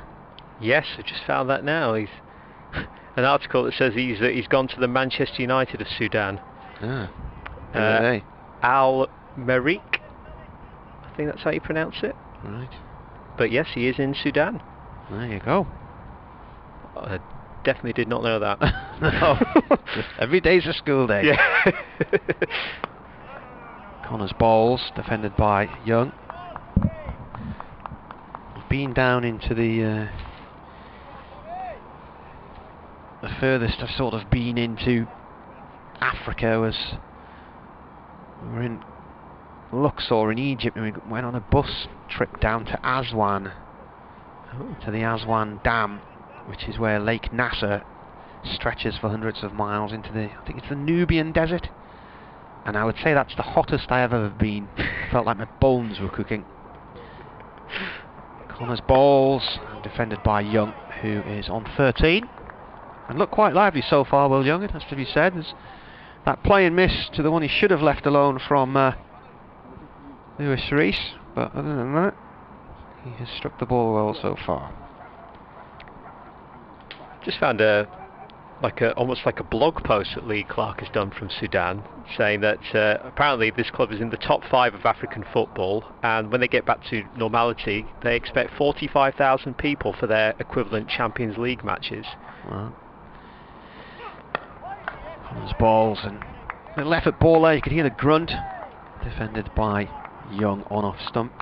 45,000. That wouldn't even fill the Stadium of Light. That is true. That is very true. But apparently for league games they get between 20 and 25,000, so it's not bad. Well, it's not bad. Is Khartoum in Sudan? I can't even think of any places that would be in Sudan. Now you're testing me now. Yeah. I'll give me 1 second. I'll try and figure out how to spell Khartoum first, and then I'll... Connor's balls, and it's played to mid on no run. Yes, there. you're right. It is. It is Sudan, yeah. Mary, who's one of the Durham members, used to be an air hostess in the 70s, and she regularly flew into Khartoum, and she came to the cricket one day and brought me a photograph of her plane standing in the river White Nile. Fantastic. And apparently she claimed the pilot mistook the river for the runway and landed in the river. So that was a strange one. Connor's balls, and it's cut by Young towards point, no run there. And when they're eventually allowed, it'd be lovely to see all the members back here again in a few weeks' time, late May I think it is. And that's the end of the over, 19 without loss. Talking about this with Dave yesterday, he's had his first vaccine. I'm going to get mine on Monday. Excellent. Your average Durham, well, your average county member now is of an age where they would have been within the first swathe of vaccinations, really, wouldn't they? So, you know, a lot of people who come and watch county cricket on a day-to-day basis are retired, so certainly upwards of 55, 60. True. And they'll have all had their vaccines, so missed a lot of the crack with the regulars, and it's not quite the same hosting members' forums from your conservatory when you're used to being in the members' room with them and the players, and and just hearing the gossip as well, finding out what's going on, you know, what the word is on the grapevine. Oh, soon. So 17th of May, I think it is, isn't it? As Rees comes back in to bowl, this time towards Lees, who hits that one into the turf on the offside, no run. Yes, I believe it's the 17th of May is that next point, isn't it, with these lockdown restrictions, but it will be good just to have people back in the stands again. Yeah. I was saying this the other day, actually, it's almost got to a point where I'm used to having no fans around, and that shouldn't be the case, that you get used to it, but it's a real shame in that sense. As Rees comes back in towards Lees again, he's clipped that one leg side, it's fielded though, it's square leg, no run. I don't know what your philosophy about this whole coronavirus has been, and I mean, we watched the story emerging in the newsroom in January and February last year. We knew what was coming, we could see the numbers getting bigger by the day. Then we got to the point where, why haven't we gone into lockdown yet, having seen the pictures of what was happening in Italy. Rees in again, and this one's just defended towards mid-off, no run. 2-0 now. Oh, Scowen intercepts the ball in midfield, and Wyke has put another one in from a McGeady cross for Sunderland. Yeah, I remember, you know, the photographs, and I could see we were going into lockdown. I knew it was coming in early March last year. Reese into Lees. Lees just again defends that one towards mid-off. We go through this period where there's my wife and 3 children, so you're constantly going to the shop to pick up little bits and bobs for tea every other night, say, and you do sort of one big shop maybe twice a month, you know. And it got to the point where we were forever going off to the little shops, and I was trying to keep away from the supermarkets, and I thought, we're going to go into lockdown, so I went to do a big shop. Reese to Lees, and a few half-hearted appeals go out as that one trickles onto the offside. So it would have been sort of round about the weekend of something like March the 14th, 15th, something like that, and I went up to our big supermarket and I got all the stuff I thought we might need in, and seeing the shelves empty of things like toilet roll and pasta, I was just scratching my head in disbelief. They must have got a bit of a supply of toilet roll in that day, and I was walking along trying to push a trolley. Reese into Lees, that one's suspended straight back up the track to the bowler. End of the over, maiden over as well for Lewis Reese, so Durham 19 without loss. And I wish I'd taken a photograph of it at the time, and this couple came round the corner towards my trolley and couldn't see me at all, and sort of bumped into my trolley. And the reason they couldn't see me was because they had so many toilet rolls, bags of toilet rolls, piled up in their trolley. They were like bags of 24 toilet rolls, one on top of the other, piles and piles of them. And I looked at them, I just thought, what planet are you on? And everybody was stopping in the shop and staring at them as if to say, seriously, what do you think you're going to do with that? Yeah. Now, my only thought was, they could have owned a B&B or a restaurant or something like that, and maybe they did need that many toilet rolls, but then if you do, why not go to the cash and carry? And I remember getting to the checkout, and I said to the lady, have you seen these people with the toilet rolls? And she said, yeah, I'm going to have great fun taking those off them. They're only allowed 1 packet. And as I walked out, I was going out of the store, and this guy said to me, did you see those dafties with those toilet rolls? I said, yeah. And he said, what on earth? And I looked down and he had 24 tins of baked beans in a tray. And I said, you're a big fan of baked beans then, are you? I said, you're criticising them for their toilet rolls and you've got those baked beans. He said, I'll get through those in 1 week. I eat a lot of baked beans. I was like, wow, I don't want to go to his house. Yeah, stay away from him. Yeah. Keep a clear radius from that man. Connors to continue, 19 without loss in their second innings. They had a lead of 208. So what I was going to say is, I remember going to the shops and thinking, right, everything's going to go into lockdown. I need to get this big shop in, get as much food as we can. That will see us through the next few weeks. Stuff that won't age, like tins of tomatoes and things like that. Yeah. Tuna and whatnot. And then I remember going out, it was about 2 or 3 days before lockdown actually came in. And I think by that point, people who were vulnerable were being told to shield for 3 months. And I was going for a walk along the riverside near where I live. In comes the bowler, and Young goes for a quick single off towards the leg side. Sneaky little number, fielded in the end by Ben Aitchison coming in from mid-wicket. And there was a couple, I was walking up the hill, and there was a couple in front of me, mid-70s, and walking down the hill towards them was a woman and her husband with dogs on extendable leads, and they're walking right down the middle of the path, and the dogs are on the grass at one side and the dogs are on the grass at the other side, taking up the whole pavement. And this couple just in front of me moved across to try and give space to the people with the dogs, and then they ended up in a blazing row with them. Connors bowls, and there's a bottom edge there from Lees, goes through to the keeper as he ends up leaning on his bat just outside the line of off stump. And I thought, I'm witnessing social distancing rage. This is what it was. Well, yes. And the older couple were complaining to the younger people with the dogs that they hadn't given them the 2 meters and how rude they were and all this. And I think at the time there was this fear among people that you would just catch the virus by walking past somebody in the street and might have it. Yeah. And there's a lot more evidence about it, the airborne qualities of it now. as the bowler comes in, and this stays low on the leg stump. And there's been research now, and the statistics have borne out that most of the cases have come from an indoor environment, such as offices and obviously schools, colleges, and hospitals. But I feared all last year getting the virus, and we got it in November, and thankfully it wasn't too bad at all.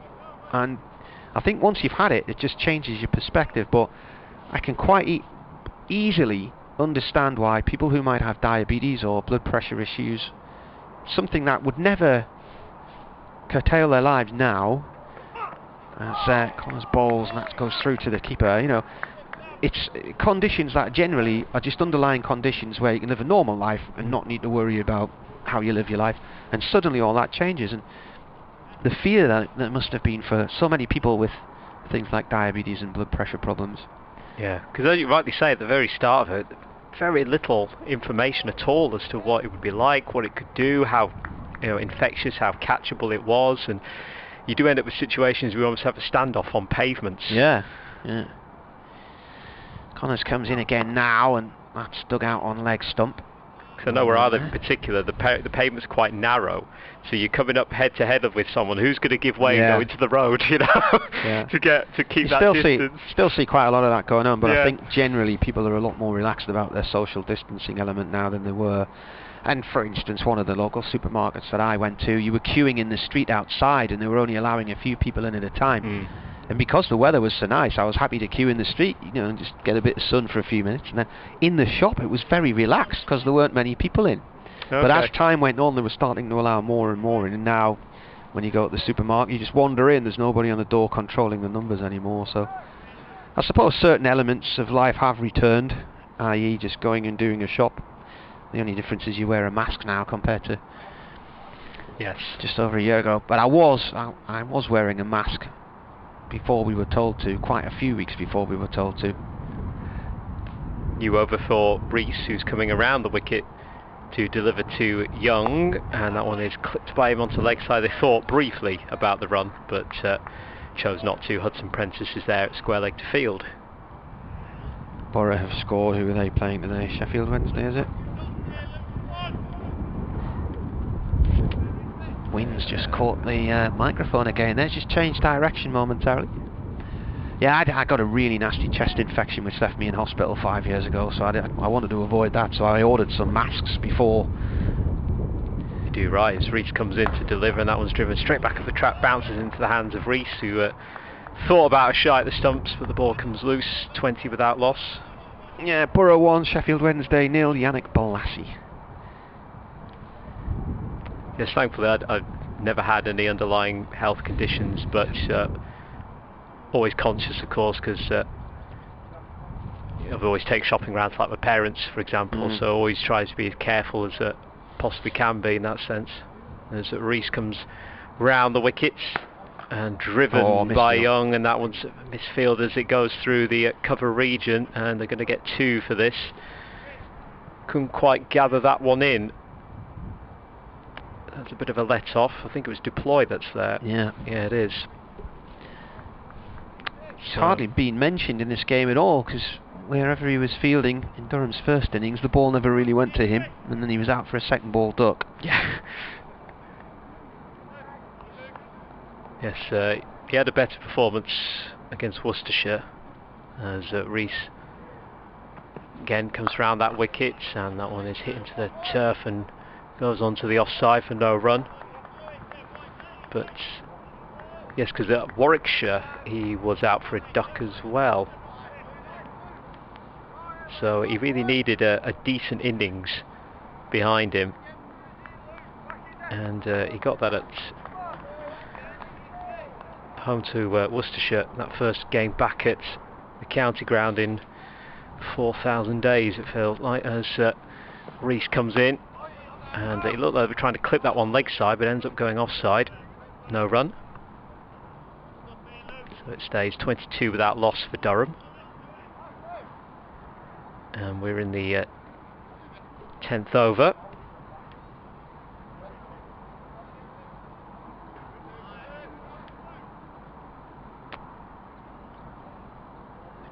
Yeah, Deploy with a 98 in the first innings against Worcestershire.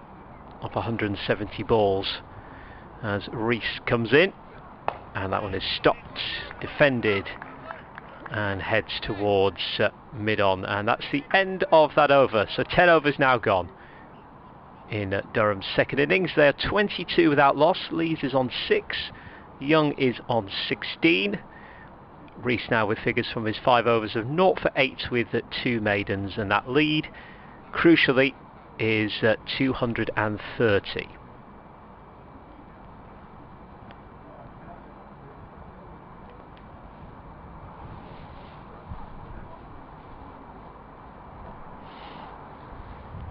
And earlier on, I think a little bit, we saw Lewis Rees seemingly change footwear, maybe, I think it was. It was after that first run where he kept on skipping, didn't he? But he didn't release the ball. And then a couple of minutes ago, yeah, he might have had rubber spikes on rather than spiky spikes.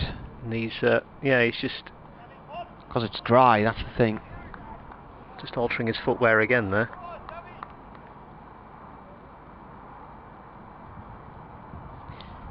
Connors, 6th over from him. That's played out towards the covers nicely by Lees, and that should go for 4. There's a race on, but it's going to go for 4 up to the TV scoreboard.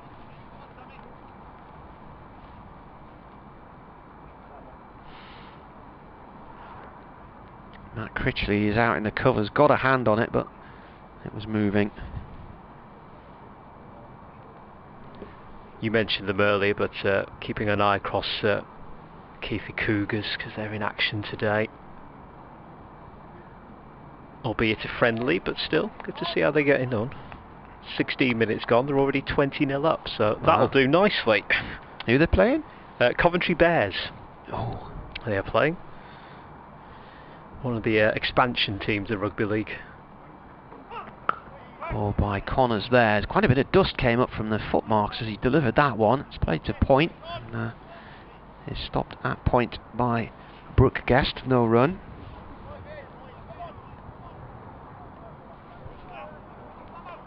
Former Newcastle Thunder man in the Keithley team at the minute, Quentin Laulu-Tonga guy.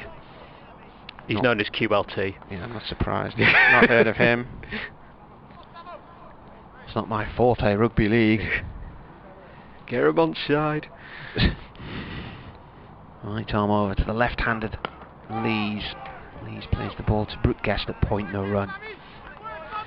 BBC Radio Newcastle with you, BBC Radio Derby. Martin Emerson and Tim Steer on day 3 here.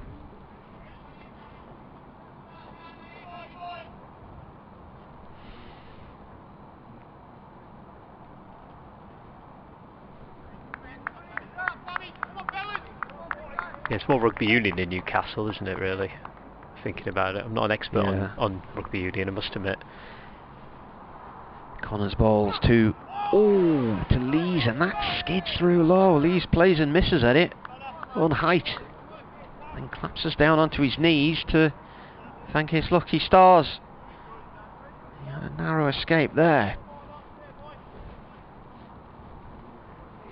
Yes, that one that left us reeling both, didn't it? Just leant back in our chairs as we saw that one go through. That was very close indeed. Connors full of confidence. It's over pitched and played to... Am I over modding a bit there? Over pitched and played to mid off, no run.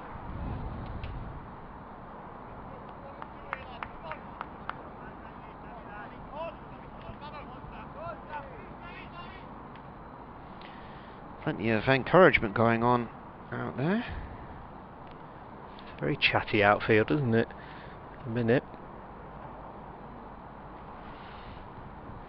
Here comes the ball up. An attempted cut from Lees, but it missed the back because it went low and wide of off stump and angled away towards the keeper. That's the end of the over. Durham are 26 without loss. Their lead originally was 208. Derbyshire lost their last 3 wickets in 3.1 overs with a new ball, adding just 3 runs in the process.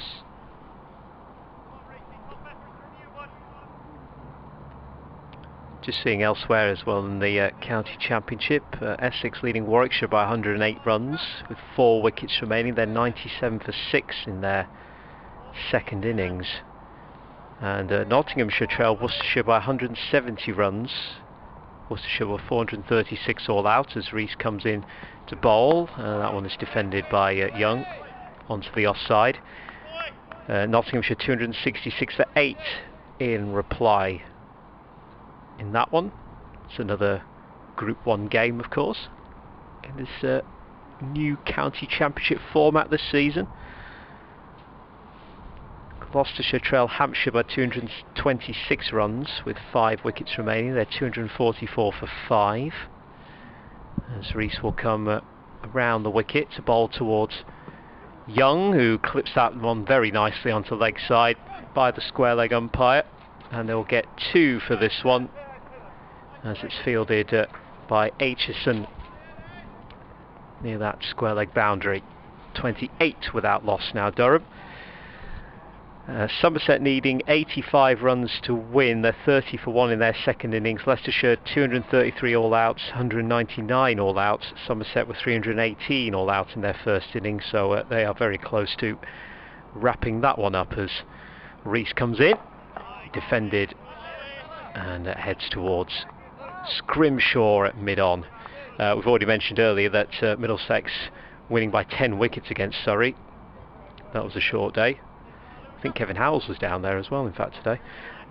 Kent against Lancashire. Kent trailing Lancashire by 231 runs. They're in their second innings now, 125 without loss. They were 169 all out, with Lancashire 525 all out. There's a quick change of fielding here, which sees another man going into the mid-wicket region. It's Deploy, in fact, who's moved across. As Rees will come in to bowl towards Young.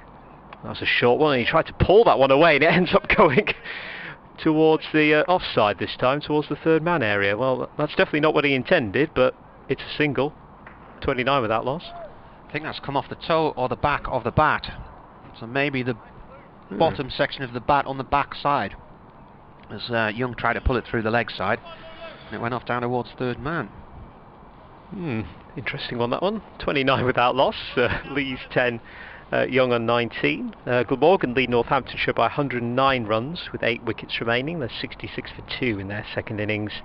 And Sussex need 186 runs to beat Yorkshire. They're 49 for 1 in their second innings. What was their target? I'd have it in brackets underneath, does it? Double check. I'm on the BBC Sport one, so I don't have it on here. As Rees comes in, and that one is just defended onto the offside this time, so no run added. I thought if they were chasing about 260, that might prove quite a challenge for them. So what are they on? They are on at the minute 49 for 1, so they need 186 to win. 186 more to win? Yes, right. Yeah. So they were nearly around about 230 then, weren't they?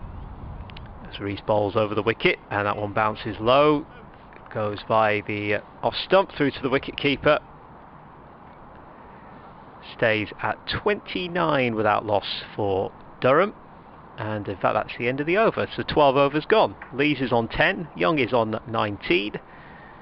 And the lead now for Durham is 237, and there are 40 overs left in the day. I think we're having a sanitation break. Can't beat a bit of sanitisation for the nation. Oh, absolutely. I might do the same. Why not? You've not been anywhere. I That's the thing. So we kept doing it last year, every 6 overs. I was thinking this year, why? We've not moved. We've not left this seat. Why are we doing this? Not even left the room. As yet another bit of my fingers fall off onto the floor. They're all cracked. I keep getting all these little cracks in my thumbs particularly, and they really hurt. Yeah. They get quite deep and they sting for days on end. Well, I find when I have a cut on my finger or hand that I don't know about, put that sanitising gel on. I'll soon find out about it. Yeah, that's good fun. Whoa! That's made some high-pitched noises when that's happened.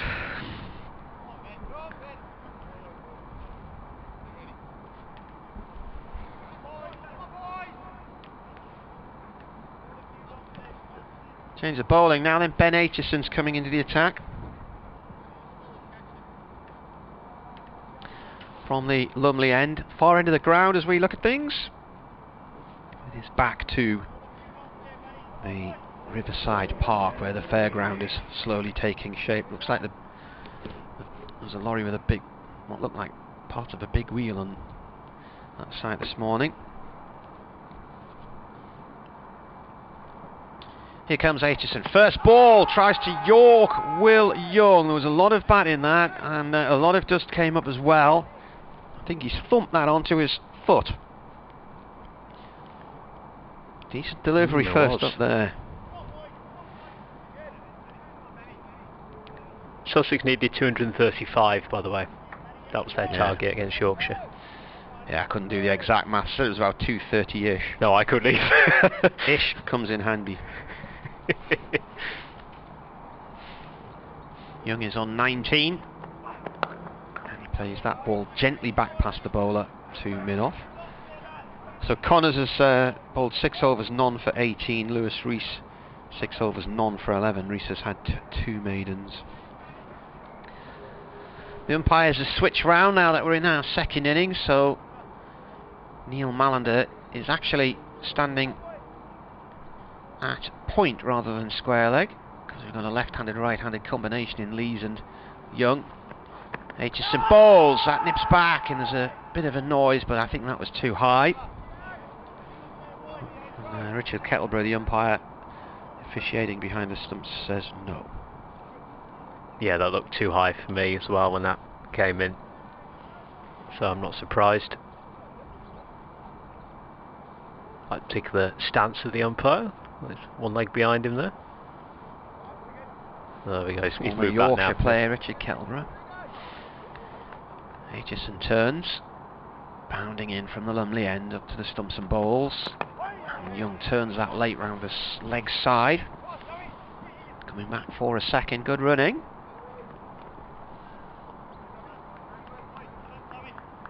Yeah, very quick. I didn't think that was on there for a minute, but that was nicely done. He placed it nicely because he put it just behind the edge of the square, so it meant that 2 fielders out there at long leg and fine leg had to come in a few yards to retrieve the ball. It was Sam Connors in the end who fielded it. He was just far enough away to give them the opportunity for that second run. Aitchison bowls to Young. Young fins the ball away to short mid-wicket.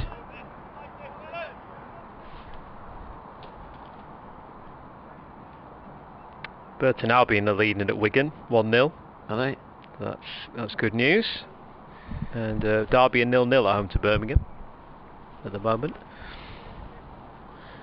Leicester Ploy fielding at mid-wicket. He's just slightly further round to the right than you'd normally expect that position to be, as Young plays this one back to the bowler, and that is the end of the over. So Durham are 31 without loss. We have a minimum of 39 overs remaining in the day, so 7 overs to go to tea, and the lead's 239. Lees has 10 from 33, and Young has 21 from 45. Derbyshire all out earlier for 267 to give Durham a lead of 208. Chris Rushworth finishing with 6 wickets, 6 for 58.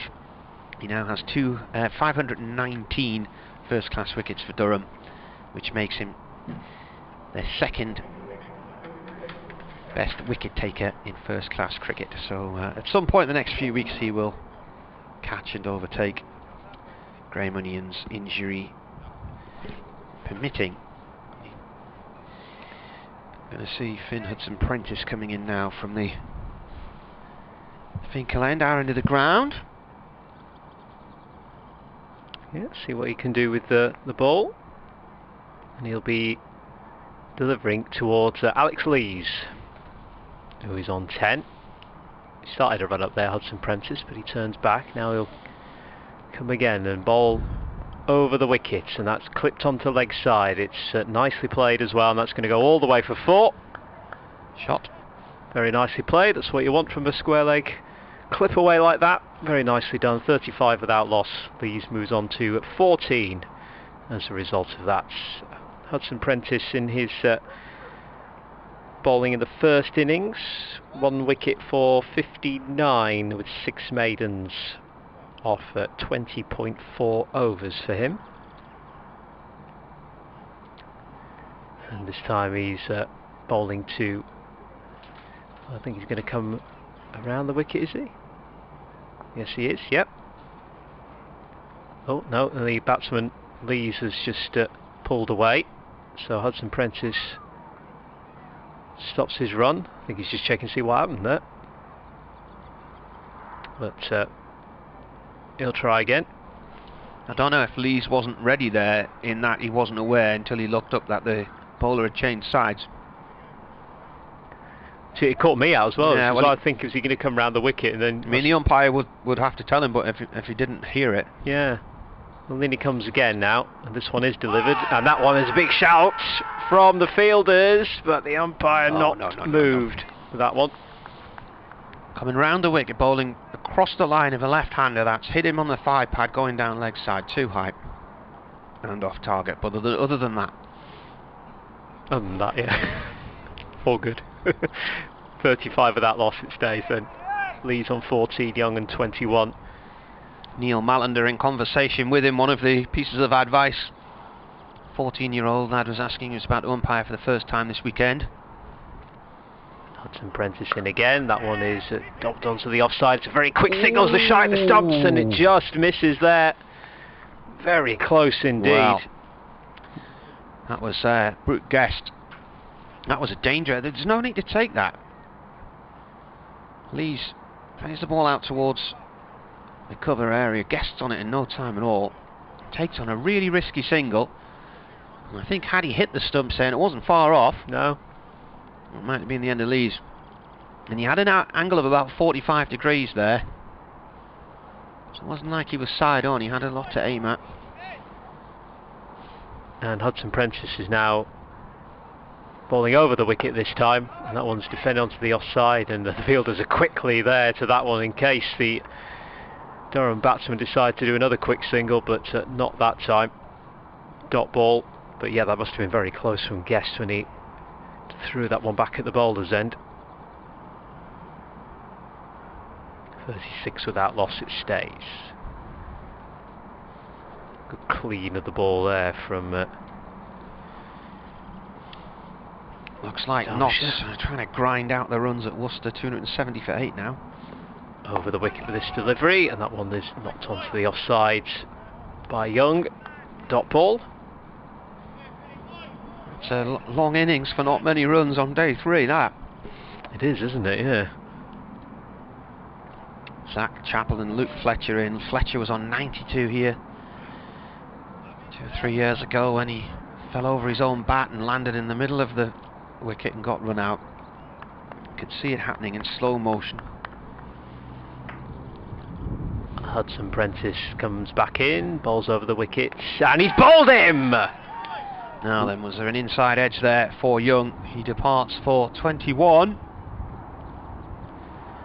I'll have to wait to see this one again because my camera feed's a little bit behind, but he was playing that one quite away from his body. And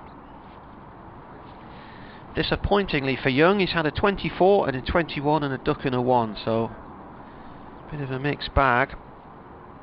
Oh, he's dragged that right back in. I mean, hasn't moved his feet there, and he's way outside. He's playing at that 5th stump across, and he's dragged it right back onto the off stump, thick inside edge. So 36 for 1.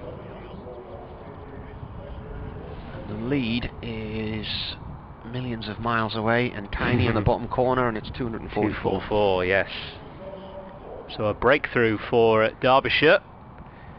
Sees Young go for 21. 36 for 1 the Durham total now.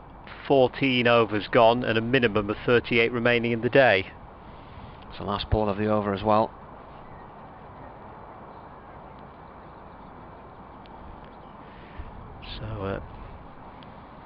So So Hudson Prentice strikes at the end of his first over.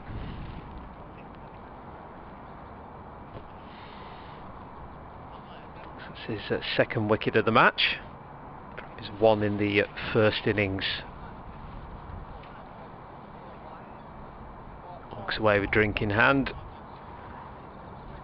Good job, well done from him, from a Derbyshire perspective. Getting up to half time, aren't we, in the football matches? So I'll be going to give an update soon for Radio Derby. I've been told 10 to 4, but then I'm told many times, and they don't always stick to them.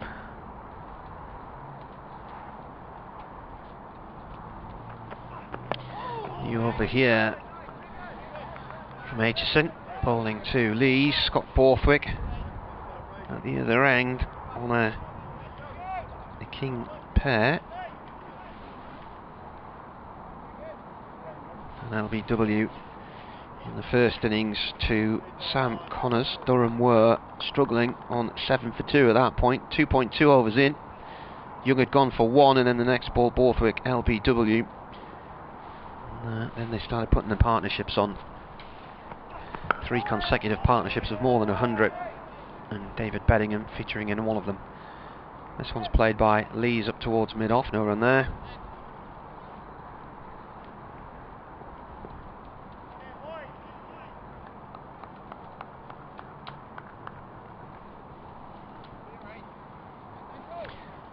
So Durham 36 for 1 when the wicket fell.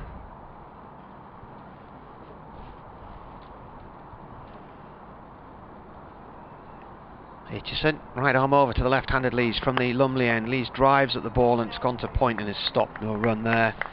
So the lead 244.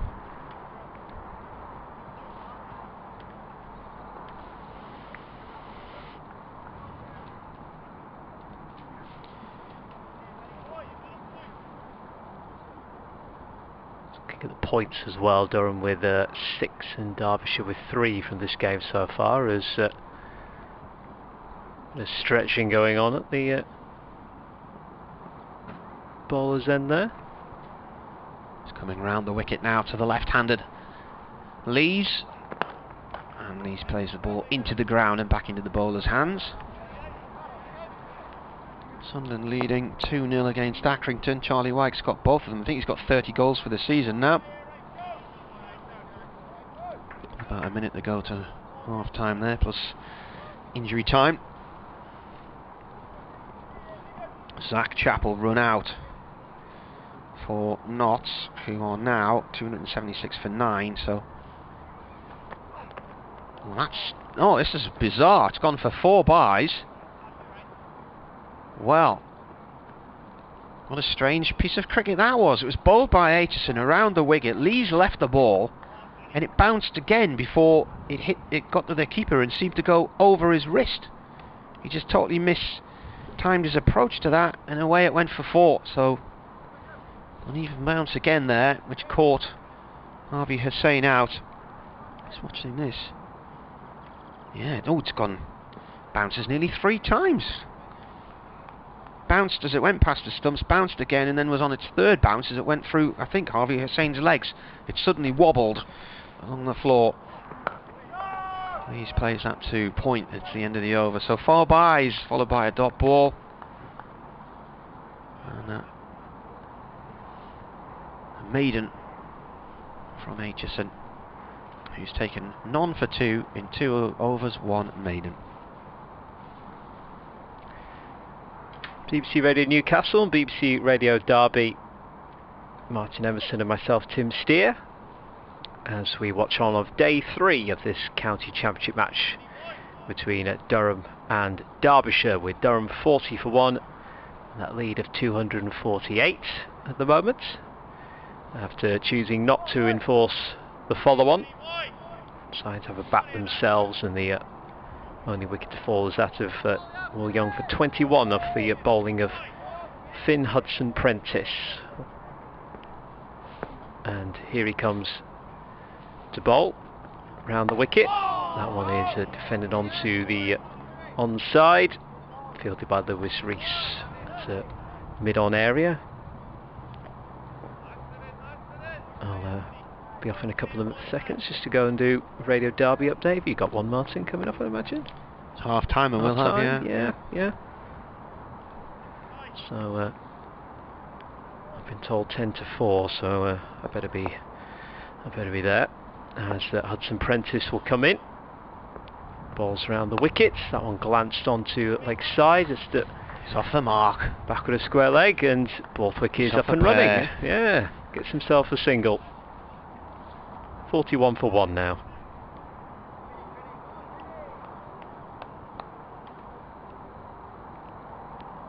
Although I keep an eye on these football scores, because once they reach half time, then I know I should move.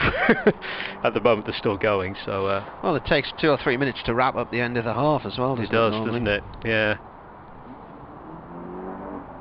Hudson Prentice comes round the wicket, and that one's bounced low. It did hit the pad, and it goes through to he got bad on it the as slips, well. But that would have been out if he hadn't got a bit of ban on that. That was plumb. Now that's another example from this Finkel end of that low bounce. There's a dead spot there. Saw this on day one. Lees, the left-hander, facing players coming over the wicket. The lefty's coming over the wicket to him all round. In he comes, and this one is bounced up high and defended, and stops it dead, in fact, in front of him. Wasn't happening from the other side of the stumps at the bowler's end. So you had Lewis Rees coming over, left arm over, and Hudson Prentice coming round the wicket here. They're finding that same spot. It's just outside the line of off stump, around about the length. And if one of those has got your name on it. Hudson Prentice in once again, and that one is straight back to the bowler. In fact, one bounce into his hands. And score at 41 for 1, Durham. So they lead 249 with Lees on 15, Borthwick on 1. And I'll call this ball, then I'll pop across, because it's half time now in the football.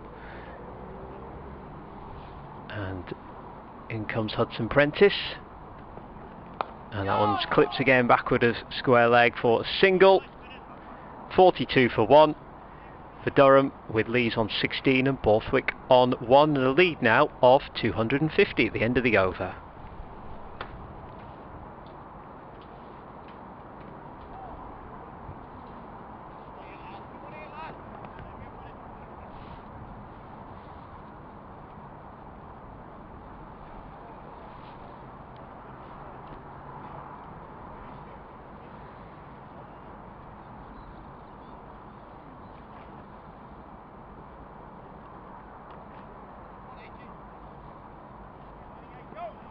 Derby County leading Birmingham 1-0 at half time.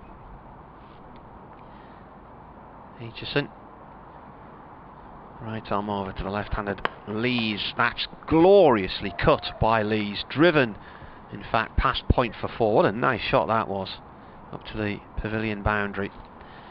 We're coming up now to 4 overs to tea minus a ball.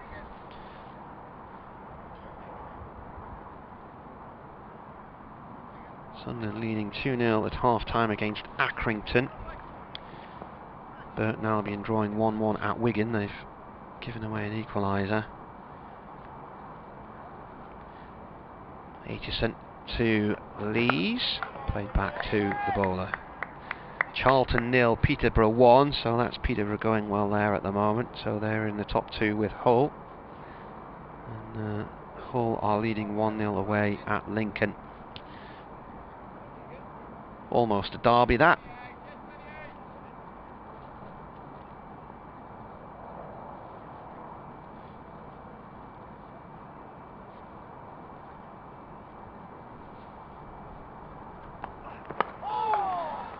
Played away by Lees from around about middle and leg to short mid-wicket.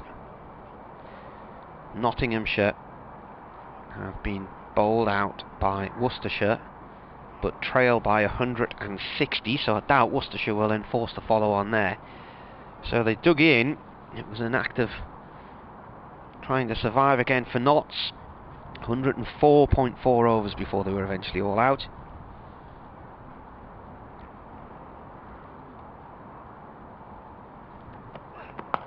Lee's up on his toes, gets on top of that shortish delivery from Aitchison and plays it out to Lewis Deploy in the covers, no run.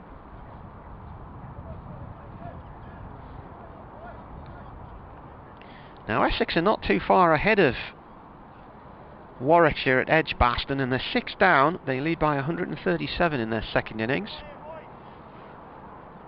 Sussex 59 for 1 have had a good start against Yorkshire, chasing another 176 to win. This is played safely back to the bowler by Lees. Slightly overpitched.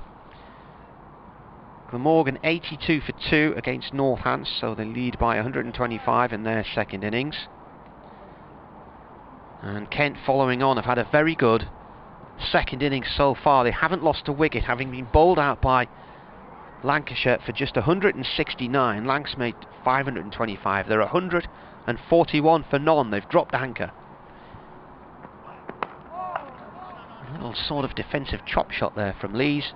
Ball comes to rest just beyond the stumps towards point, and that is the end of the over. 3 to go to tea here on BBC Radio Newcastle and BBC Radio Derby. Gloucestershire still batting against Hampshire on what looks like a bit of a road at the Rose Bowl. Hampshire made 470, Gloucestershire 271 for 5. Seen some quite high scoring draws. Middlesex beat Surrey by 10 wickets earlier. Somerset look like they're going to seal victory against Leicestershire. They are 51 for 1 at Grace Road, just needing a target of 115 to win that one. Just turned by Borthwick from Hudson Prentice to short mid-wicket.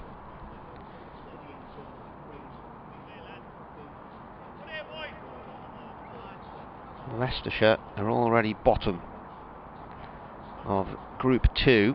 They've played 3, they have lost 1 and drawn 1, and they're about to lose another.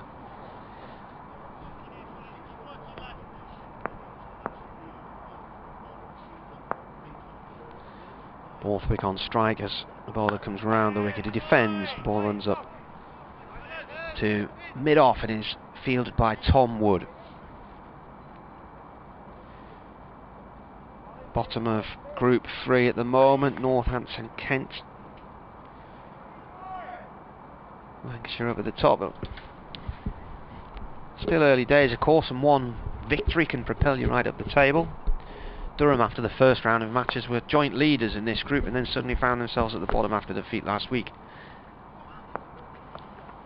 Just gone down the leg side, and attempted waft by Borthwick. Keeper takes it.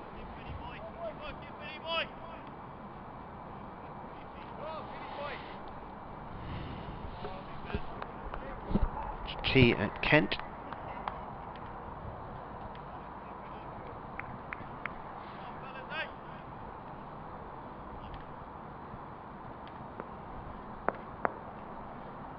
That's the sound of Borthwick's bat.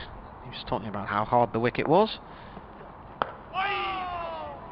Plays that back to the bowler. Round about off stump.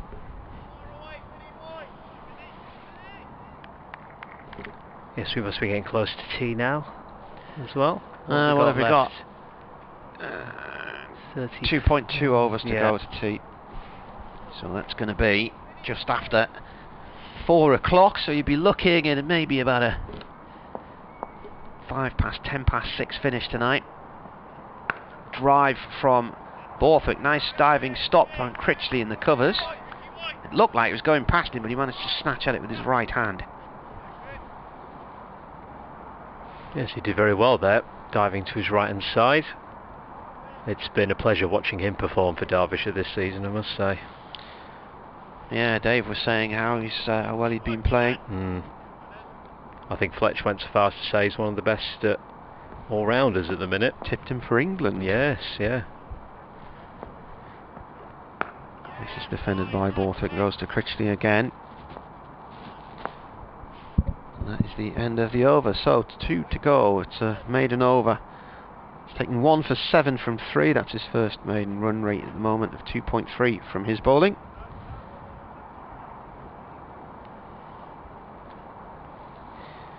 Durham's lead is the key issue here, and it's 254. Whether or not they'll be in a position to declare today will be known in probably about an hour after tea, and I think at the moment they're going along at 2.6 and over. They're not going to be in a position to declare just yet. Going to see Wayne Madsen with a bit of spin here. Okay, so Madsen 0 for 25 when he bowled in the first innings of 12.2 overs. And obviously very handy performance with the bat at 76. He couldn't add to it today. As then he comes around the wicket, and that one is knocked onto the offside, so no run. But yes, he was out in the second over of the day, so we couldn't add to that 76 overnight. If he had done it, could have been a better position for Derbyshire. This one again is just knocked onto the offside. But he does get through his over quick. They'll have time to reset before he's back in delivering the next one, and that one is again just put onto the offside by Lees. He had to step to his right there to almost cut that one away. Madsen back in with a Yorker-like delivery, and that one is played to mid-off. See with me, we're already 4 balls down. Bristol Rovers have been relegated. Oh, Joey Barton's Bristol Rovers. yes, that one hit into the turf, and a bit of diving fielding, a bit dramatic maybe for the situation, but it stopped the ball from Critchley. Got to do an update now for BBC Radio Newcastle. Madsen round a wicket. That's played out towards the covers.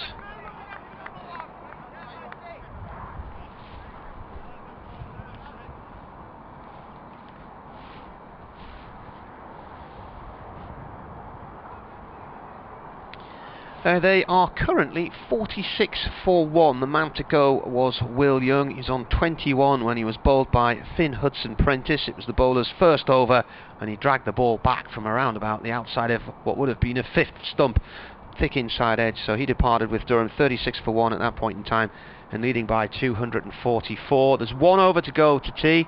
Alex Lees is on 20. Scott Borthwick's on 1.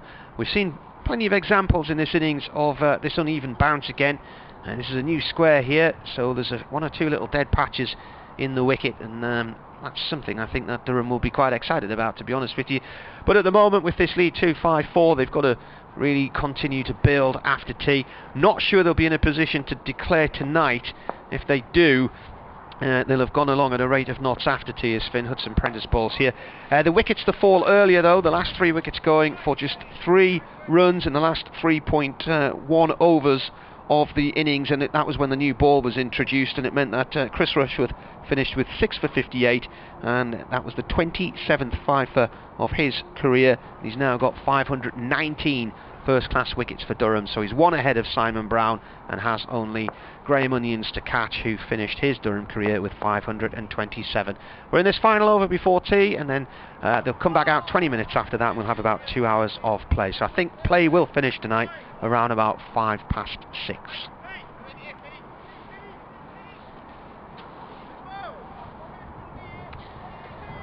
Update done. Nicely done. So yeah, Bristol Rovers relegated. Yeah, Adrian Thomas, who's a big cricket fan and a Bristol Rovers fan, is now predicting it'll take them 5 or 6 years to get back up, with Barton gone by November. Oh wow. Round comes the bowler around the wicket, and this is pulled by Borthwick off towards the long leg boundary for 2. I hadn't realised Bristol Rovers were in such peril, to be honest with you. No, I didn't either, must admit. Sunderland normally don't do very well down there. Got a poor record there. Darren Cook says, I'm enjoying the online coverage.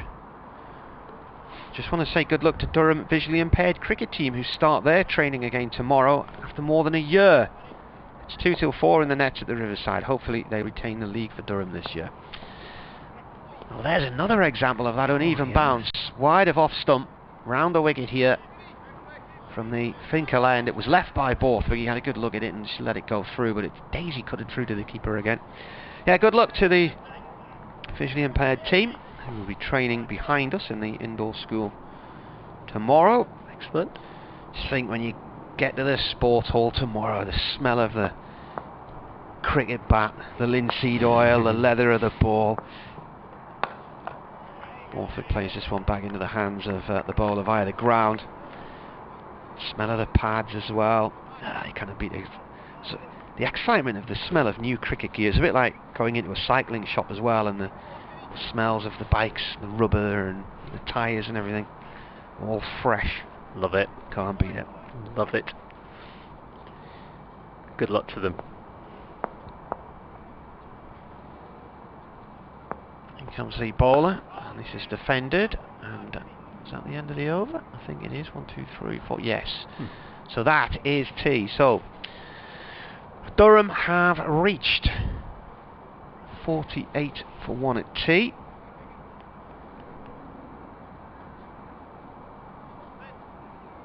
And they lead by, and I can't see that figure because it's so small, 256 is it? It is, Yeah. yes. Just got that. 256. So Lees has 20. Borthwick 3.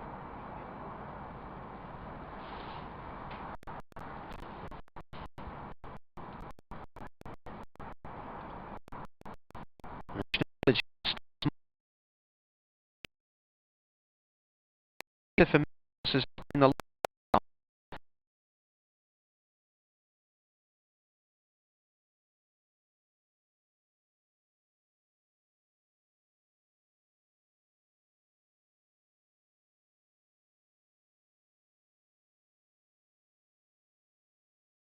part of the English cricket season, to play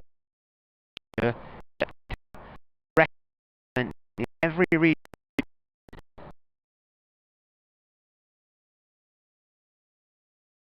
As I say, they've been in the final a number of times recently and done quite well in that one. And just before we take a quick break, to recap on what has happened here. Ball in their first innings for 267, lead 2.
So obviously we sit I have it I'm not near these years for 3-4 years now.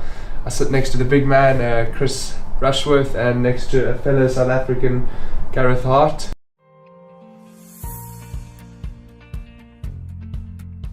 Brian had always had an X factor. Yeah, He had a spark in his eye, enthusiasm for his cricket, genuine pace. You know, in his action you could always tell he could bowl really quickly. So I came over and played a season of club cricket for Burnmore in 2014, and I remember Jeff Cook coming to watch one of the club games that I was playing at the time, and he obviously took interest in me. And towards the back end of that season, before I went back to South Africa, I came over to Durham and trained with the academy and had a couple of games for the academy at the time.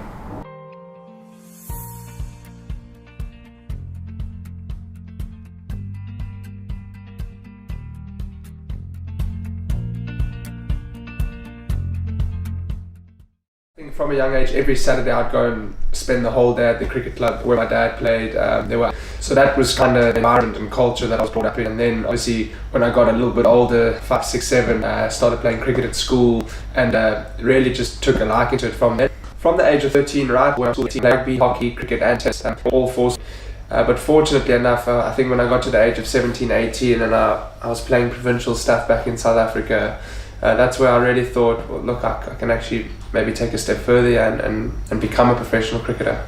The captain of the club at the time, and still is the captain now, Alec Lindsley, was friends with someone that knew my dad in South Africa, and that was the connection how I managed to come over here in 2014.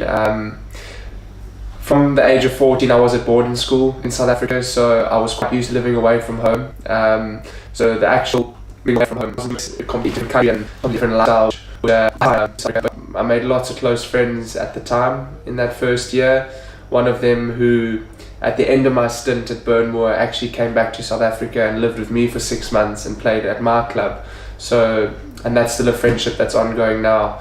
So, no, definitely, like I adapted well coming over here, I think.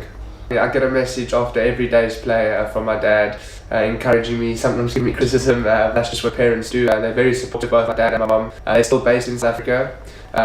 They're lucky enough to come over, you know, maybe I want to go on holiday to come and see me, or if they don't come, then I go back to South Africa. So we're still in contact, we still do see each other. But today they're supportive of what I'm doing over here.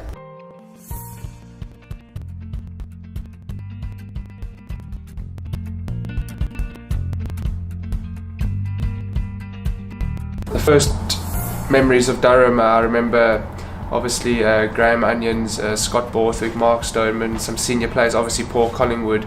So it was, I wouldn't say intimidating, it was something that I hadn't really thought about. And then obviously the realisation had set in that, wow, I'm actually sharing a changing room with some very experienced cricketers here. So it was probably a lot more excitement than nerves at the time.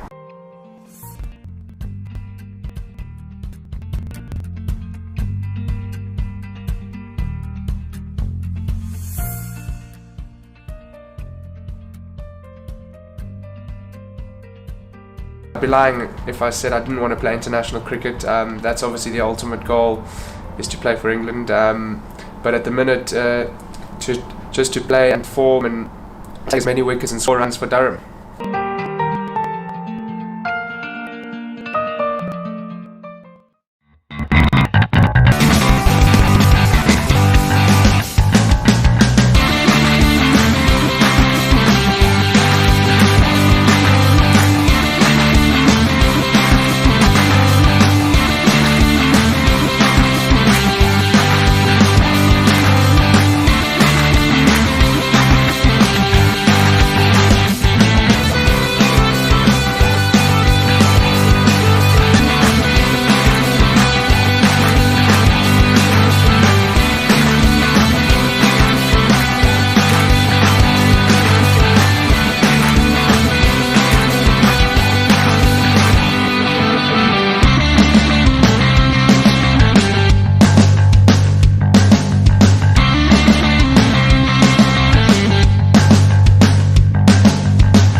We've always been good at designing niche products for consumers. So our thinking was if we can use the same design skills on products which have got more volume, we'll be more successful. The big issue was the plan to do it. We set a figure of a capacity to make 250,000 pieces a year. That's an ambitious target, that's our figure. So we then worked with the machinery designers to make the washing machines. Number one in this product, it's got to be reliable. A washing machine has a lot of hard work to do, and it's a very important part of most households. So reliability was a big issue.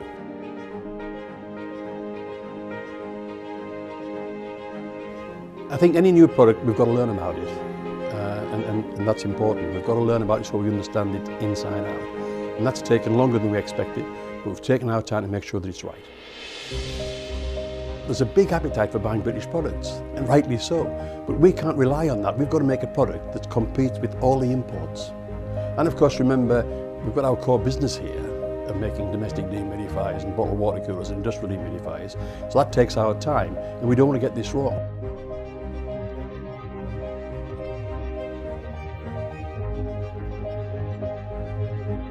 We've done 120,000 hours of testing washing machines here to make sure that it's absolutely reliable and does the job.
And Prentice is going to be back in to bowl for Derbyshire, bowling towards Leeds from the Finkel end, and that one is left to go by the off stump as it bounces at knee height through to the wicket-keeper.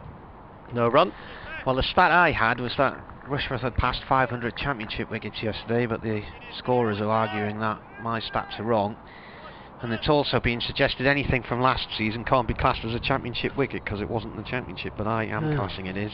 It was championship format. Yeah. Anyway, there's an argument as to where the statistics are, because as far as I was concerned, he started the season with 488, and he's got 13 now. Hudson Prentice round the wickets. That one is driven into the offside, no run. They reckon he needs 3. Anyway, we do know he's got 519 for Durham, so he's now the second best scorer for second best wicket taker for Durham. This is also apparently Durham's 500th first class match. So you don't include the 4 that were rained off, which were Hampshire here and Notts here, and then in the wet summer of 2012 they lost a game at Surrey. Hudson Prentice in, that one's knocked into the ground and just goes onto the offside, just backward of point, but no run added. And there was a match a couple of years ago when 2 years ago or 3 years ago, when the entire game at Northampton was washed out.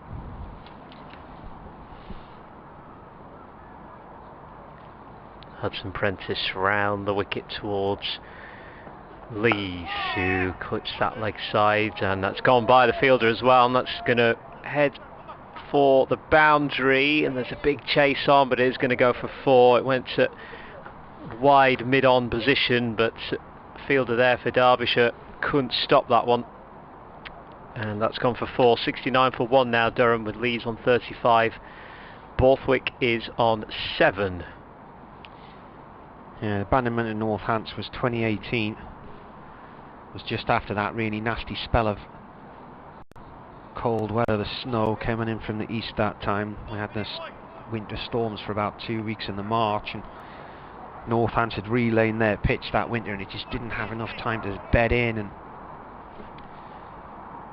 and it rained for the first 2 or 3 days anyway. Hudson Prentice Lees knocks that into the offside. There's a shot at the stumps, and they've managed to take the bails off there at the bowler's end. And there's a few shouts, but no, the umpire is just going to put the bails back on and tell everybody to get on with it. 69 for 1.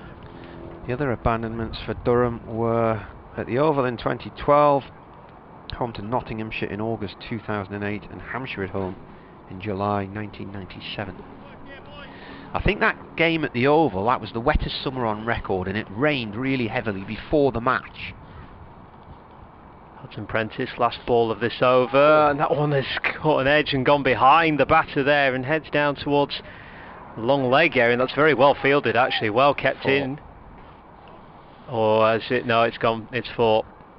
Just for a minute there I thought he'd done enough, but the 4 is called by the umpire. 73 for 1 at the end of the over. Lees 39, Borthwick on 7. That's 24 overs gone, 28 minimum remaining, and a lead of 281. Sam Connors said, well, to try and get round to stop that, threw himself at the ball. We can't really see the rope from here, can we? It's, no. Unless I look in the binoculars, it's very pale grey sort of colour, and it just blends in with the grass in the background at that far end. Anyway, he dived and then picked himself up and indicated it was a dead ball because it had gone for 4. Critchley is going to bowl here to Borthwick, who's on 7. Right arm over to the left-hander from the Lumley end. That's played back along the ground to the bowler.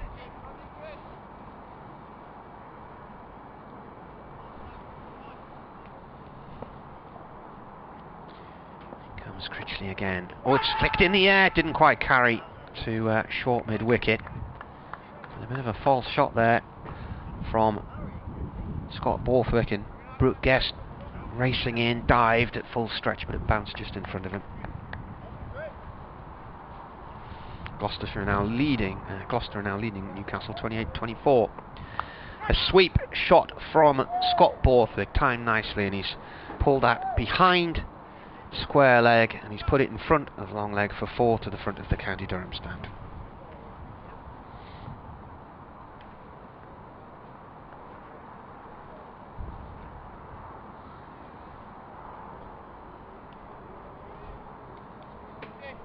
Still Derby 1, Birmingham City 1 in the Championship, and Wigan 1, Burton Albion 1 at the minute in League 1. She's defended.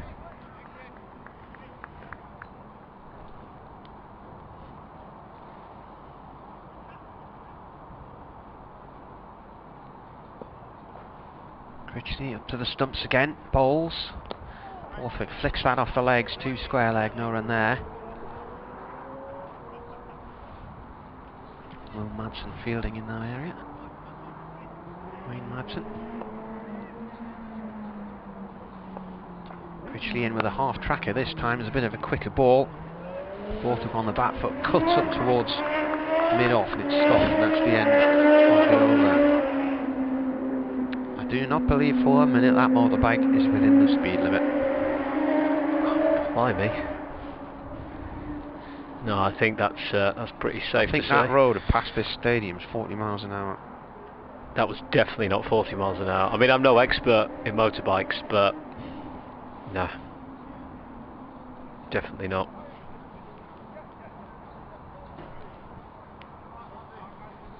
So the bowling goes back to Hudson Prentice now for Derbyshire. He's taken the one and only wicket so far, and he comes round the wicket to bowl towards Lees, who plays that towards mid-off, and it's quickly fielded. So no runs added on to the total, stays at 77 for 1. Thank you for listening in wherever you are, and for getting in touch as well. We do love to hear from you throughout the course of a day. Keep me and Martin company. We're on the BBC Radio Newcastle, BBC Radio Derby online via the BBC Sport website and app, as Hudson Prentice comes in with this one, and that one's dubbed onto the offside, and there's a quick run, and they've managed to get back in time, and the throw was towards the bowler's end from Guest, I think it was, at the far side, but couldn't quite hit the stumps. 78 for 1. They had to be quick off the mark there with that run. And the two come together, the batsman, and just touch gloves on that one. Bit of a communication breakdown there, that was touch and go. Just a bit. But they managed to come through unscathed, as Hudson Prentice is bowling to Borthwick now this time, and he's cut at that one. It's gone backward a point, and that will be a single, and very quickly Lees shouts, "Don't even think about coming back for a second. We'll take the one." Dr. Dan's emailed. He says, "Martin, we've agreed Durham should have won their first match. Have they and the captain learned?" He says. "They should declare today. Better to try and win than be too timid, even if they end up losing. All the best to you and Tim." Thank you very much. A lead of 287 at the minute, as Hudson Prentice comes in to bowl. That one's clipped backward a square leg for a single from Lees, puts him onto 41 now, and Durham onto 80 for 1, or has that gone as a leg by, in fact? So Lees will stay on 40. Yeah, so that lead is 288 now. It's not so much the lead. I mean, they need more than that, but it's the time left in the game. It's very rare you'd see a side really offer a team 3 whole sessions on a final day. Hudson Prentice in again, full on length delivery. That one is chopped onto the offside for a single. Deploy fields on the offside boundary, and got 1 ball left in this over now. 81 for 1. Remember the 2013 season, I think it was, and Paul Collingwood declared after tea on the 3rd day and set Yorkshire a target of something like 335, and it hadn't been done. He looked at all the statistics and everything before he declared, and so last delivery is onto the offside. No runs added to the total there, so End of the over, that's 26 overs gone, 26 minimum remaining. Durham 81 for 1. Lee's on 40, Borthwick on 13. That lead is now 289. Yes, as soon as somebody says, well, it's never been done before, you can always guarantee what's going to happen then. Well, I mean, on that occasion, and where are we here? There were lots of people in the stands shouting, "Declare, declare!"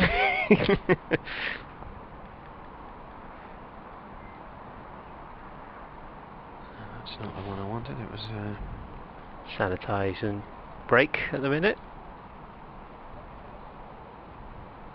Everyone gets a quick squirt of antibacterial gel.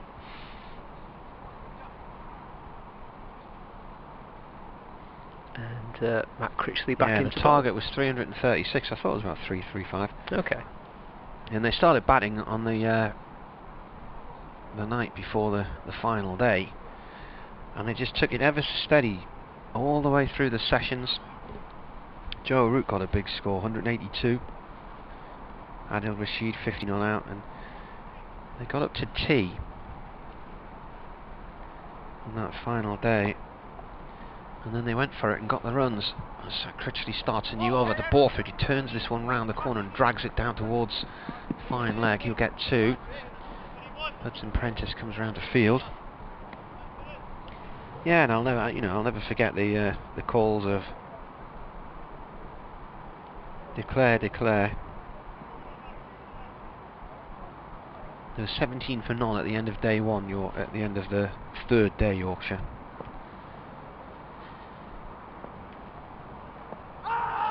Attempted sweep, and that's the end of Borthwick. It's gone LBW to Critchley, and he departs for 15. Just watch this again.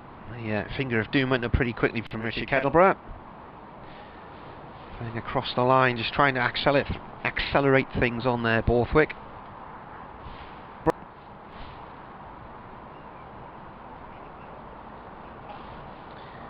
So he heads off. And the lead is 291.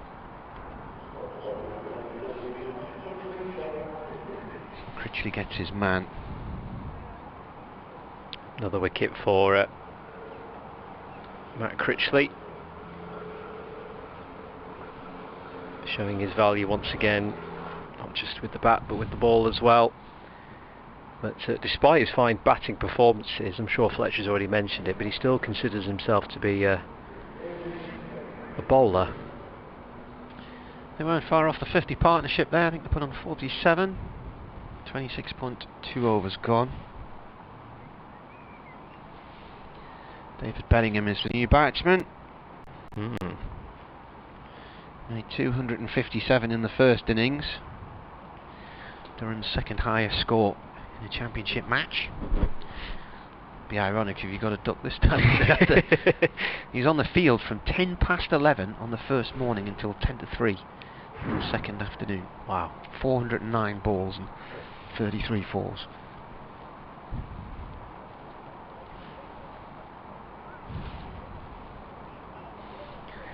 Oh dear. Derby County have gone behind now. 2-1 at home to Birmingham City, and there's only a couple of minutes left in that one.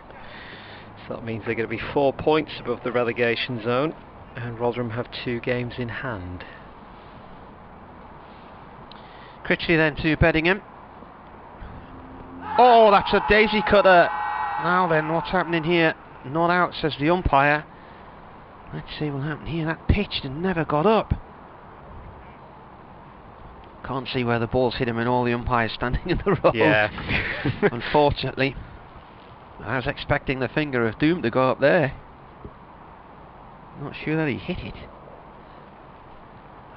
Oh, he's gone onto that one late as well. I'm just wondering if it was going down the leg side or pitched on the leg side.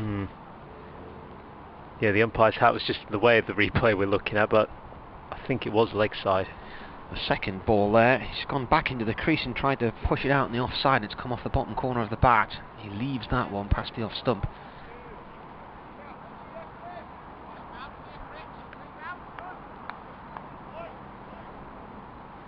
Just drifted the other way, that one.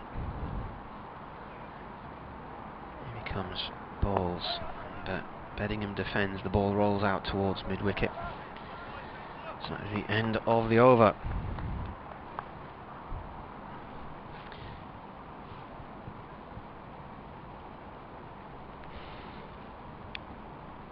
Durham 83 for 2. Lee's on 40. Beddingham is yet to score from the 4 deliveries he's faced so far. 25 overs left in the day. As that lead is at 9 away from 300 now for Durham. So bowling from the Finkel end.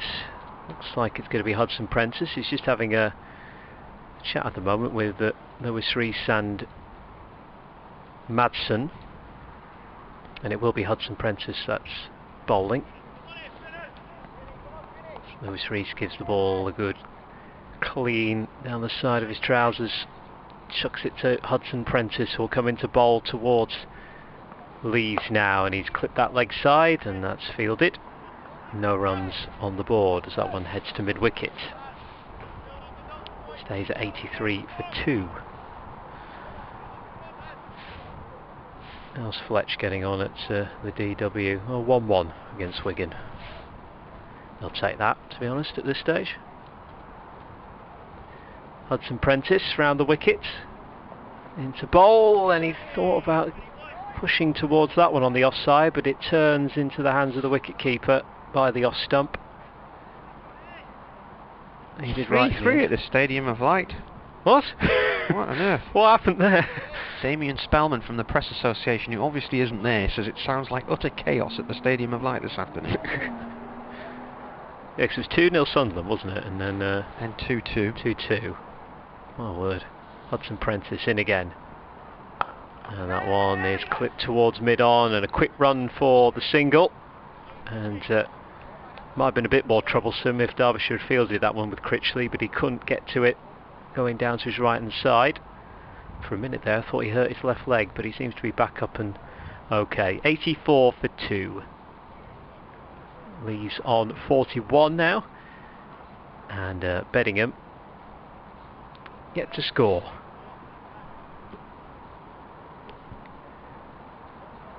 And I think Hudson Prentice is going to bowl over the wicket this time. Yeah, they've changed sides. So Sunderland gone 3-2 up and they've conceded a equaliser with 4 minutes to go. Hudson Prentice here, and that one's driven very nicely through the covers. But it'll be a single, and that will get Beddingham off the mark. A 25-yard free kick. Oh, okay. In off the underside of the bar. That sounds like a beauty.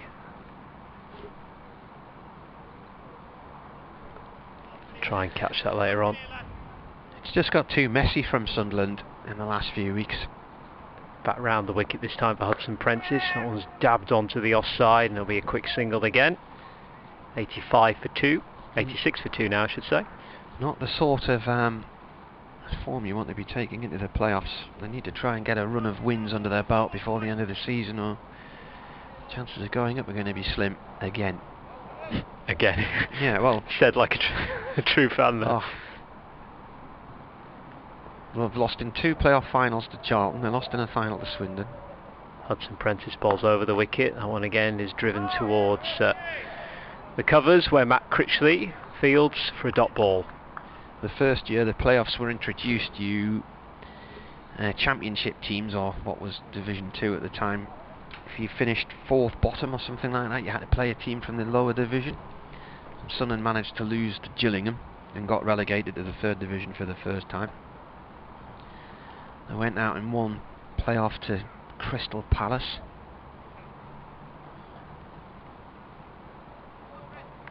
So they do not have a good record in the playoffs. Barry Waller says Durham should win from this point. Nice to have some good news given the football scores. Well, tomorrow's going to be another hard day where they're going to have to try and take 10 wickets in a day. In comes Critchley, a little nudge off the legs there from Lees. I think that might actually be a leg by, it is. So he remains on 43. The Durham lead moves up to 295. Lees has faced 81 balls for his 43. Critchley to Beddingham. Beddingham forward to that one. Watford have sealed promotion back to the Premier League after a 1-0 home win over Millwall, so they'll have the joy of trying to avoid relegation next season.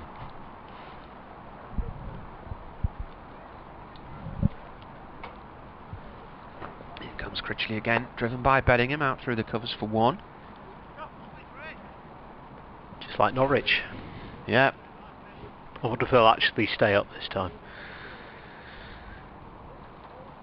Pick themselves You up see a a lot bit, of teams yo-yoing between do. the Premier League and the Championship, but it's amazing how many are yo-yoing between League One and the Championship as well. The likes of Rotherham coming up and going down and whatnot. This is played away. Out through mid-wicket for 1. Yeah, it looks like Hull City are going to do the same. Yeah. What happened to the teams who went up last year? We're all struggling again at the bottom. I think there's only Barnsley who've gone up in recent seasons and are now actually doing something incredible in the Championship. It's played by Beddingham off towards the point boundary for 1.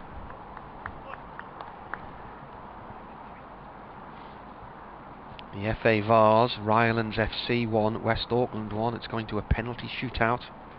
Not sure if that's this year's or last year.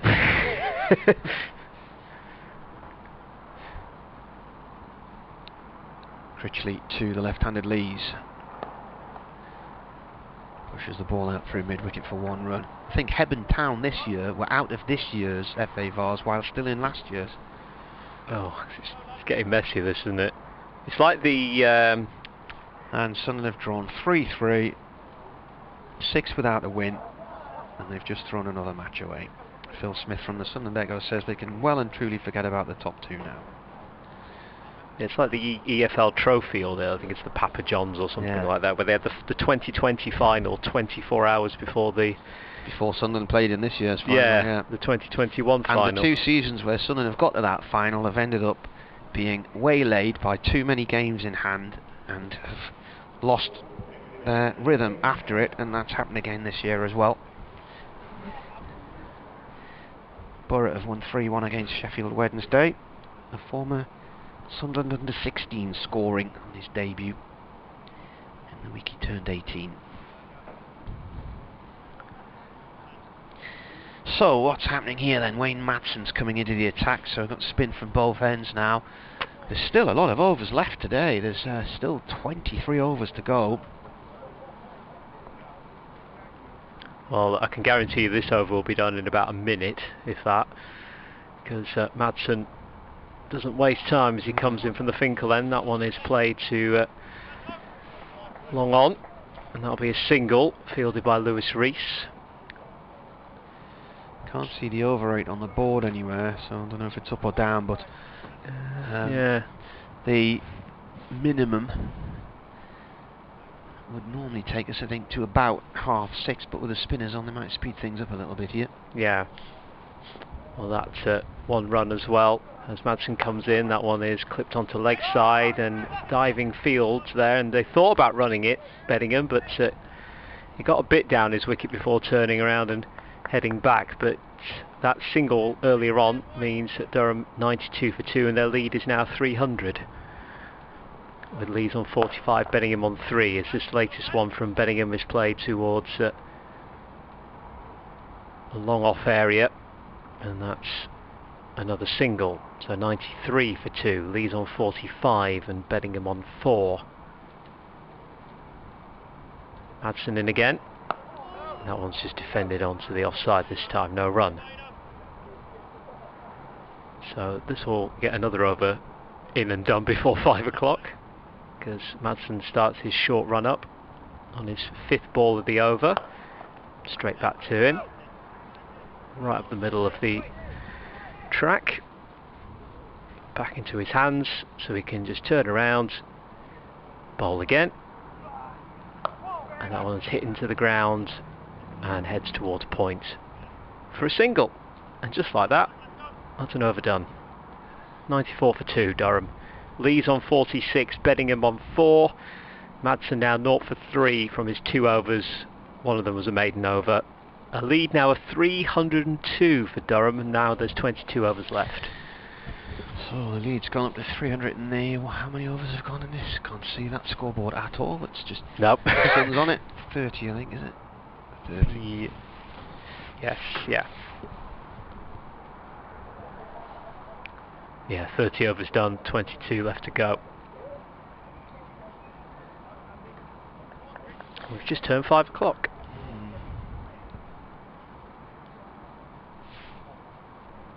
Critchley balls played by Lees in towards short mid wicket. No run.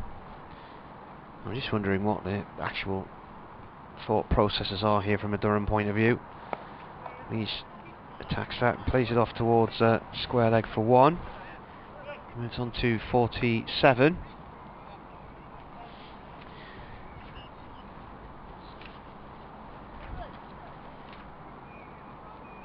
Critchley's moving some of the fielders about on the offside here.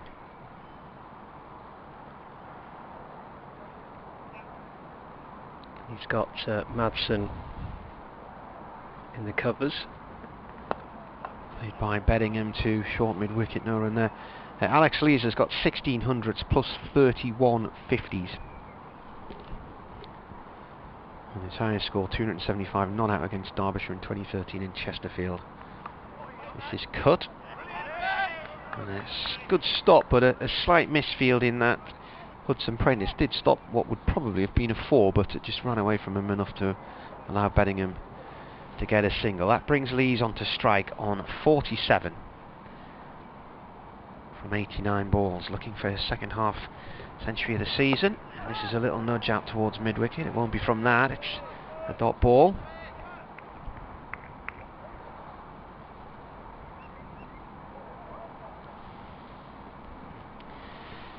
Ball that comes in, it's a quicker delivery, flatter delivery, and that's a single for Lees, and he'll keep strike. He moves on to 48.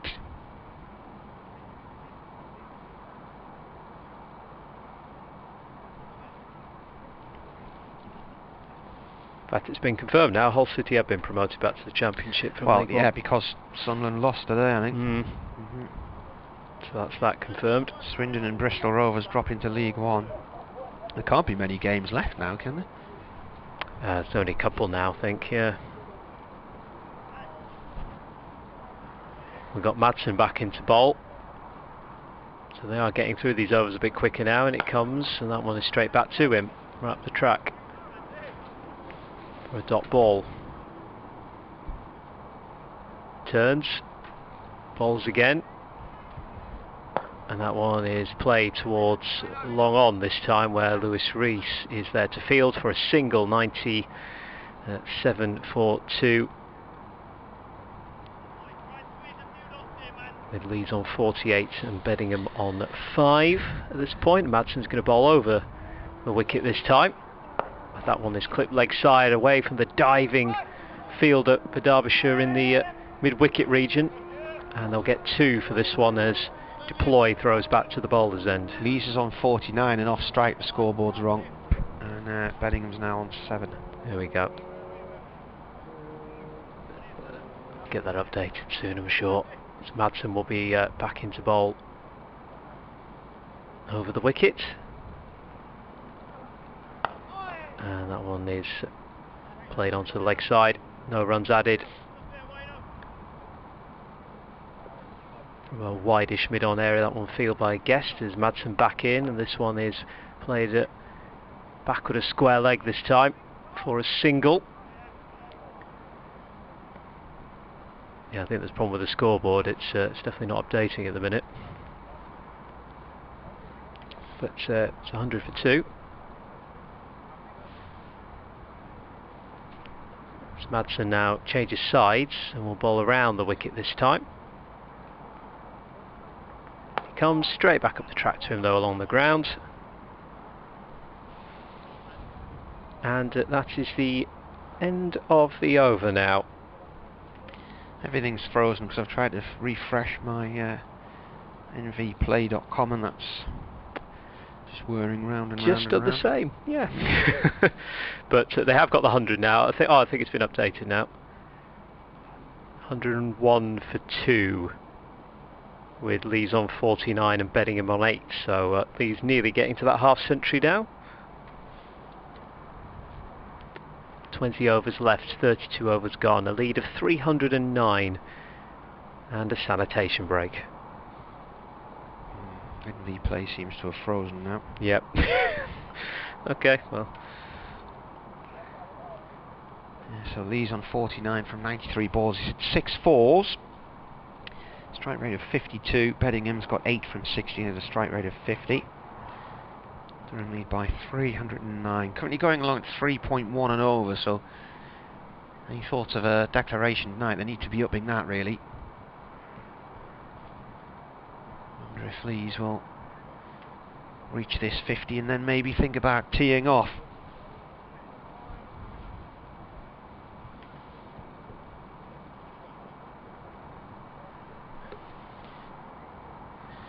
Critchley right arm over to the right-handed Beddingham. It's a fuller delivery and it's been dropped. Driven, shot down the ground, and it's been put down by Ben Aitchison. I think it was a long, low drive from Beddingham, and he slid in to try and catch it, but as he landed, it bounced out of his hands. So Beddingham dropped on 8. And here is the chance for the 50 for Lees, and there it comes, the 48th time that he has reached 50 in first-class cricket, and it comes in 122 minutes, 95 balls and 6 fours.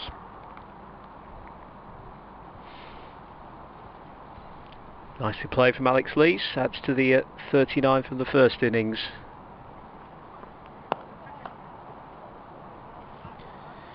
Next ball is playing downfield by Beddingham for 1.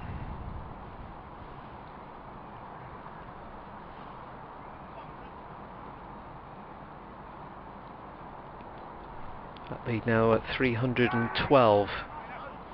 This one's played to square leg. No ball signalled. Was that a no ball signal there?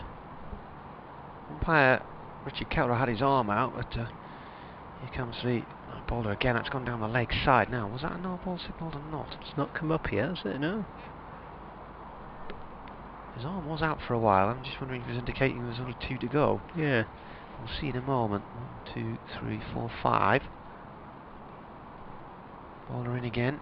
This is played towards square leg. Stopped by Madsen. Oh, he must have just put his arm out to say there was 2 to come. 104 for 2. BBC Radio Newcastle and BBC Radio Derby. Martin Emerson and Tim Steer with you here. 19 overs to go today, so they're meant to bowl 18 in a 16 in an hour. So that is 2.7 minutes and over or something like that. So I'll tell you what, good work. I wasn't even going to try that.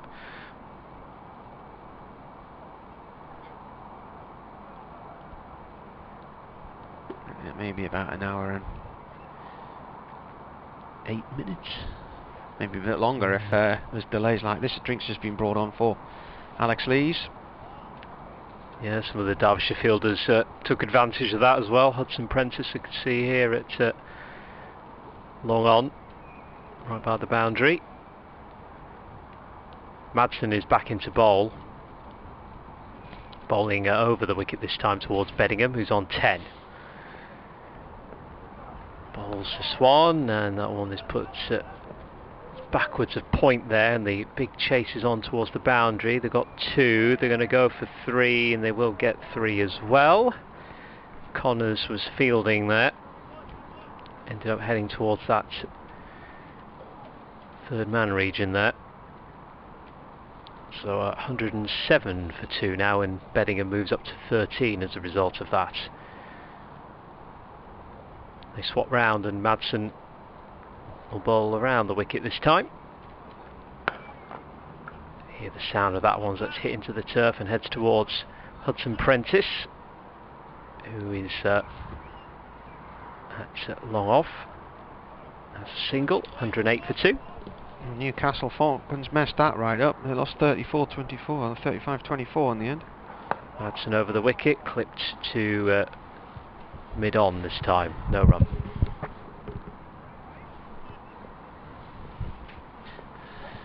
At the moment, they are 108 for 2 in their second innings. That is a lead of 316. Alex Lees has just got to 50 for the 48th time in his first-class career. It came in 95 balls and included 6 fours. David Beddingham at the other end, he made 257 in his first innings. Durham's second highest score, survived a first ball shout for LBW and has then been dropped on 8. I'm not sure at what point Durham would think about declaring tonight. I think they need to push this lead up to beyond 350. There are, though, still plenty of overs to go. A couple of dot balls here. There are 18 overs to go, so just over an hour's worth of play. So I think play will probably finish around about 20 past 6. So still, we'll see what happens as things develop.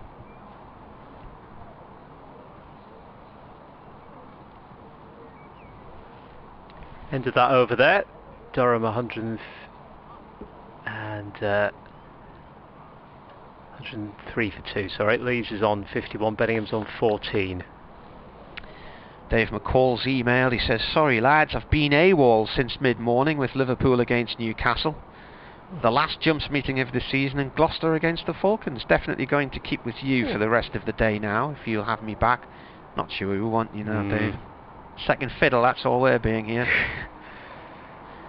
We'll have a think. Yeah. Critchley into bowl to Beddingham, who drives that up into the air and out in towards the cover, lands for 4, just bounces inside the ropes at the far end of the Castle stand. He says, what would you do as captains? Bat through and maybe a bit more in the morning and take the loss out of the equation, or go for it another 10 or 12 overs or so and give Derbyshire an uncomfortable 20 minutes or so tonight? I wouldn't bat tomorrow at all. I would give them certainly 10 uncomfortable overs tonight. Yep, 100% it's not sunny, agree. is it, either? It's overcast, and get them in, try and see if you can get a couple of wickets tonight. Yep. Critchley in, bowls. Beddingham plays this up to mid-on for 1.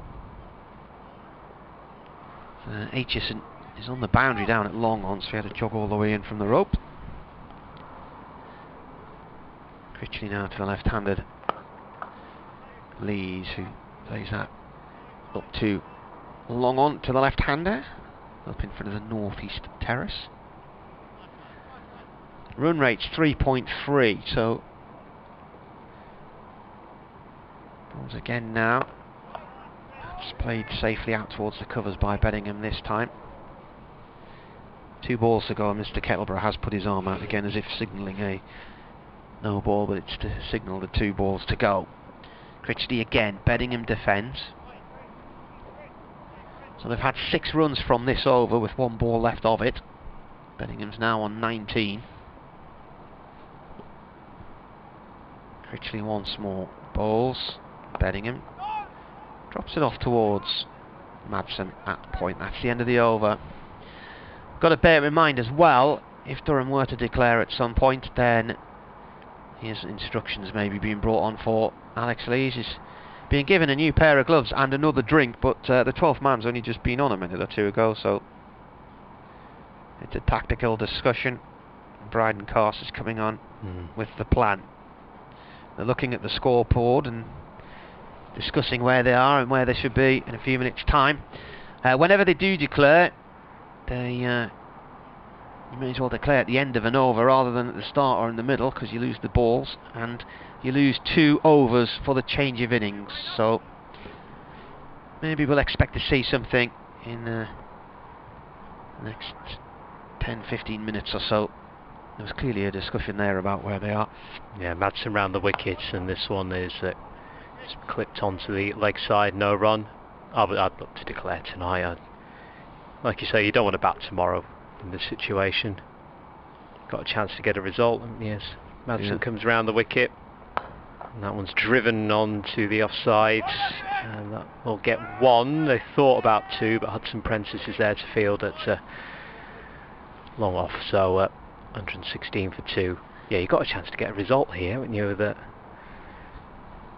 if you want to look at the lead, it's 324, but like I say, it's Madsen over the wicket this time, and that one is swept round the corner there for a single. It's fielded at long leg, and they're coming back for the two, the throw, and Hussain tried to catch that one-handed above his head, and he couldn't quite get to it, so they get the two.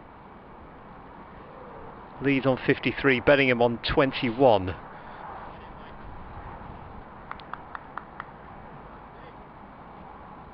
And Madsen back into bowl over the wicket once again. This time it's to Bedingham, who just gently clips that one leg side through mid-wicket for one. Nicely played. 119 for two. As Madsen swaps sides and will come round the wicket to Lees. And it's a full toss that one, and he's gone down on one knee and he's swept that round the corner. Little paddle sweep there, yeah, nice. Very nice for a single. Quite pleasing on the eye, that one. Very nicely played. 120 for two. Change of sides again. Madsen comes over the wicket to Bedingham. Just clips that to the leg side, and as always the case for the Madsen over, it's done pretty quick, isn't it? 120 for two for Durham in their second innings. 36 overs done, 16 remaining, and a lead of 328. Discussion from Lees and Bedingham here. They're both staring at the scoreboard. Run rate's 3.3. The lead, as you say, 328. So an hour's worth of play to go now. 16 overs remaining. So that would take us to 6:15-ish. I think they need to just start swinging the bat a bit here now as Critchley bowls. This is played out through mid-wicket. Graham Thompson says, hello Marty, I've been with you all afternoon. Should Durham go a little T20 style here, then leave 5 to 10 overs tonight to have a blast at them and hopefully get one, maybe 2 wickets tonight? Loves the commentary every week, he says. Graham in God's country, which is see him. Critchley, right arm over to Bedingham. Bedingham plays that off towards mid-wicket, and it bounces off the fielder in there. And that is, I think, Ben Aitchison. 1 run. Just need to find the boundary a few times here, Durham, and accelerate, get up past 350. Here comes the bowler again, driven hard out towards the cover side of the ground for 1.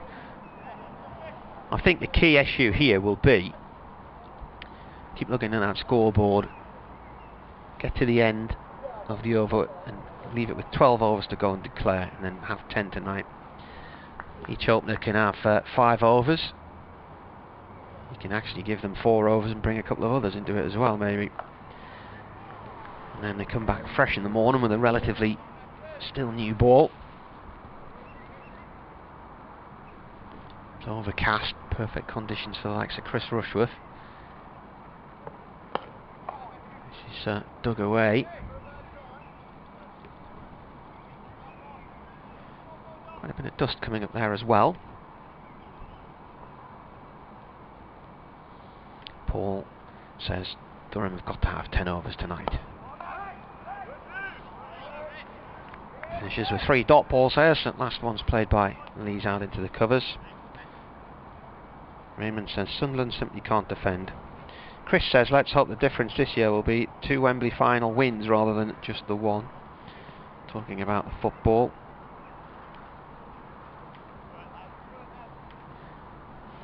So, how many overs to go now? 15 to go now. And the lead is 3-2-2, is it? No, 3-3-2. 3-3-2, yeah. 3-3-2. Funnily enough, I did have an eye test a couple of days ago. That, I mean, my eyes aren't bad, but I just can virtually make nothing out on that board. It just looks unclean. Madsen over the wicket, that's clipped leg side to mid-wicket for a single. Yeah, I mean, after my eye test... It's just not crisp, is it? And have they suddenly increased the size of the lettering there? the bottom right-hand corner of the screen, the lead is in yellowy orange over on a blue background, but Madsen around the wicket, and that one is driven towards long on region with Lewis Rees there, and it's a single. It actually looks too bright. So it looks like there's a big bright bulb in the middle bottom corner. I know what you mean, yes, yeah. So it's making the number difficult to read. It just looks like a splodge. Madsen over the wicket with this delivery, and that one just put onto leg side, but no run. Yeah, I mean, my eyes are very good at going to my eye test, but I'm struggling with that. Yeah. It's one of the few things that's still going all right. It's Madsen with a full toss delivery. That one is that play towards Hudson Prentice, who's there at long on. Other things may be failing me, but my eyes aren't, apparently, so that's always good to know. Madsen will come round the wicket this time. As that one is gently clipped there. And they'll get 2 for this one as that heads down to the third man region. Very gently and deftly played with that touch. Alex Lees puts him on to 58, betting him on 27. And this is the last one of the over as Madsen comes in, and that one is driven into the turf and by Madsen, who's stuck an arm out to his left hand side, heads up to Rees, who's at the long on region, and that's the end of that over. 133 for 2, he says, stuttering. Lee's on 59, betting him on 27, so 14 overs left now, and that lead is 338. And Madsen's figures now 6 overs, 0 for 23, with 1 maiden over. And Critchley back into bowl from the Lumley end. These bowls, no, he doesn't. He plays Critchley bowls. Lees hits this one up to long on. 1 run.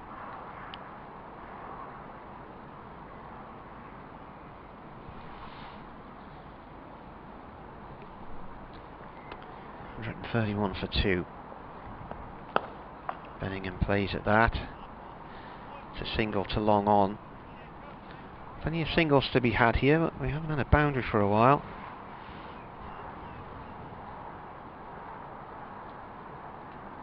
About 4 overs ago since Bellingham hit that 4. Lees tries a little cut and changes his mind as it goes into the keeper's gloves. His partnership's 47 from 71 balls. He's plays this again up to long on for 1. He moves on to 61, and that's the 50-run partnership.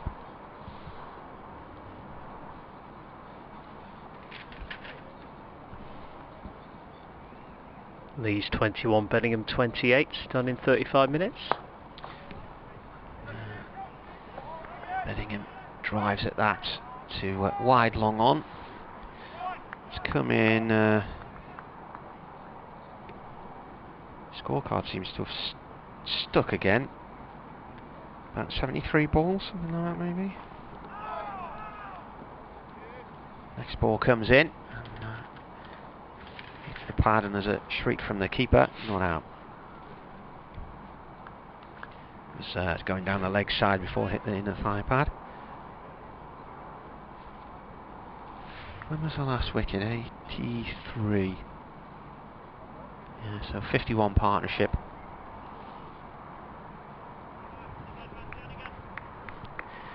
Yeah, they're just they're ticking along nicely. Best way to describe it. Like you say, there's singles aplenty. Madsen bowls over the wicket. That one is clipped into mid wicket from his feet, and a single to add to the total. And that's kind of how it's been, really. There's just getting along nicely, just extending that lead further before thinking of declaring. Madsen comes round the wicket this time, and that one's hit back into the ground and bounces into the hands quite nicely of Madsen there. 135 for 2. Madsen round the wicket again, and that one again is just gently, like a feather touch there, just to put it backward a point for a single from Alex Lees. 62 for him, betting him on 30. Next one is over the wicket from Madsen. There's a real drive at that one through the covers. That's unmistakable, but that's going to be 2. You can hear the shouts of yeah as they go, and the fact the throw back to the bowler's end has hit the stumps. It was more than home, Lees, but it was good fielding nevertheless from Scrimshaw out there. But that was a very nice strike indeed. The umpires lost one of the bails there. They went flying off as that ball was thrown back. So he'll reset those bails, and Madsen will bowl over the wicket this time towards Beddingham. In he comes. That one bounces quite low, and it's clipped onto leg side through the mid wicket for a single. 139 for 2 now with that. Clouds start to break up a little bit here. Nice sunshine to end the day. Around the wicket comes Madsen, and that one just trickles onto the offside. Wave to the pavilion from David Beddingham. And what are they doing? Are they declaring here or not? Lees is walking up to him, and they are going off by the looks of things.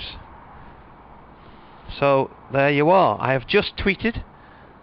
I don't think it can be long before Durham declare. Lees and Beddingham have put on 50 and 75 balls. There's 12.1 overs to go tonight. Walk off after the next ball and have 10 overs at Derbyshire. And the umpires are signalling which roller they want. Now, there's this hand sanitisation break instead. Surely they're not just going to wondered back off. that, yeah. I thought for a minute there that was it.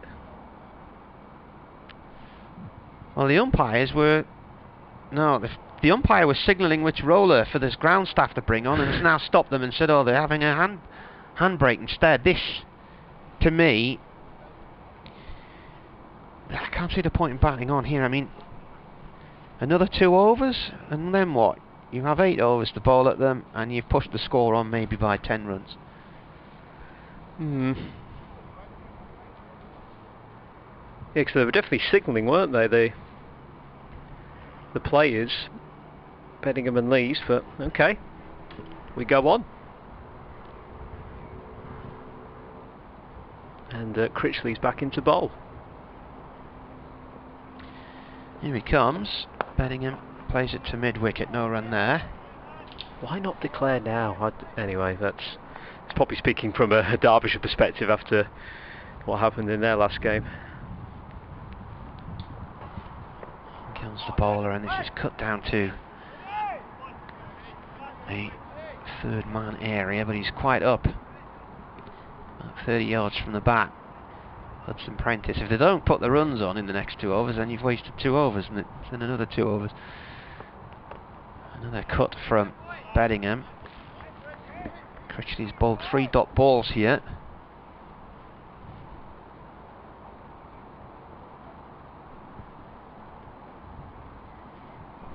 Comes the bowler, and that is driven off towards the covers for 1, out towards the boundary.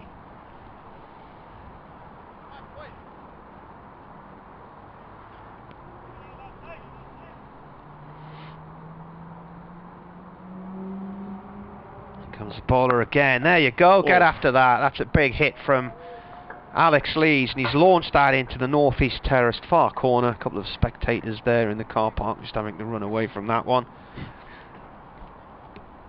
So 3 dot balls and a single, and then Lees has gone after him. He moves on to 68.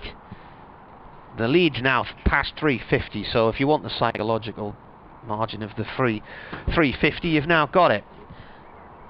Now the bowler's handing the ball back to the umpire and saying, is this okay? I think there's 1 ball left to come, and then they might go off. Critchley in again, bowls, and Lees with a little tap out towards mid-wicket for 1. What's happening here? Both batsmen walk to meet.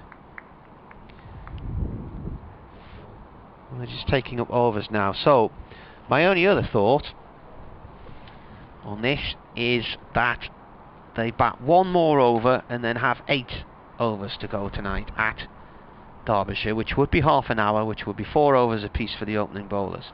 And they come back fresh with a new ball virtually tomorrow morning. It's beginning to look that way, isn't it? At the minute. Every time it over ends, you think that's going to be it. It looks like they're walking and then they come back again. Can't be far away now. No.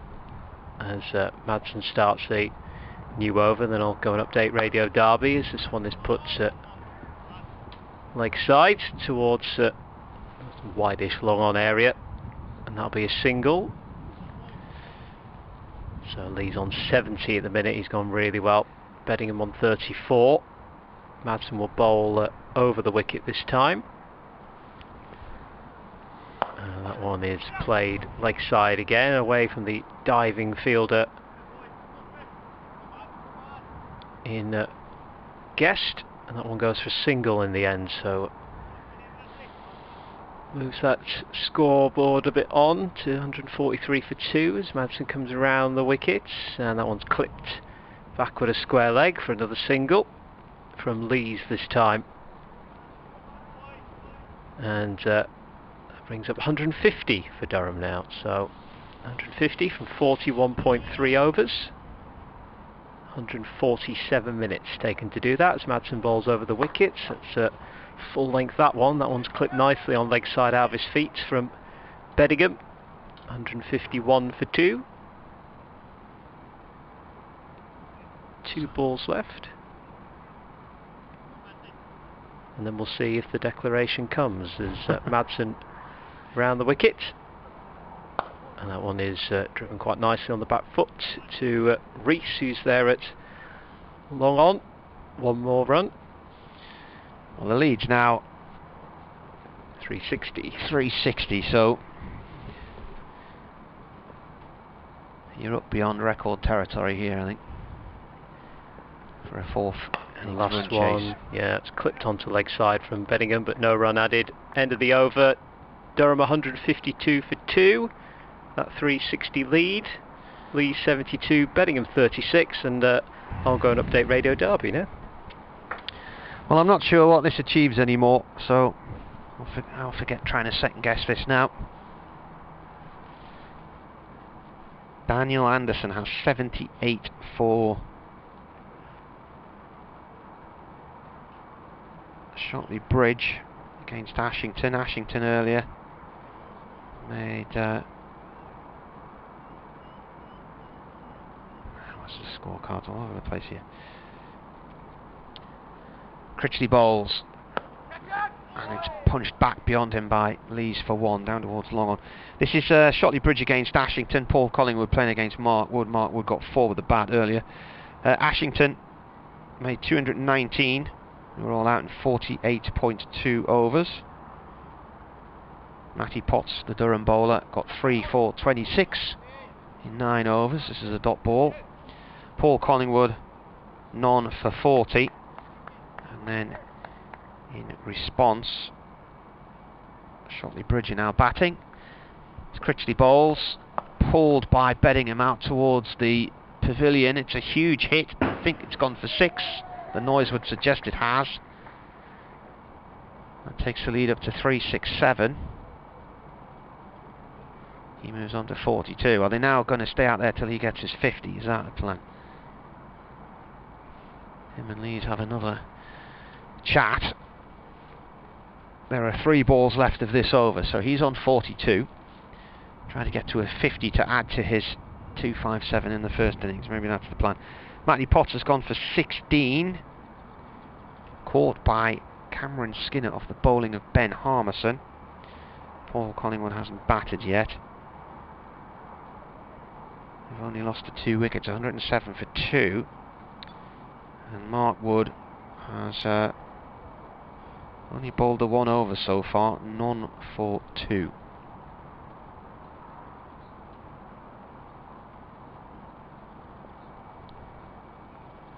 Critchley in again. Beddingham cuts at that one and goes for a single. Ball just rolls out on the offside.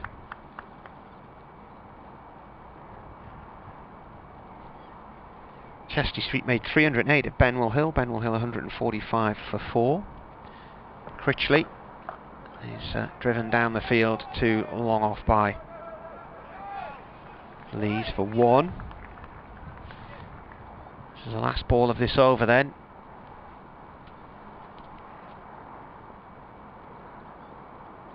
Which would give 6 overs to bowl tonight if they could walk off now.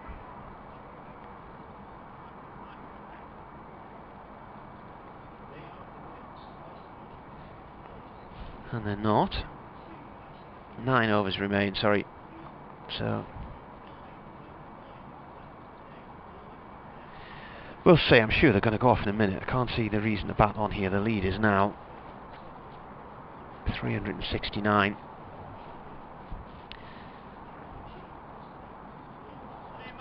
Burnett Field on the verge perhaps of victory at Appleton. They made 269 for 9 from 50 overs. Appleton 173 for 9. Madsen bowls, and that's pulled off towards the long leg boundary for 2 by Lees. Good stop way out in the deep. Ooh, Sacriston have lost to Burnmoor. Burnmoor chased down their target of 208 and won by 6 wickets. Madsen round the wicket now, bowls. That's fired out into the covers. Dot ball. Stopped by Brooke-Guest. South Northumberland have beaten Washington by 6 wickets. It's gone down the leg side in a half-hearted attempted appeal for a catch. We're still going then. Yeah, time after made 271 at home to Felling, who were 144 for 9. And this is played by Lees upfield to Hudson Prentice for 1 at long off. Whitburn 244 for 7 after 50 overs, and Hetton Lyons 198 for 7 after 41. Could be a tight finish in store there.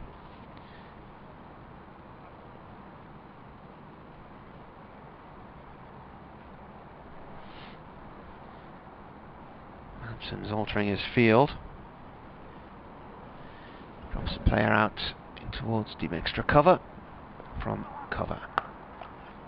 Bellingham plays it up to him and moves on to 44. 373 the lead.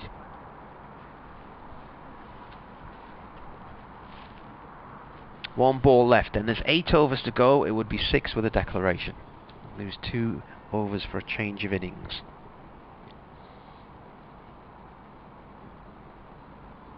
Madsen round the wicket from the Finkel end.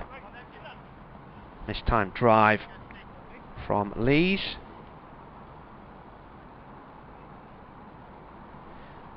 Benningham's looking back at the pavilion as if to see is there going to be a signal coming or what, and there's not.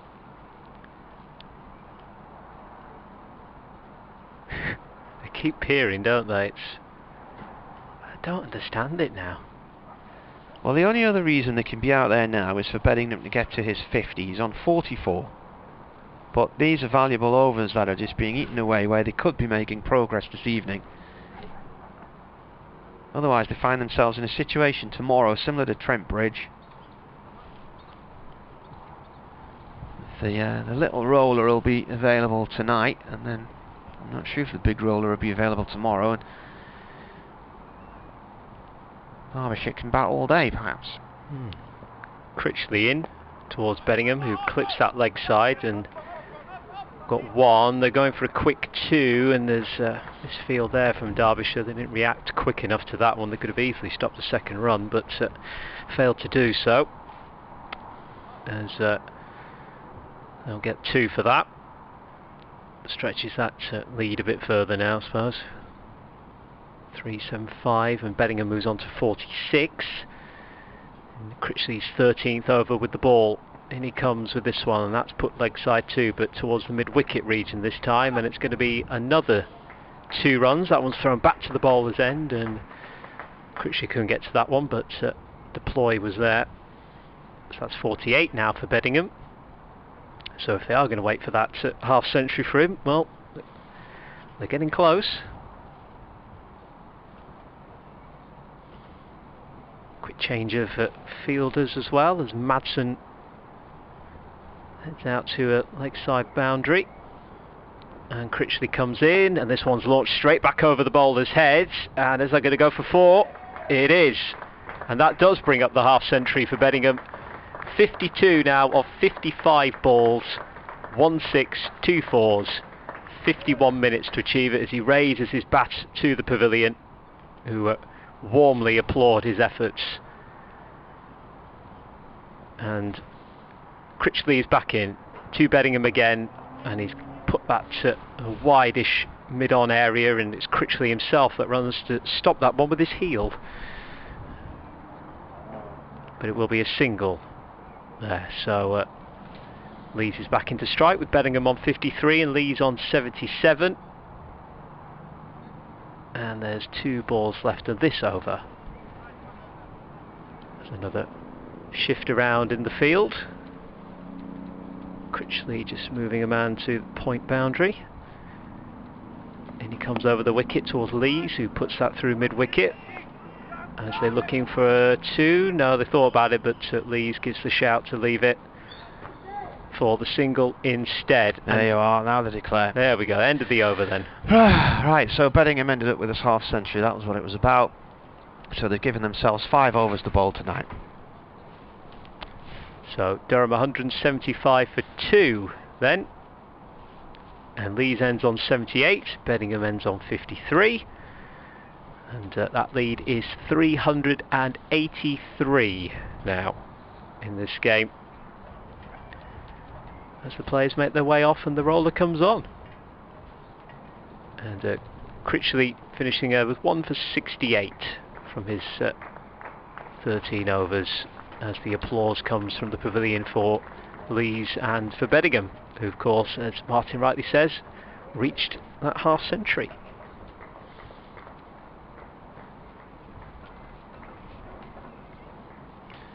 Well, we'll know tomorrow if they should have declared earlier, but I've got Nottinghamshire in mind coming back on day 4 there and feeling Durham needed a full day to try and get the 10 wickets. They took a full day and they only got 5. And Derbyshire, in their recent game against Worcestershire, batted into the next morning and wasted 10 overs and then declared and got them 8 down, I think it was in the end, wasn't it? But they only took 2 wickets in the final session. So the light roller's on at the moment, and I haven't been paying much attention to roller action this match, to tell you the truth. So I don't know if Derbyshire will be able to use the heavy roller in the morning or not, which does make a difference because that helps flatten things right out. Quite a bit of dust coming up there as they work on that wicket. So that partnership was eventually 92 runs off 111 balls. So they declared on 179 for 2.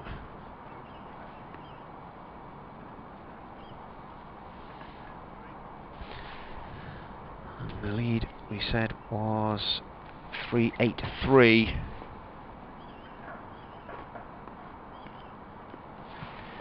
So Lees made 78. Beddingham got another half century. He's the leading scorer in the country at the moment by quite a mile now.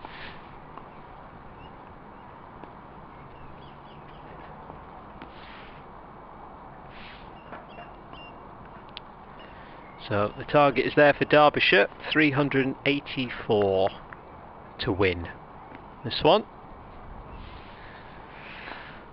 And they've got 5 overs left today, and then all of tomorrow. As we can see, the Durham fielders warming up away to our left hand side before we start up again. So from a Derbyshire point of view, well, interesting end to today. I wonder what they made of the late declaration. Talking to one of the Derbyshire squad after today's play, certainly get their thoughts on it. But from a bowling perspective there in that Durham second innings, Connors 0 for 18 off 6 overs, Lewis Rees 0 for 11 off 6,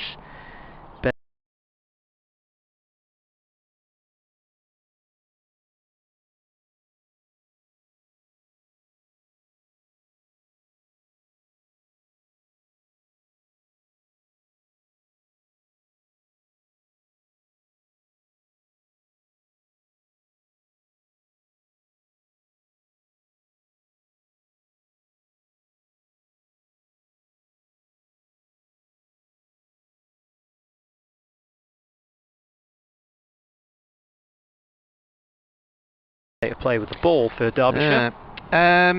You didn't do the bowling figures there, did you? For Derbyshire, just did, yeah. Oh yeah, you did, right, sorry. I was just busy writing my notes for the no problem, no problem. It's when you're trying to write your notes. Last night I was writing something down in my notepad and I was trying to concentrate on the statistics and whatnot, and there was a bit of a lull in play after I'd done that, so I started reading out all the scores from around the country, and Dave said, I've just done that. And I never heard it, never heard a word of it. No, when you get in the zone. In the zone. That's it. Trying to get your stats down in your notebook. Right, there we go.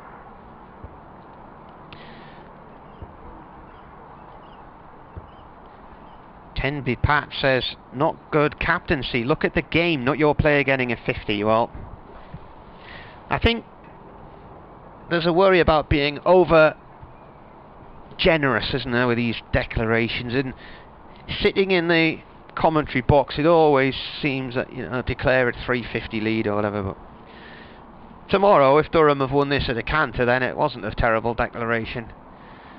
If they only get Derbyshire 5 or 6 wickets down tomorrow and they bat through the day for a draw, well then these extra 2 or 3 overs didn't really matter either. So, and if Derbyshire win, how many people will be on tomorrow saying, shouldn't have declared, that was far too short a chase. Hindsight's a wonderful thing, isn't it, in that respect? It's not an exact science, is it? No, it very rarely is. Quite a lot of those people who were criticising Paul Collingwood for declaring against Yorkshire in 2013 were then criticising him when they lost later. Update for Radio Newcastle. Yes, they've eventually declared, and there was a partnership at the end of 92 from Alex Lees, who made 78, and David Beddingham 53. They declared on 179 for 2, which means that Derbyshire have 5 overs to face tonight. It's easy for me to say this in the press box, but I would have declared with 12 overs left in the day, you lose 2 for the change of innings, and I would have had 10 overs at them tonight. They will be chasing 384. There were a number of discussions between the 2 batsmen in the middle, and the 12th man, Bryden Carse, came on a few times with instructions, and it seemed we couldn't really understand why they were still out there, and then we thought maybe it's to get David Beddingham to his half century, and it would appear that that was probably the plan, because he got to 53 and then they finished that over and off they went. So Durham have got 5 overs tonight. Be interesting to see if they can make any inroads in those 5 overs. It's 5 overs more than they had against Nottinghamshire at Trent Bridge a few weeks ago, and they declared there with Notts chasing 396 and gave themselves a full day to have a go at them, a full 96 overs, and still only got the 5 wickets. And the use of the roller as well could also be crucial in this one. If Derbyshire have got the use of the big roller tomorrow, it'll help flatten out conditions for them. But Durham have given themselves a day and 5 overs to try and see if they can get their first win on the board this season, and if they can do that, then it will be their first win in 10 attempts. Derbyshire have got to basically bat out tonight and all of tomorrow, and who knows, they might even put on a run chase and get there, we'll see. But quite a lot of action still to come in this game, not least with the 5 overs to come this evening.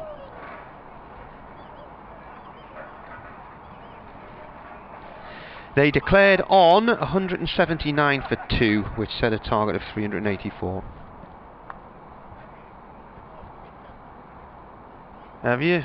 Hang on. What have I written down? 179. Might be. Give us a look. 100 and... Yeah, 100. No, it's just the 175. You're right. The yeah, the scoreboards are very difficult to see in this light at the moment. So yeah, 175 for 2. But the target is 384.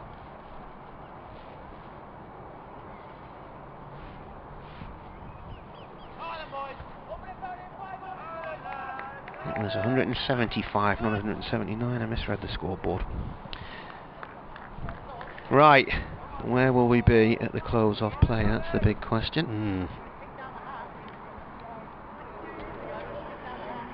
Here come the opening batsmen then for Derbyshire. Lewis Rees, of course, out there wearing the number 10, and Wood as well for Derbyshire.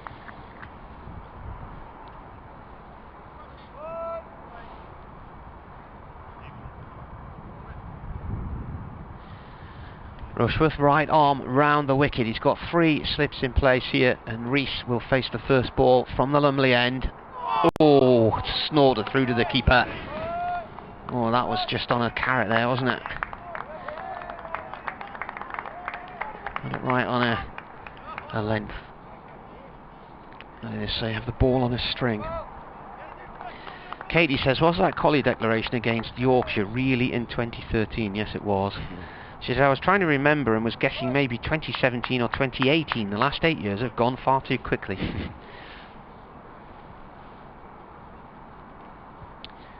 Rushworth in again to Rees and bowls. And another one goes through to the keeper. He's played at both of these. Yeah, I always felt that season, because Durham pulled off results when they shouldn't have done. They won at the Oval for the first time. They beat Notts in a terrific run chase in the final session of the 4 days. And then there was the fly in the ointment, and which stayed with them all that season was that game against Yorkshire here. And I always felt the return game at Scarborough would be the title decider. And I'd said that for weeks and weeks and weeks, and then Durham won in Scarborough and went on to win the title. Rushworth bowls. That's left alone. Not far off the off stump. A good leave, as they say. Durham put a run together at the end of that season where they won 5 in a row, which was the first time they'd done that, and including a great win at Derbyshire in a match where Durham was still in their first innings on the final morning of the game. It had been affected by the rain, and then managed to bowl Derbyshire out twice that afternoon, I think it was, and won that game when it looked like it was heading for a draw.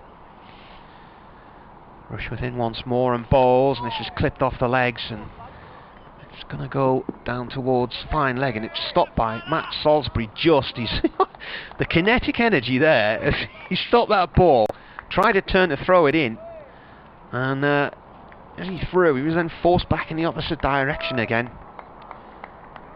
Maybe he was on a ley line or something as well. Rees gets 2 on the board there. Brilliant sunshine now, the best conditions of the day. Rushworth coming round the wicket to the left-handed Rees.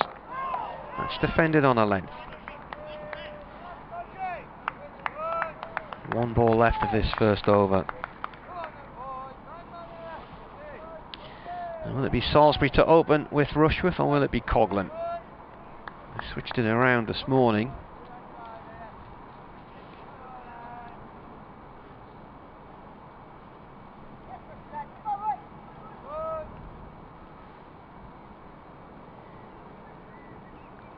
Rushworth bowls. And Rees taps that towards mid-wicket, and that is the end of the over. Now, who's going to start the second over? Salisbury's jogging up towards his mark and takes his cap off and his jumper off. As Bryden Carr, Durham's 12th man, runs on to hand Rushworth his cap and sweater, and take the cap and sweater from Salisbury. The umpires are not allowed to touch the clothing anymore or hold anything for the players these days, and then technically, when the ball goes out of play, anyone else around the ground is not meant to touch it, including the ground staff, and to be limiting the numbers of people who actually get their hands on the ball. So Matt Salisbury will start the second over. He's bowling from the Finkel end, and he'll be bowling towards Tom Wood, who's now on strike, and there's 3 men in the slips there, just like there was for the first over. And Salisbury comes in to bowl over the wicket towards Wood, who guides that one in the gully region. They'll get 2 for this one. A very enthusiastic throw back there. Burnham chasing after it. Considering he's hurt his back halfway through this game and could hardly stand, he's been hurling himself around in the field today. He launched himself into the air with that throw, didn't he? Yeah. The vacant gully is where that ball went through, and it went off down towards the 3rd man area, so now they're bringing a gully in. Coghlan's gone in to fill that gap. Burnham comes round to point. Salisbury comes in to bowl. Wood on strike again. It's a shorter delivery, and that one's just defended onto the offside. No run. 4 without loss, Derbyshire.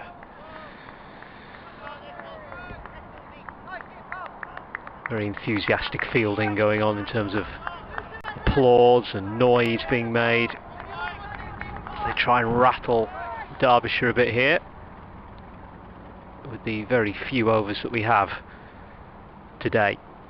In comes Salisbury again over the wicket with this one, and that one ends up just trickling on leg side. Nice looking delivery there though. Sun's just gone in again. It's gone behind a cloud here, so we're completely in shade again. We're just barely 5 minutes ago we were bathed in it. So we've got 3 balls left of this over. Salisbury in. Over the wicket. That one bounces up and hits towards the top of the bat, if not his hand there, I think, and ends up going on the offside. No run. Chris Sharp says the difference of only 8 points between a win and a draw these days means playing it safe with a declaration is more likely. Oh yeah, the increased points, yes.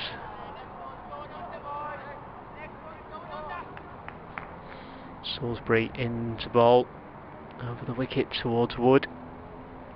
3 men in the slips, that man in the gully there, and that one is bounced by the off stump through to the wicket keeper. Kept at knee height, that one, as it goes through. Stays at 4 without loss.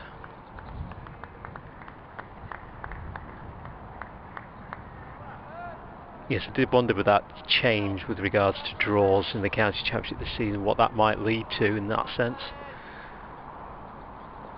And Salisbury will have one more delivery now. And it's towards Wood again. Oh, and the shouts go up, and the umpire is unmoved. 4 without loss at the end of the over. Dave McCall says, didn't the Paul Collingwood declaration get decided during a weather intervention late on a Friday evening, effectively close of play, then suddenly things brightened up and Yorkshire survived a few overs and also got off to a flyer, changing the whole dynamic for the following Saturday morning? He said, I could be wrong, and like the earlier correspondent, can't believe it's about 8 years ago. Yeah, I think if they lost a bit of time in that final afternoon session on the 3rd day to the rain. I think had they not been interrupted by the weather, they would have posted probably 360, 370 maybe in the time that was still left in the game, because it was quite a fast scoring match. Rushworth in to start his 2nd over, bowling to Rees. That's left alone and goes to the keeper. But afterwards, I remember after the game, and I mean we all knew it was going to be a record run chase if Yorkshire were going to pull it off. Root, I think I remember he should have been at LBW sweeping at one point. There was another one where I think it came off his glove and he was given not out, caught in the slips or short leg or something like that. There was a run out where the umpire was in the wrong spot and didn't see him. He just had everything went his way for his 182 in that game. Rushworth in bowls. Oh, and that squirts away through the slip cord and along the floor, down towards 3rd man. It's been chased by Scott Borthwick. He's not going to get there. It's gone for 4. Yeah, so that they lost a little bit of play when I think Durham would have made a bit more progress. But as Paul Collingwood said, it was a difficult judgment to make. He had all of the run rate charts in front of him. He had them all printed off, all the 4th inning scores here, and it was going to be a record run chase. And it was just he was worried that if he left Yorkshire with 4 full sessions to bat, they would get to their target. But even up to tea on the final day, it didn't look like they were going for it. They put a spurt on after tea. Rushworth into Rees. This is defended up towards mid-on. Derbyshire just looking to get back in the pavilion intact tonight without any wickets gone. And we're nearly halfway through this little spell of... In fact, we're right halfway through. 2.3 gone, 2.3 to go tonight, as the clock is about to strike 6 o'clock.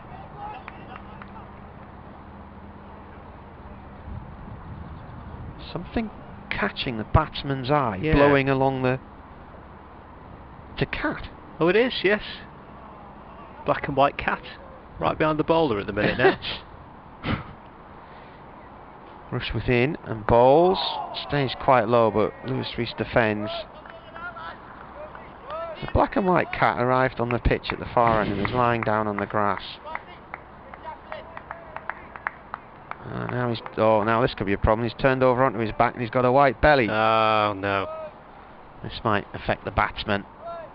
Well, actually, I say that, it might help. It's going to blend in with the side screen a bit more, isn't it? It's a black and white tabby. Rush within and balls. Now it's towards the leg stumps. Played to mid wicket, no run. Stopped by. Oh, he's on the move. Will Young. Yeah, he's just drifting out of the direct line of sight now and heading up towards the health club. No rush. Take your time. Stops again now. Caps without cricketing etiquette, who'd have thought?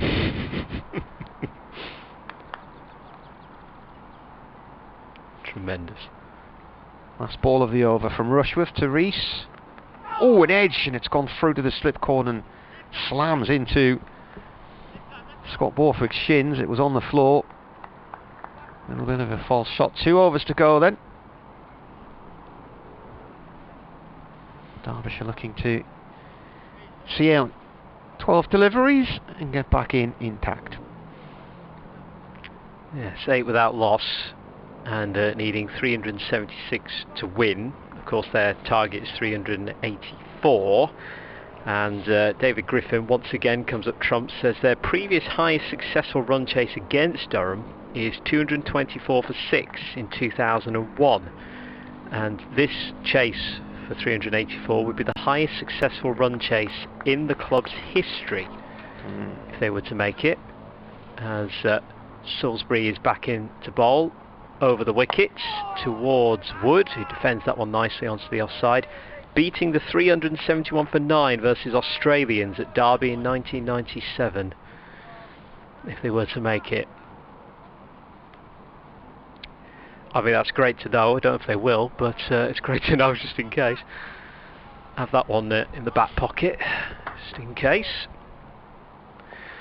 Salisbury comes back in, 3 men in the slips, 1 in that gully region again. Oh, that one's a short bouncer, and Wood ducks down to get out of the way of that one.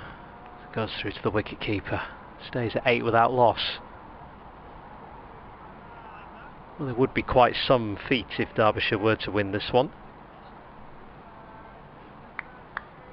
On their day, they have the batsmen that can certainly put decent scores on, but it's just like consistency at the minute. And Salisbury comes over the wicket with this one that nearly gets an edge as it goes by the off stump. Started to play that one leaning forward, did Wood, and it just goes by. Good over this one from Salisbury so far. As the sun comes back out in force again, casting those long shadows out on the field. Salisbury will ball over the wicket to Wood, who just steps back a little bit before he defends that one onto the offside. And again, no run added. Craig Overton's finished with 8 wickets in Somerset's victory against Leicestershire. They always seem to be on top in that one. So Leicester find themselves at the bottom of their group after 3 matches, and in a familiar position really. I wonder how many of the lesser sides will end up struggling in their groups. Salisbury in, good length that one, and that one is defended onto the offside again for another dot ball. At the end of this format.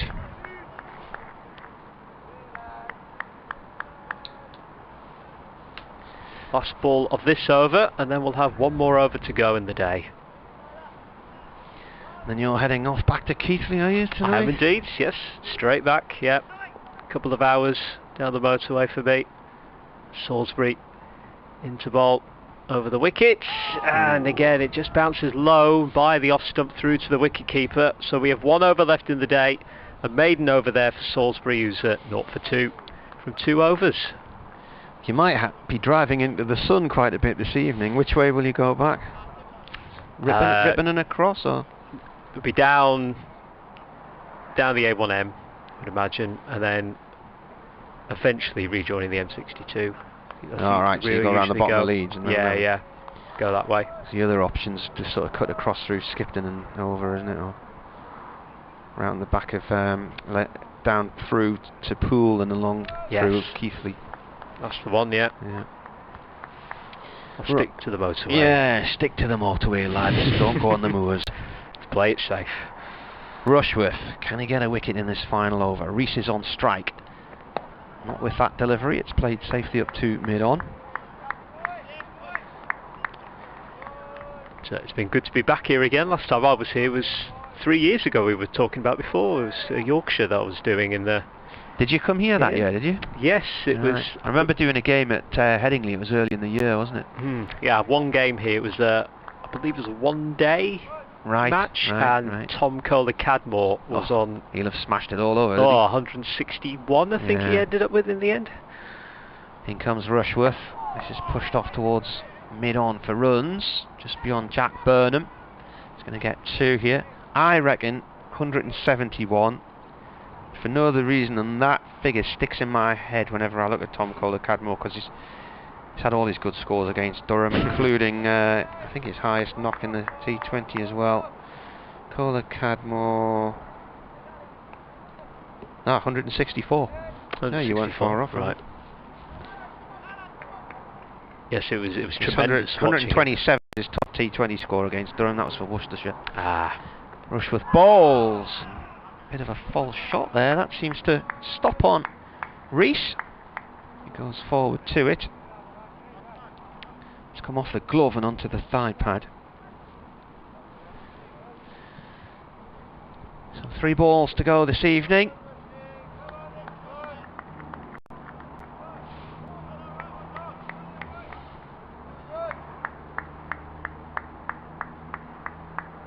We're going to have to fight for these wickets tomorrow. It's not going to be easy, this. We have a tussle on our hands. Rees turns this off towards mid-wicket, no run. The Derbyshire first innings lasted 83.1 overs, so there's 96 to come tomorrow. 5 tonight, they'll have had 101 overs to try and see out.